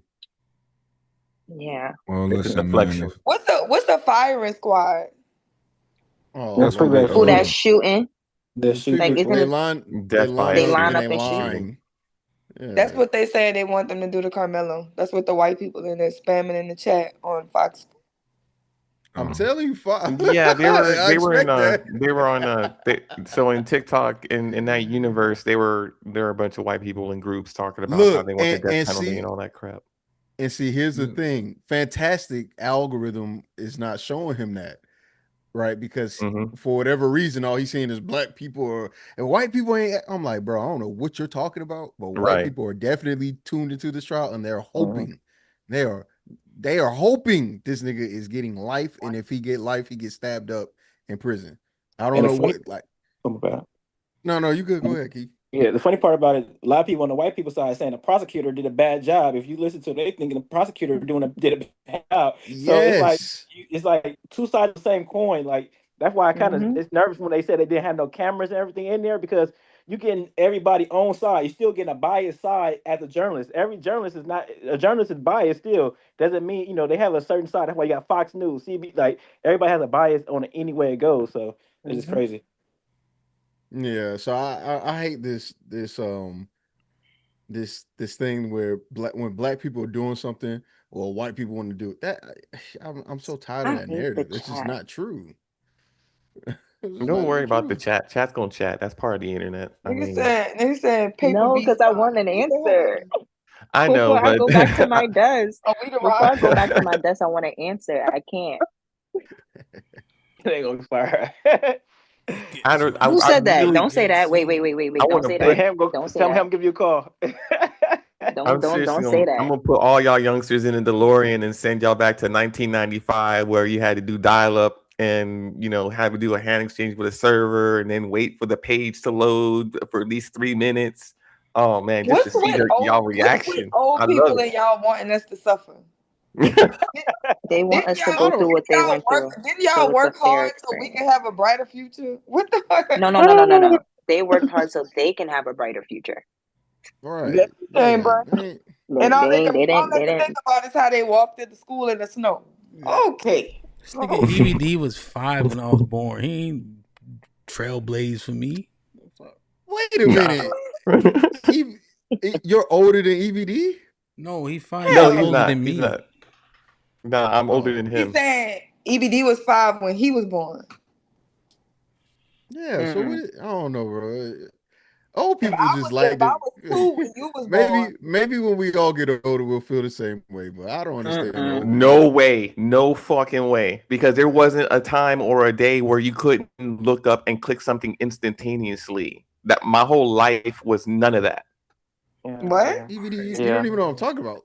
We're born in the 1900s. That's not what I was talking Later about. again. No, I know, but when you're Okay. saying, wait, when you're saying when you grow older and you'll feel like, well, back in the day, nah, nigga, your back in the day is being able to order a pizza in 25 minutes on your app.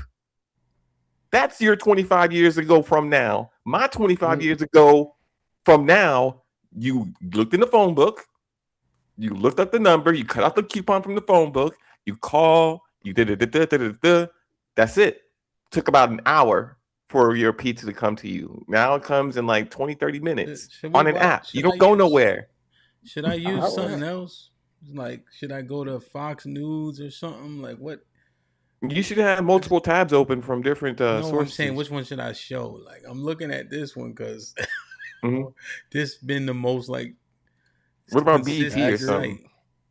BET is why? Who said BET? I said that. I'm just saying, like, You know, they would have an interest in the verdict. You know, I didn't even know They BET was wouldn't. covering this. They wouldn't. I should have went sat in the courtroom because this shit is aggravating. Okay. Talk about something shortly after 2 p.m. It's almost 2:30. Well, hold on. I'm watching Spam this file on Fox 4, Dallas, Fort Worth. All Mhm. you see is white fists. These niggas is mad. I'm telling you, bro. I don't know why Fantastic said that shit about white people wouldn't have been. Go watch the YouTube, watch the live streams. You see a bunch of white fists. Literally, come on, bro. We got to stop with this whole black people do this, black people don't do. Man, get the fuck out of They here. said firing squad. They put monkeys in there. They got the white fist. Like racist. Wow. But if it was the other way around, white people would, come on, right? Yeah, I think we got to find a way to vet these niggas somehow. Like, figure out. I can't keep doing this shit, bro. I can't. What? Where they get this? Where they be getting this shit from? What happened? Where did they get it? All I'm saying, Hamp, is They whenever they reading say what the stuff, white people saying. we have got to find a way to make them, force them to give us sources, information. You can't speak unless you have a source type shit. Like, we got to find a way, because there's no way. I'm looking at the chat full of white fish, full of white people going crazy. Ham, they going. No more of this. Look at that, Ham, and it's spam after spam after, and it's not the same profiles. I'm telling you, why do we do this thing where black people don't? Man, this race shit is real, bro. This shit is real. This shit is real, bro. Like I don't know how people don't say it's not real, especially if being a black person. Oh, it's not real. We gotta force people to start giving some sources. I'm sick of this, where they just get to say shit and be like, "Well, that's just how black people." Black people. I see it. This stream right here. Man. Wow. We are waiting on the verdict for everybody who's getting in. We're waiting on the verdict. Damn. Firing squad, white fish, firing squad, white fish. He a good boy. Fire, kill him. Oh my god. And it's just not white people in there. I guarantee Mexican. They all whoever feel like they got a problem with black people. It's black, it's white, it's but this shit is like it's clear as day.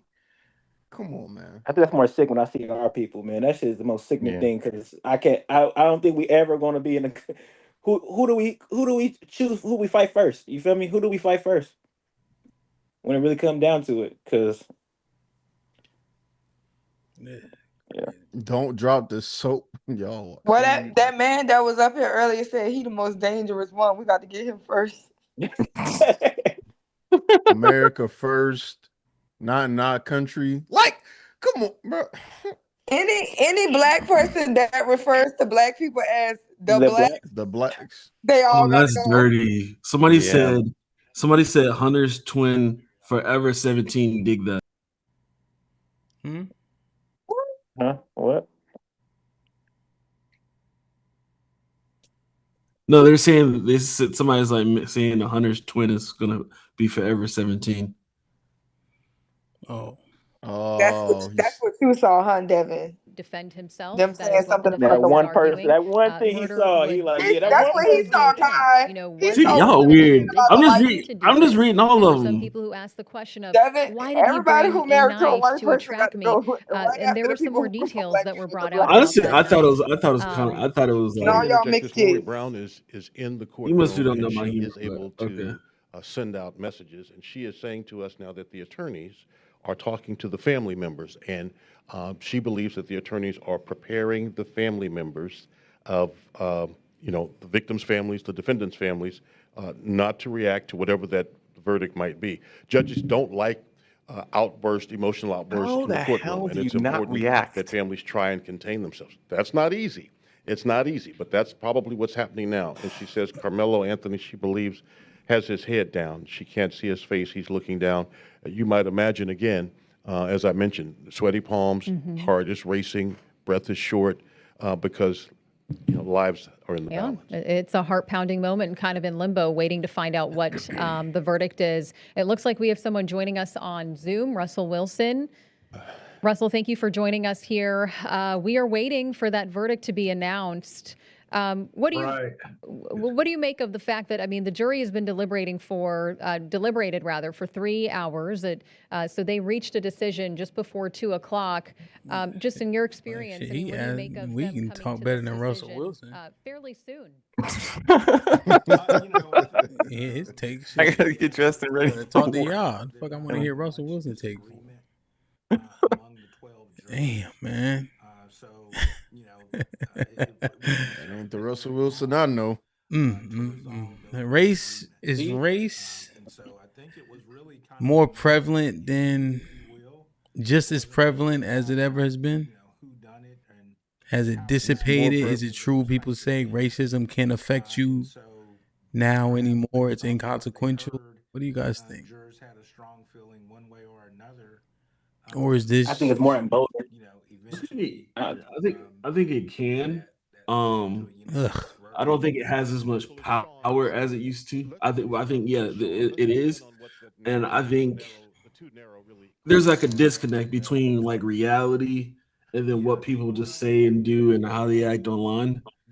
I don't know. It's a weird spot because it's not the racism that we knew At 50 BGvo years donated ago. $20 through Super Chat. We doing an updated OJ watch party? Yeah, but it's not the same racism as before. I think it's definitely more like nuanced. Like you got to actually know what's going on, paying attention. Because I think the real racists are the people that don't really blatantly say it. Themselves are forming at least individual. It's the same regarding the Yeah, it's the same racism, but it looks different. It's basically what it sounds like he's saying. But the thing that needs to it makes it harder. Racism today is easier to do because of how covert it is, right? And it's not unless you get a random leak from chats and messages that go, we still here, right? Or you get something like the gutting of the Section 2 of the Civil Rights Act, like things like that. For somebody to say that wouldn't be racist or racist, it's just like you're trying to be willfully obtuse. Anything like black people now have less evidence for something that we know exists more and more, which makes it harder. So racism today is worse. I'd much rather just call me a nigger. And people won't stand on it no more. I'm not gonna hold you.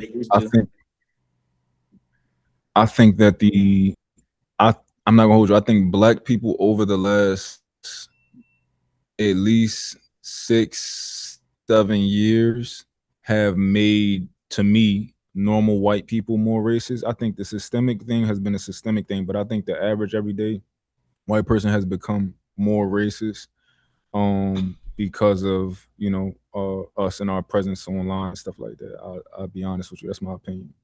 Oh, what do you mean by that? Us and our presence online. If you can divulge a little bit deeper. So, I think the average white person who was just like living a life before, I think our prevalence in like kind of the way that we've behaved online, like with Black Twitter and stuff like that, and the BLM stuff and all that, and just how we act when we get online and stuff. I think that's made the regular person who just was minding their business be like, you know what, fuck you too. That's just my opinion from what I've observed. I think that's cap. I can see what you mean a little bit by that, because I think ultimately anybody, I don't think it's just white people, but I just think ultimately a lot of people, like that's where like the YN thing came from, right? Where people just don't like chaos or like shootings, people getting hurt. So I think that's what you're kind of trying to say is like they see that type of stuff happening. They see the team takeovers. Like South Beach is done because of all the shootings, and respectfully, all of them were black. This black dude actually killed this military kid that just came home. That's what really ruined South Beach. And he was high on some drugs or something, but he shot the kid right on Collins. It was the stupidest shit ever. And they didn't even know each other. He bumped into the table. The white dude said, "Yo, watch out," whatever, and then he shot him. Boom, just like that. It was all on the news. So I can kind of see what he mean by that. Honestly, if I'm just being But I honest, and I'm think not it's trying to more be the like, online. I think it's more the online interaction. Like for example, yeah, seeing right? it online, If like if I'm like you, for example, yeah. Lee, if you go in a comment section that's something about something political or race based, right? Mm-hmm. And you say something that's not necessarily in line with the popular black opinion, they're gonna get you up out of there, Lee, and you black, right? So Yeah, imagine, well, not even imagine, white people would come and they do the same thing. They'd be like, oh, I don't really think this, and they'll get you the fuck up out of there real fast, That's the same right? way you Or if go you any just say other that, thing though too. If you go oh, go in, ahead, go I ahead. mean, if you go in any other people's social that's white, if you say something against that same thing, they'll get you up out of here. I don't think it's no different from any side. And for on top of that, I think if we always, I don't think they always have the same thought. I think it's just more publicized. We get to see it more. The phones give me people more voting opportunities. They think they're still in the screen. They think they can just say whatever they want to do and say what they want to say. As to the builder kind of guy, you feel me? It's more publicized to the point of, okay, you want to do it out there. That's how it goes. I feel like it's always been there. It's just amplified more because you got the phone. I did it. I just with the Yeah, Chuck, yo, like the phone didn't some definitely black make it way I'm finna worse, talk. bro. Didn't like a stud say that she used to fuck with Chuck the Builder, a black woman? No, she wasn't a stud. She was just a dominator. She was just a dominatrix or something, but she used to peg him. Oh, okay, cool. Is that valid though, or is that just like did she confirm Yeah, that with any type of information? She said she showed receipts. She was She got nasty. Okay. pictures. It was Yeah, bad. It was she not. nasty. It was not. Wow. It was Yeah. not one of them. Right. I think where, that they decided that regardless of the They could reason, it did telling not us the sound damn like verdict. it was for They've been there purposes trying of to a tell people confrontation don't be with the emotional when we say person y'all. that he didn't know he was going to Just say it. be into a confrontation with on that day. So I Just think they start talking certainly randomly. you want to try to answer Okay. every question you can, right? But every Trying to answer comes with see- risk as well. If Carmelo I'm just trying to testified, listen he to see certainly if could you're have been talking about the verdict. cross-examined, and it might have been an opportunity. All right, These go ahead. niggas not talking about nothing. I don't know why they doing all this. The events Just give us the verdict. from his seat. So I'm very Cheeky. interested in this because what? Cheeky. Oh, go ahead, Bob. No, Cheeky, if you were to talk to one of these people, right? Let's say one of these people that's putting crazy comments, firing squad, and all that type of stuff, right? If you were to have an honest conversation with them and you ask them like, yo, when did all of this start? When did you get so confident? When did you want to actually say these type of things to black people? Would you accept a lot of the answers Anything that that you they get, said, or would you kind of have push it. back on them? Let's say they told you, you know what, like 2024, it made me want to start saying these, like, I never felt this way or something like that. Would you like accept the data that comes from it, whatever it pretty much is telling you what made them start to be like that way? No, because if you're not racist, I don't think there's any point in time where you were thinking now's the time to be racist. If you're not that, you're just not going to be that. Yeah, everybody's to some degree racist, right? But I think it's about the level of hate that you have. So I'll be saying stuff about Asian drivers and all that. Oh, go ahead. Oh, yeah, but I'm saying the demographic of people that's in that chat, my assumption would be majority of them are white men. And white men have been playing victim. Verdict is in, y'all. The verdict is in. They already put it out. He got convicted of murder. Oh my God. You lying? I'm dead ass. That shit just hurt my heart. Yeah, they make it a death penalty decision. Murder. We are finding that out. Whoa! Wait, y'all. And I think Russell Wilson, with the brevity of this deliberation, I don't think that's a surprise to many people. Well, right. So, I mean, what we know is that, they've rejected the self-defense claim. They believed that the use of deadly force in response to the shove was excessive. And that's not necessarily a surprise based off of the totality of the circumstances. So I think, that was their verdict. Now we'll see what happens with this jury in the punishment phase. Right. So we're probably going to see a brief break, and the parties will get a chance to gather themselves, if you will, and the judge would have to decide if he wanted to go ahead and begin the punishment phase of the case, maybe in 15, 20 minutes or so, or if he wanted a break.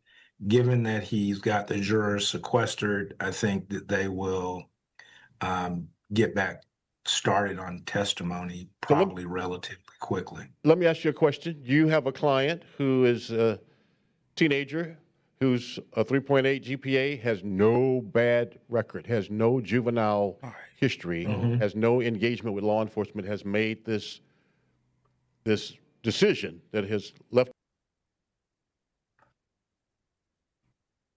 So I'm gonna try to see if we can hear people outside talking, because they just talking through it now. What you guys first response to it? Sad. I mean, it's still like, end of the day, it's still sad. That's why when old boy came up earlier, it was irritating, because regardless of what happens, still. Does it? What? Sorry, go ahead.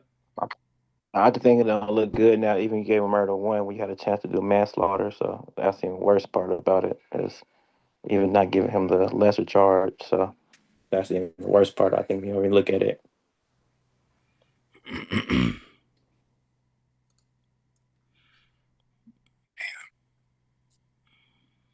you guys think?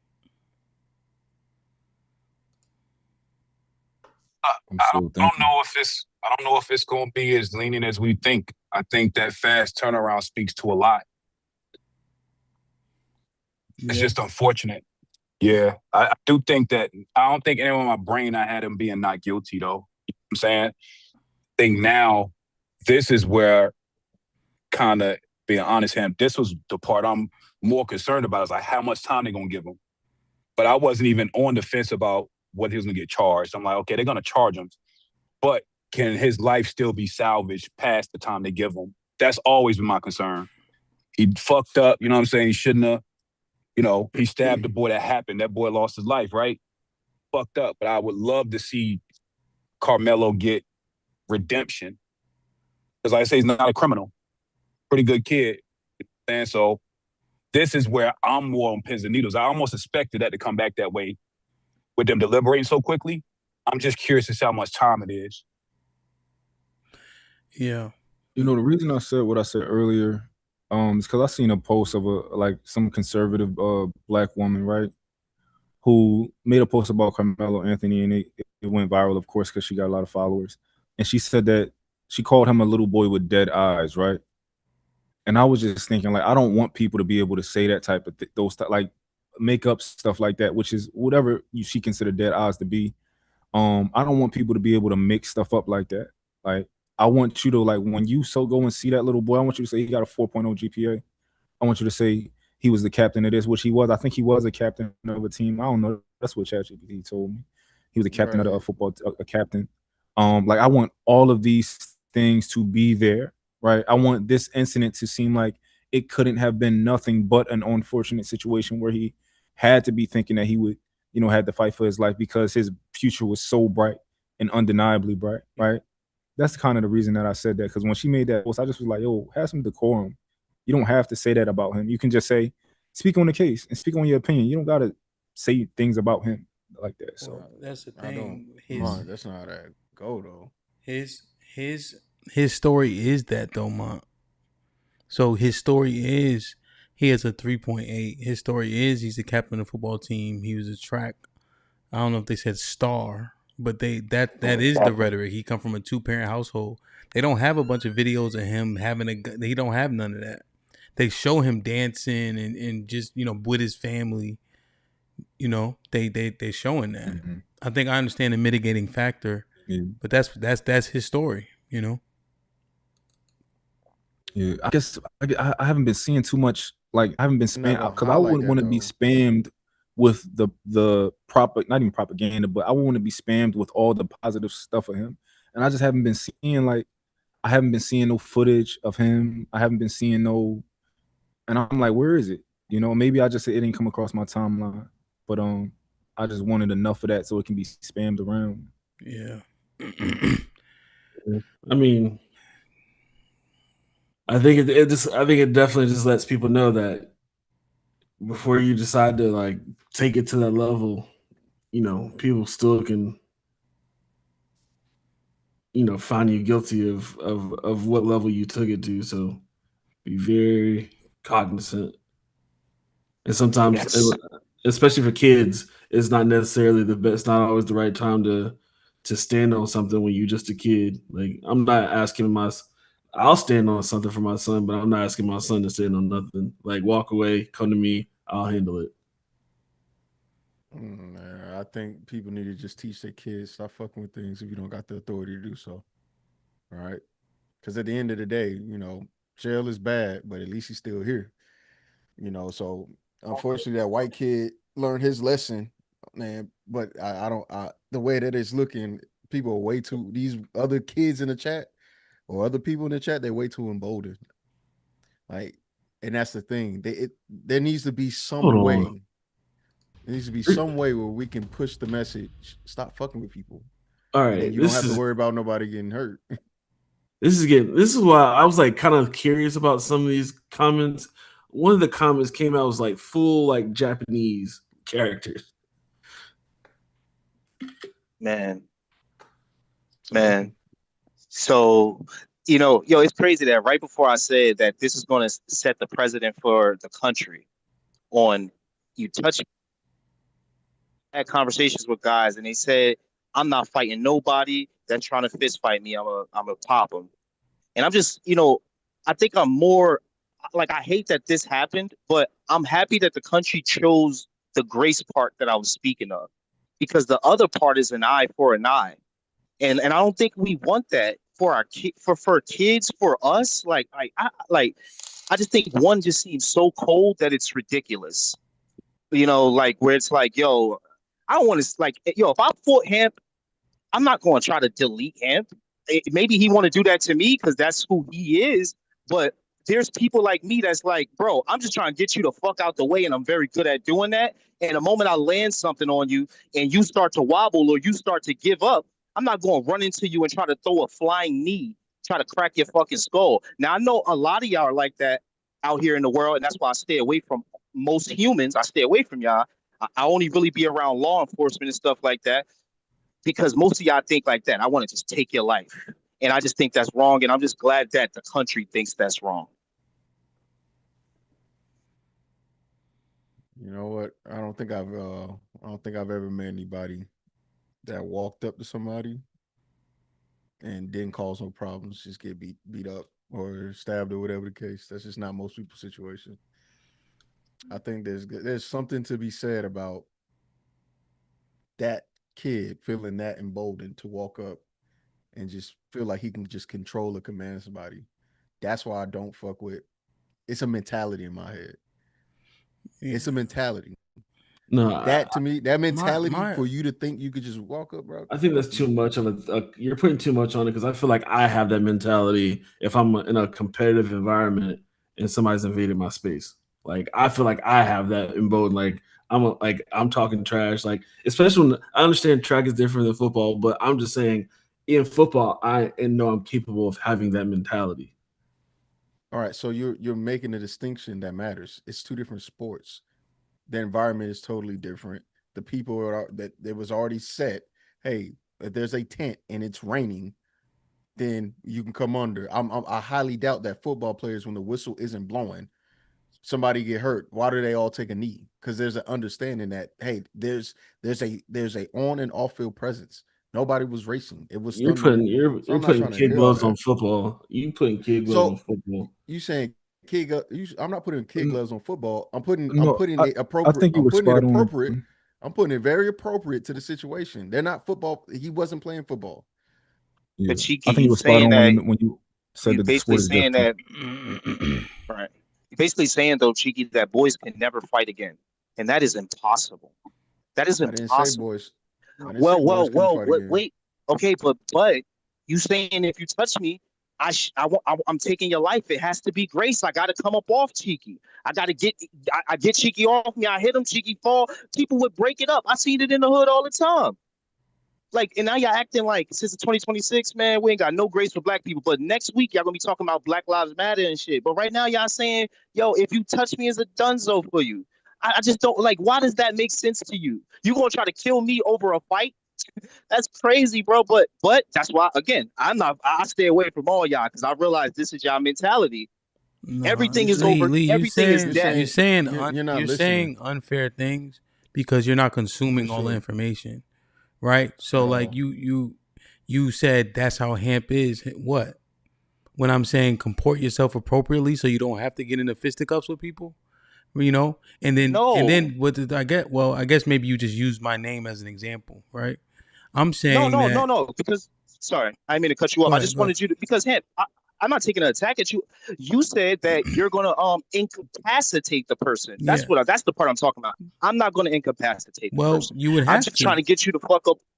No, I don't, because I fought dudes and I topped their ass and then they started standing down. Like, guys ain't machines like y'all trying to gas them to be. No, like you know, like I'm simply saying that you misunderstand violence. Right? You misunderstand how violence works and how hitting people in their head to where their brain hit their skull works. You're making an assumption that you are just punching people and you're not. There's no threat of death and all that. People are fighting to hurt people. They're not fighting to win and lose. Now, let's say you and I we get in an argument. That's different, right? Yeah, I'm not going to try to hurt you in that way, but we talking about random people don't know each other. Yeah, I was making it. Sorry, I was making it as if we were strangers, but I was just using your name, like you had said earlier. Like, I'm if me and you were strangers still, like once I pop you, get you up off me, and I see in your eyes the fight leaves you, because you can see it.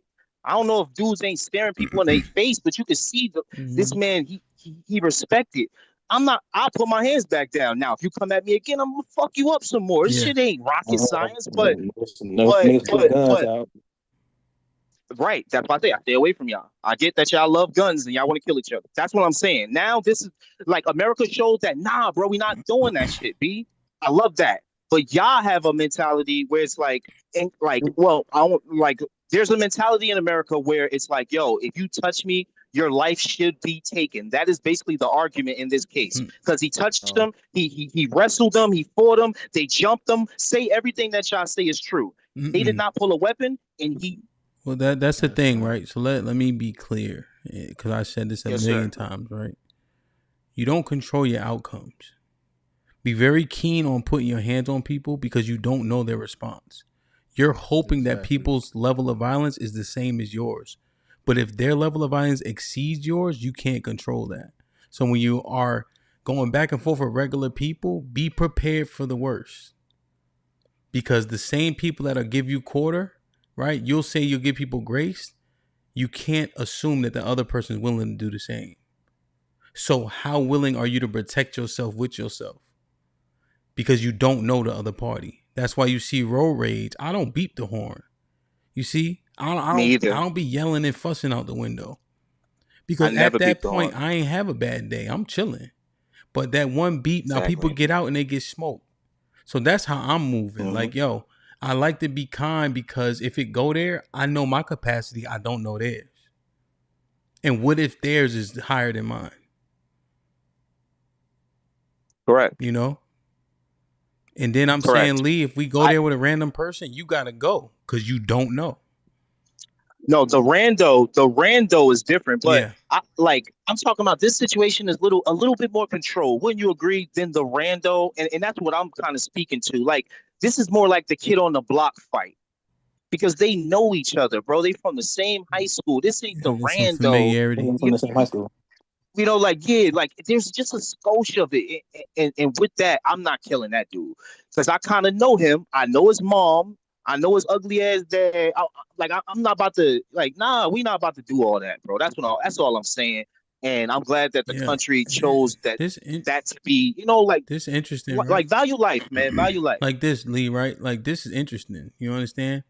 Because I be knowing violent shit, man. And so like, right, like this comment, Do you let people just sit in front of you in front of the road? Yeah, for the most part, I'm always on time. Yeah, I'm just, bro. I'm not You be know, caring, bro. and then motherfuckers be laying on the horn. There's a bunch of, but people want to make it so exact, right? You know, I don't lay on the horn, motherfucker. I be looking down too. I fell asleep at a light before because I'm tired, not because I'm drunk. And people like beep beep. Oh shit, my fault. Motherfuckers be laying on the horn, throwing their hands up. That shit is corny to me. One bad day, you know. So it's a lot that go into this thing, you know. It's a lot that go into this thing. Trying to get by. A lot of people just trying to get by, you know. I can't believe I got my husband. So, what y'all think, man, on the verdict? You know, what y'all think on the verdict? What you think, Key? Just a sad situation. Like I said, I don't know it's gonna be a good the years wise, because just by them the judge gave them a chance to say manslaughter, they didn't give them that. That's the scary part about it, you know. And are they gonna make them serve all the time, all the way through, and everything like that? So, but I feel like it's an appeal situation. I mean, I think they said it's a chance for an appeal, so I hope that's a possibility of after a while, because yeah, I don't want him to spend the whole life, because even I think you talked about it. I think that little Netflix shit, that woman that, did that, killing the two people in the car, she purposely did some shit like that, like proven she did that, and, didn't get that much time, even that, got leniency too, by being young and everything, but she was a girl and white too. So, I mean, well, we don't know his conviction yet. We don't know his time yeah, yet. So I hope it's not much. yeah, when we look at the situation, to Lee's point, right? It's I don't know. We playing Monday morning quarterback. Big time. I just seeing that moment, right? And that's what I was saying, Lee. Overall, people don't understand violence. Like, I don't think this boy was like this is so unpredictable. Yeah, this 2-inch knife is gonna pierce his heart and go between his rib cage. Like, I just don't see that much mathematics going on in that situation. But no, when you use weapons, when you hit people, the probabilities and possibilities are there, of hurting them, killing them, etc. And most people aren't thinking that far. And that's sad. That's sad right there, even and going that's the back to sad that, part. when you were the aggressor, you come walking up to somebody saying, "Oh, I'll beat your bitch ass." Like, yo, yeah, but going back to the case, man, we could go back and forth. They said they told him to leave 15 times. I'd have grabbed him. Well, And he'd have never got to that night fucking with I me. don't know if that was in the case thing, right? Now, Yeah, they did I put ask it him in to the leave, chat. though, right? More than once, right? Let's just, to be fair, Right. more than once. Now, here's the thing, right? We went back and forth about that. Here's the other thing. People don't understand violence. You know how I be reviewing those fights on Instagram? I don't know if y'all see my Instagram, but like, yeah. And so people are getting punched in the face, never having put their hands up. Because most people walk around talking crazy with no repercussion. You see? Carmelo don't understand what the damage a knife could do in the right spot. And Austin don't think nobody gonna punch him in his face. That's a lot of people on both sides. So when I see the actions, I understand people don't understand threat. They don't understand violence. They don't understand personal space. They don't understand disrespect. So a lot of people are lopsided when we judging these people. But if we look in a mirror, what person are we? Talking crazy to people, willing to put our hands on people, go overboard too quickly, being impolite, no decorum, and then we look at outcomes. So just get real quick, man. I think that's why people are like, people are telling me like, oh, I need to go off more on these panels, like talk, pop my stuff. But at the same time, it's like, it ain't like, to me, it's not that serious, because when you know Who what told you that, serious is. Devin? See, nah, maybe you don't want it because you're one of my mini ops. You one of my mini ops in the y'all anybody ever been punched in the I'll be face? having ops for You niggas ever that don't even stabbed think about that. somebody? You ever been shot at? I've been punched in the face. You ever I've see stabbed somebody get somebody. I've power been robbed? stabbed. You see people I done get strangled stomped out? niggas. You ever hit somebody and surprised they went to sleep? That's what I'm saying. People that don't understand violence think people doing all this calculating. Not at all. I know what it looked like, man. Yo, and y'all, and the thing is, I'm the not special. pullback is Y'all do too. calculated, Y'all though, know what it man. looks like also. Y'all know you, oh shit, right?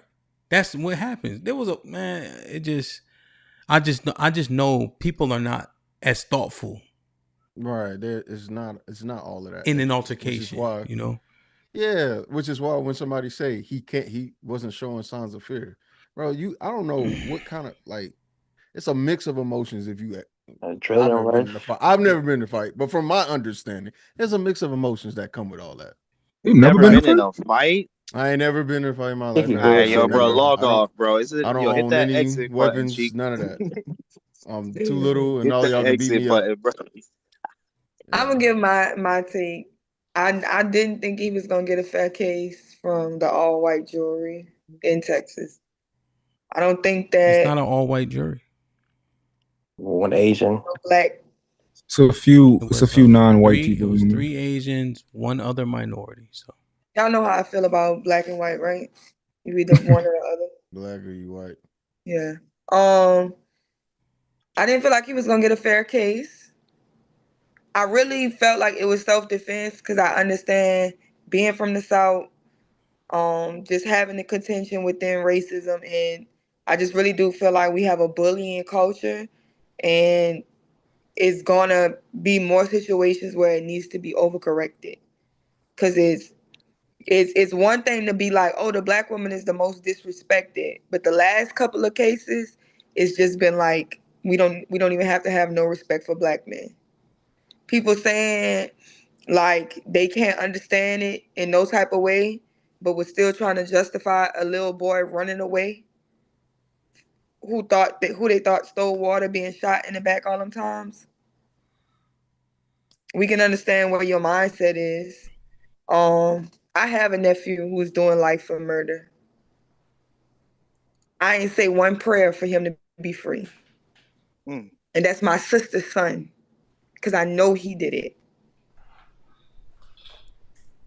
I have little cousins who I tell, you're a menace to society and you need to be locked up or you need to be put down. I don't have no bias. I don't think that little boy was no murderer running around trying to fuck with people or harm people or anything like that. He was minding his own business. Somebody tried to bully him and he stood his ground like a man and defended himself. And unfortunately, because of the color of his skin, the law is not going to see it that way. So I hope he don't get a lot of time. I hope he learning in there and he come home. He love his family. People support him, hold him down through his jokes. He come home, find him a beautiful wife, have some kids, learn from his mistake, and live a very long life. Something the other boy does not have the opportunity to do. So everybody who think that the bully won in this situation, Carmelo can still talk to his mother. He can still hug her. He can still talk to his father. He can still hug her. He can still talk to his friends. He can still hug them. He can still talk to his siblings. He can still hug them. He can love them. He'll come home one day. He'll be free to be with them, to live, to grow old. While the other boy, he don't have that opportunity. Because everybody made a decision that day when they could have just walked away. And that's my final piece on this. So this is America. And unfortunately, as Black people, as long as we living in our land of captivity, we're gonna deal with a lot of unfair, unjust shit. So love your own people, at least a little bit better than what you do. Did I go next? Oh wait, are these okay, so um Martin Luther King said, "Don't judge a man by the content, by the color of his skin, but the content of his character." So my people are people that have the same mentality as me. Maybe we might have the same things in common. That's kind of how I base my people.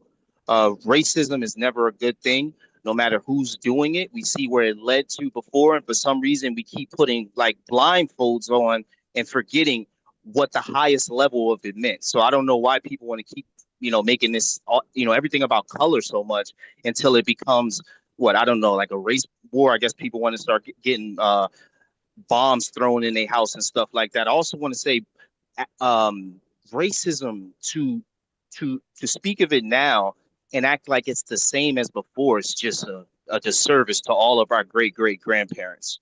I think they would smack the shit out of all of us if we said that our racism now is anywhere close to what they experienced. But I guess everybody want to play victim, so I'll let you have it. What I'll say is stay away from people. It seems like they have a lust for blood these days. All right. For some reason, a push, a shove between two kids means that the other one needs to be deleted. And lastly, man, walk away. That's always the best option, is to walk the fuck away, because we clearly see what happens. You can either get deleted, or you could be in jail, because Sherelle got a point when she said this country ain't fair to black people. I ain't gonna lie to you on that one. Once you get into their system, they going, yeah, because they, the whole slave thing is written in that code. So yeah, that's kind of where they want you. So walk away, man. Don't touch nobody. Be safe out here, and value life if you can. And that's a part of walking away, is valuing that person's life. Like Cam said, and like I believe, I never beep a horn, because I feel like a person beeping a horn at me and throwing their hands up is just having a bad day. Everybody got family, and everybody go home to somebody and show them love, compassion, and this person and all these other good things. So, just think of that when you go out there into the world and somebody beep the horn at you. That's all I gotta say. Yeah, I think that that soft shit, bro. That like you have to just take shit from people is crazy to me. Like, I just don't think that should ever be fair. I understand, and I agree with you, Lee, with the idea that the content, the character of the person, overrides the race. Because I do believe it, and I wish it was true to life. But it's just like certain stuff. It's just like, man, like at a point where you're not the aggressor in the situation, and then just a week before, when a kid is running away and he didn't do anything wrong, it's like, so if you run away, you get shot, they get off. If you don't run and you kill them, I can understand you not getting off, but murder one, that it makes sense. At the end of the day, like I'm not, from the very beginning, I said he meets the criteria for murder. He does, like based off of what how Texas handled it. I kind of figured that was going to be the case. My thing is, we need to start really focusing on people that go toward the problem and antagonize. That's my point. Because I don't think any of this would have happened had that kid not walked over there to a tent that didn't belong to him, right, and tell somebody who was invited there to get up. That's my thing. Judd the Builder wouldn't be in jail. This white kid would still be alive had they just minded their business and left niggas alone. Leave people alone. Why do you have to bother? What is wrong with you to where you have to bother people that aren't doing anything to you? And and the outcome of you antagonizing somebody else is your demise. I I don't know, man. And then the same thing with the kid that ran away. Why does he have a gun? Did he use the gun? Did he show the gun? Did he do anything with it? Why are we bringing that up? Why is that the focal point and not he ran for 130 yards? Like, I don't know, bro. That's just me, though. You on mute, Lee. I can hear you. You speaking, but I don't know what you're saying. Like, I see what you mean. Like, the guy that's antagonizing, you see, I mean, there's a consequence to it. The guy can choose to make that consequence. Like, you could choose to beep the horn. The guy that's beeping the horn behind you trying to bully you, you could get out the car. You could talk shit to him. You could stand up for yourself. You could do these things, but I live by the rule of survival of the fittest, and a part of being fit is being smart, and a part of surviving is surviving. How many summers can I have on this planet? That is my goal, and I just think that if I get out that car and I do what you say, or a guy bumps me a little bit while I'm at the casino at the Hard Rock, and I turned around and I got to stand my ground, I could do that, but the consequence is going to be violence, and violence, like Hamp said, could ultimately lead to death. So that's why I tell and yeah, look, you want to call me a coward for walking away and getting back home to my beautiful ass motherfucking wife and being able to chill with her another day, and being able to chill with my daughter another day, and being able to talk with y'all another day, and you want to call me a fucking coward for that, man? Fuck it, I'm a coward then, bro. Fuck it. Because I shit, don't think you're a bro, I'm coward not. for that. Yeah, well, that's what it kind of I comes get what you're down to. saying. It's like, I get what you're saying. It's don't get out the car, I don't Cheek, know, is what I'm man. telling you. Go your ass home. And Get I back. agree. I'm with you. So Lee, I'm with you. I'm not disagreeing with the idea of like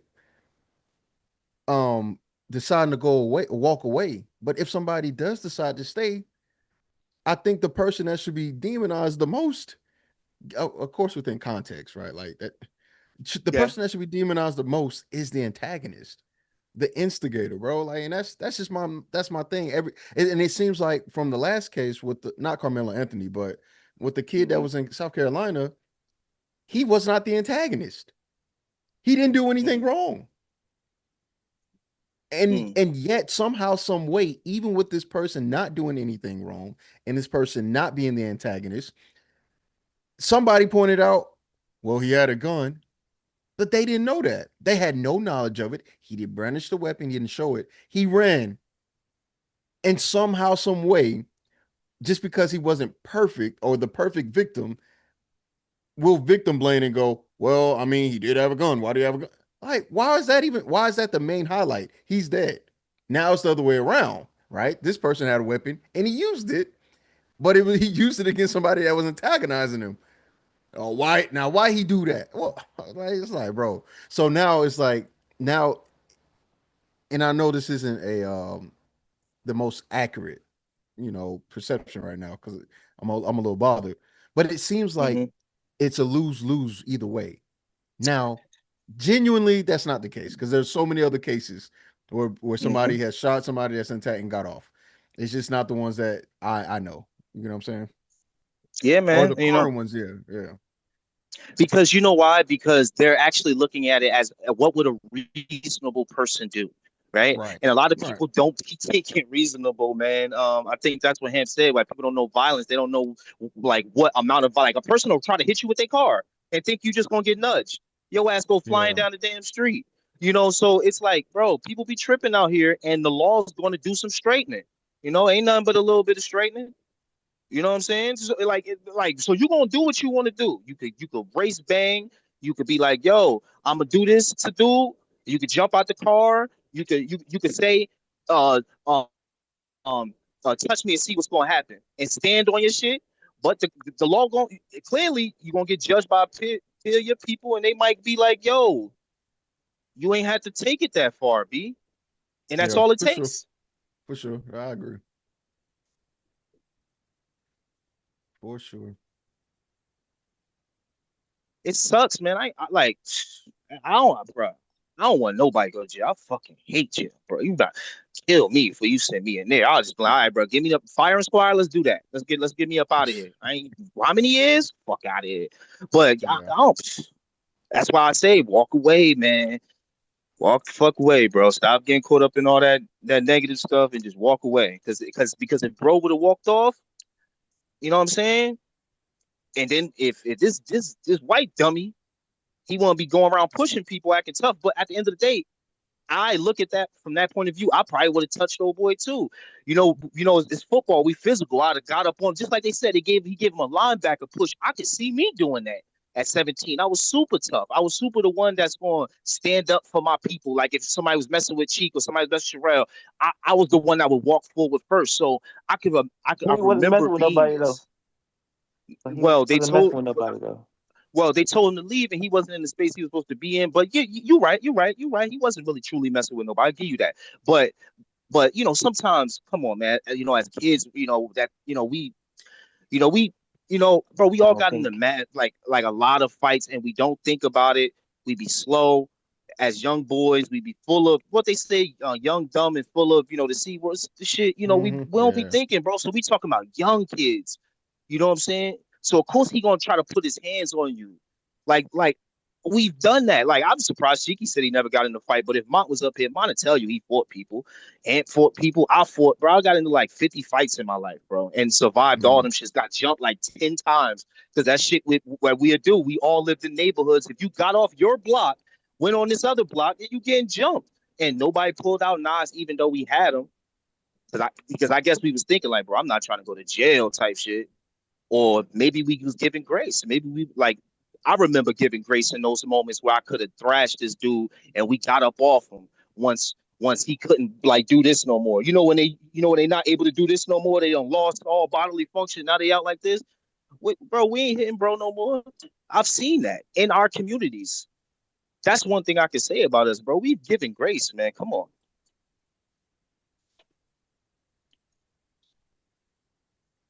Wish he gave it here. Do a punch, then a knife, a fucking knife swings. So insane. I don't know why. I don't know. That's so crazy. I think, man, the internet is ruining everybody, man. Nobody care about nobody, bro. Nobody looking out for nobody. Shout out to Drake. Nobody looking out for nobody. You go body, bro.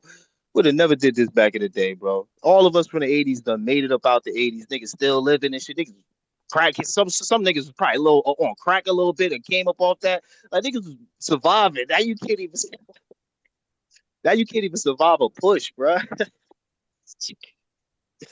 All I can do is laugh because it's terrible. I get what you're saying. I know the laugh is not like it's not like a funny haha, but funny like irony.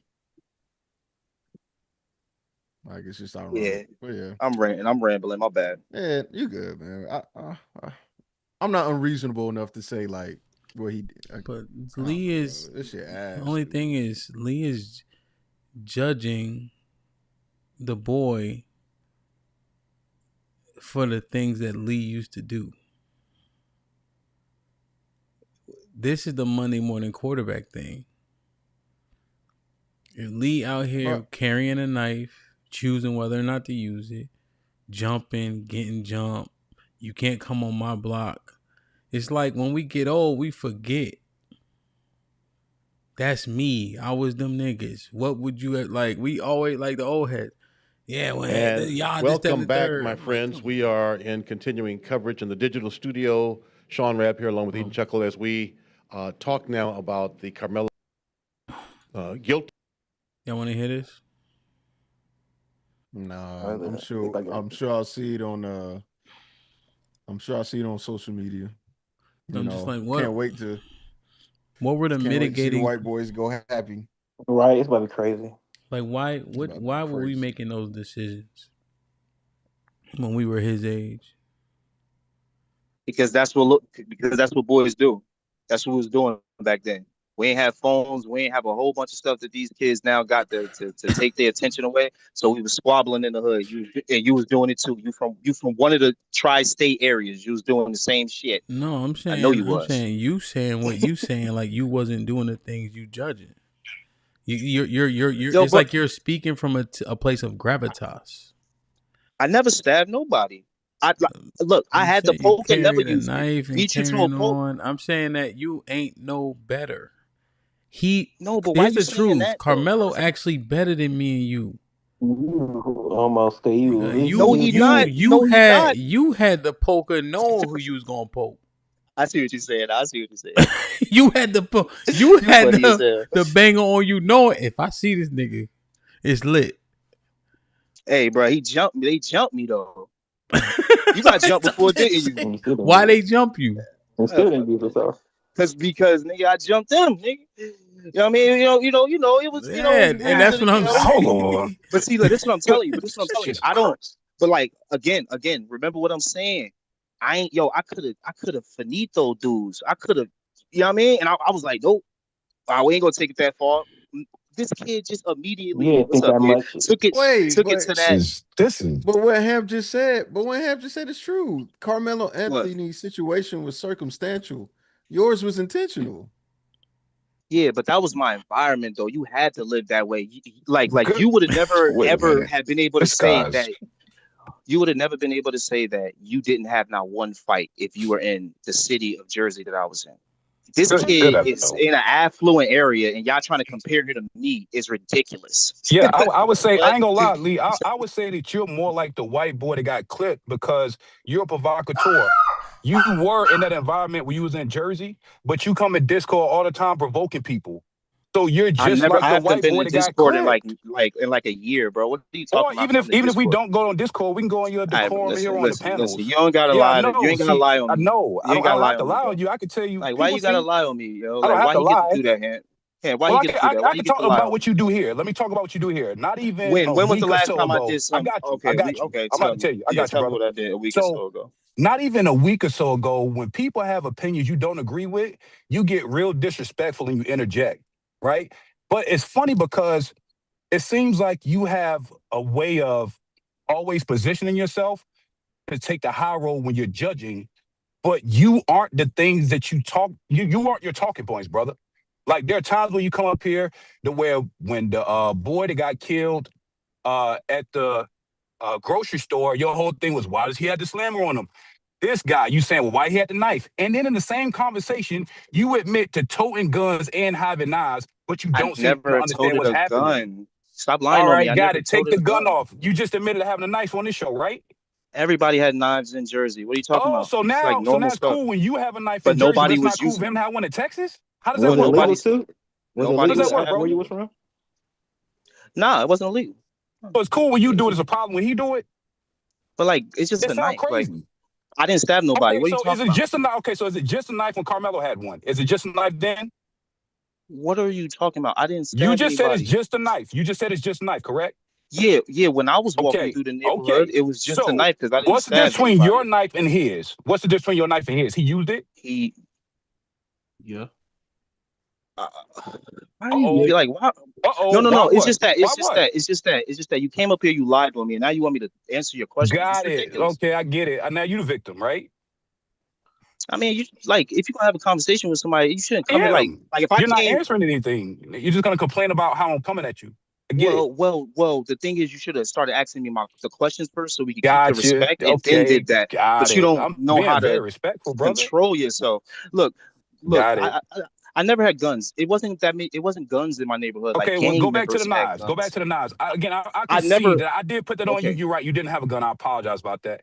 But on this string today, you admitting to toting a knife. What's the difference between you toting a knife in Jersey and Carmelo having one in Texas? What's the difference? I mean, look, he can have the knife. Like my argument is not him having a knife. So I don't get why you. That's what I'm saying. Like, what is Because your point with that? your whole point of contention with the Carmelo case was he should have Was just took the ass whooping and fought.